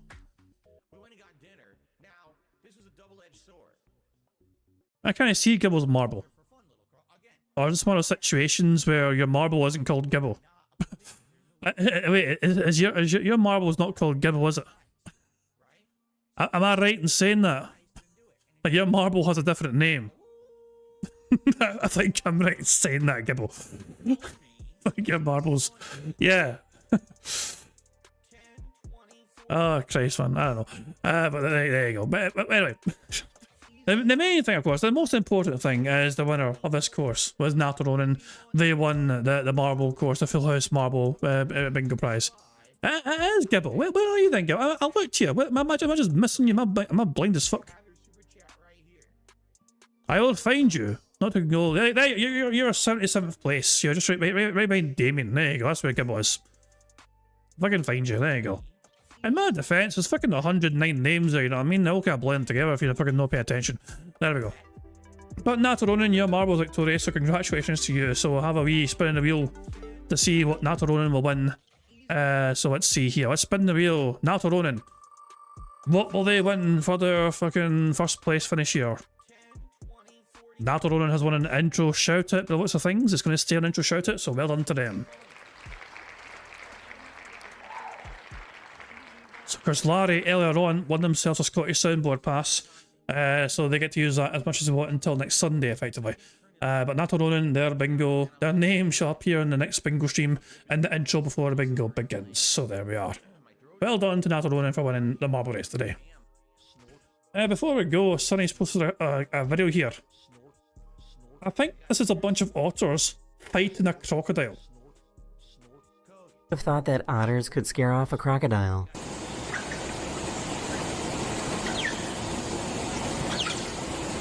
Lock him up, otters!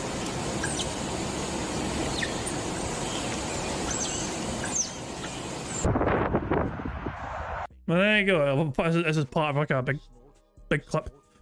For God's sake. Why did the chicken cross the road? I don't care. I'm not going to answer that question.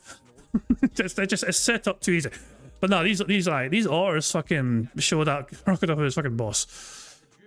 The chirping squeals. That's their war cry. That's their fucking war cry. You're fucking like. I mean, that's cute. Oh, I mean, otters can fuck you up. You know what I mean? I'm pretty sure. I mean, I've seen before. There's like fucking videos of otters like going to war with each other. You know. And it's like some sort of fucking like massive like fucking war in the water. You know. It's like scary shit, man. They got tiny wee fucking fists of steel, you know? they can fuck you up, you know? So yeah, otters can be scary, you know? They're, as cute as they can be scary as fuck as well. If I type in up here, otters fight. If I type in otters fight here. Otter family defeats Cayman in an incredible fight. That's a BBC Earth thing. I'll get... Here we go, this is the thing I'm talking about. 2 gangs of otters clash for territory in Singapore. Like, this is like literally, like, this is gang warfare.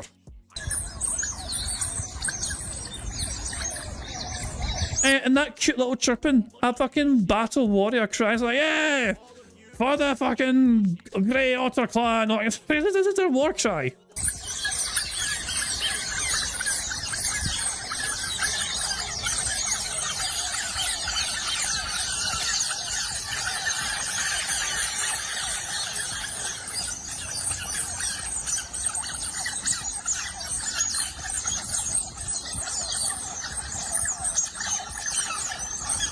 I mean, yes, it was filmed on potato, but this is a 6-year-old video, you know, it's not the best quality, but yeah, they're fucking each other up in the water here.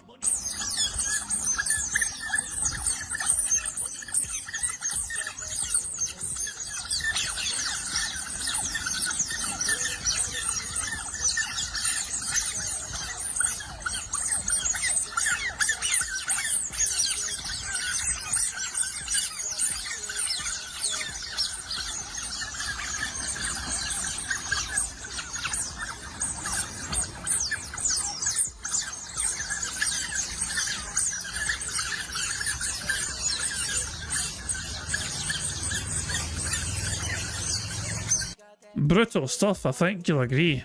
You know? This is why the bingo streams are not for the faint of heart. They're not for fucking young kids to enjoy. No.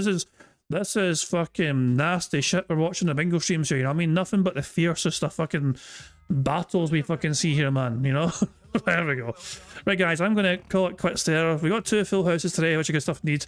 You know what I mean? So good stuff in there, you know what I mean? Bingo, of course, shall return tomorrow.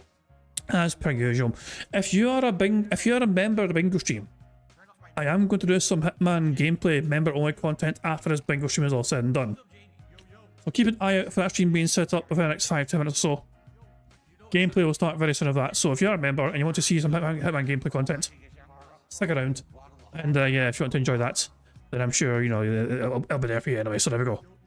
But for now, I'm going to wrap things up there, and I'm going to end how it always ends, by playing notorious PIG contributions made by supremely talented Pixar Animations. So, guys, until tomorrow, I do hope you all enjoy this year's Saturday. And yeah, I'll catch you all later. Goodbye. Oh yeah, and one more thing, of course. Happy birthday, Kyle Denson. Old bastard! Goodbye. On September 14th, a pre-authorized payment of $16.51 from PayPal.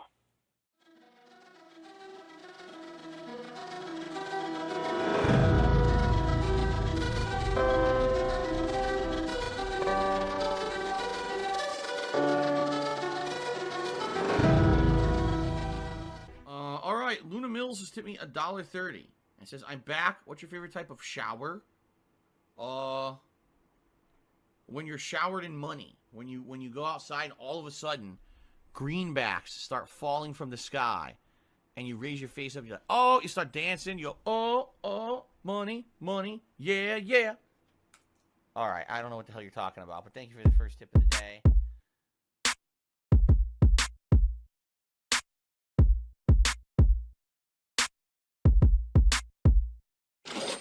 Money, yeah. Money, oh, money, yeah. Money, yeah. Money,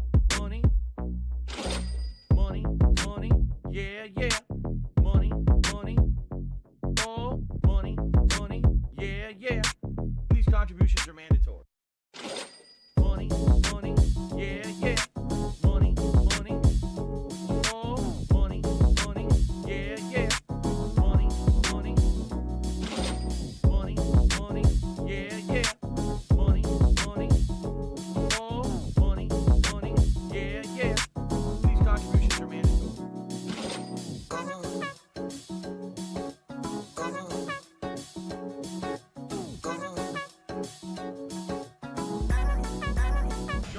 money.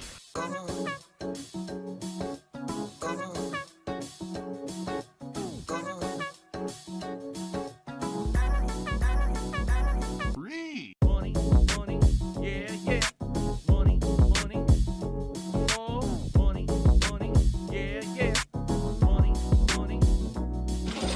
Money, money, yeah, yeah. Money, money. Oh, money, money, yeah, yeah.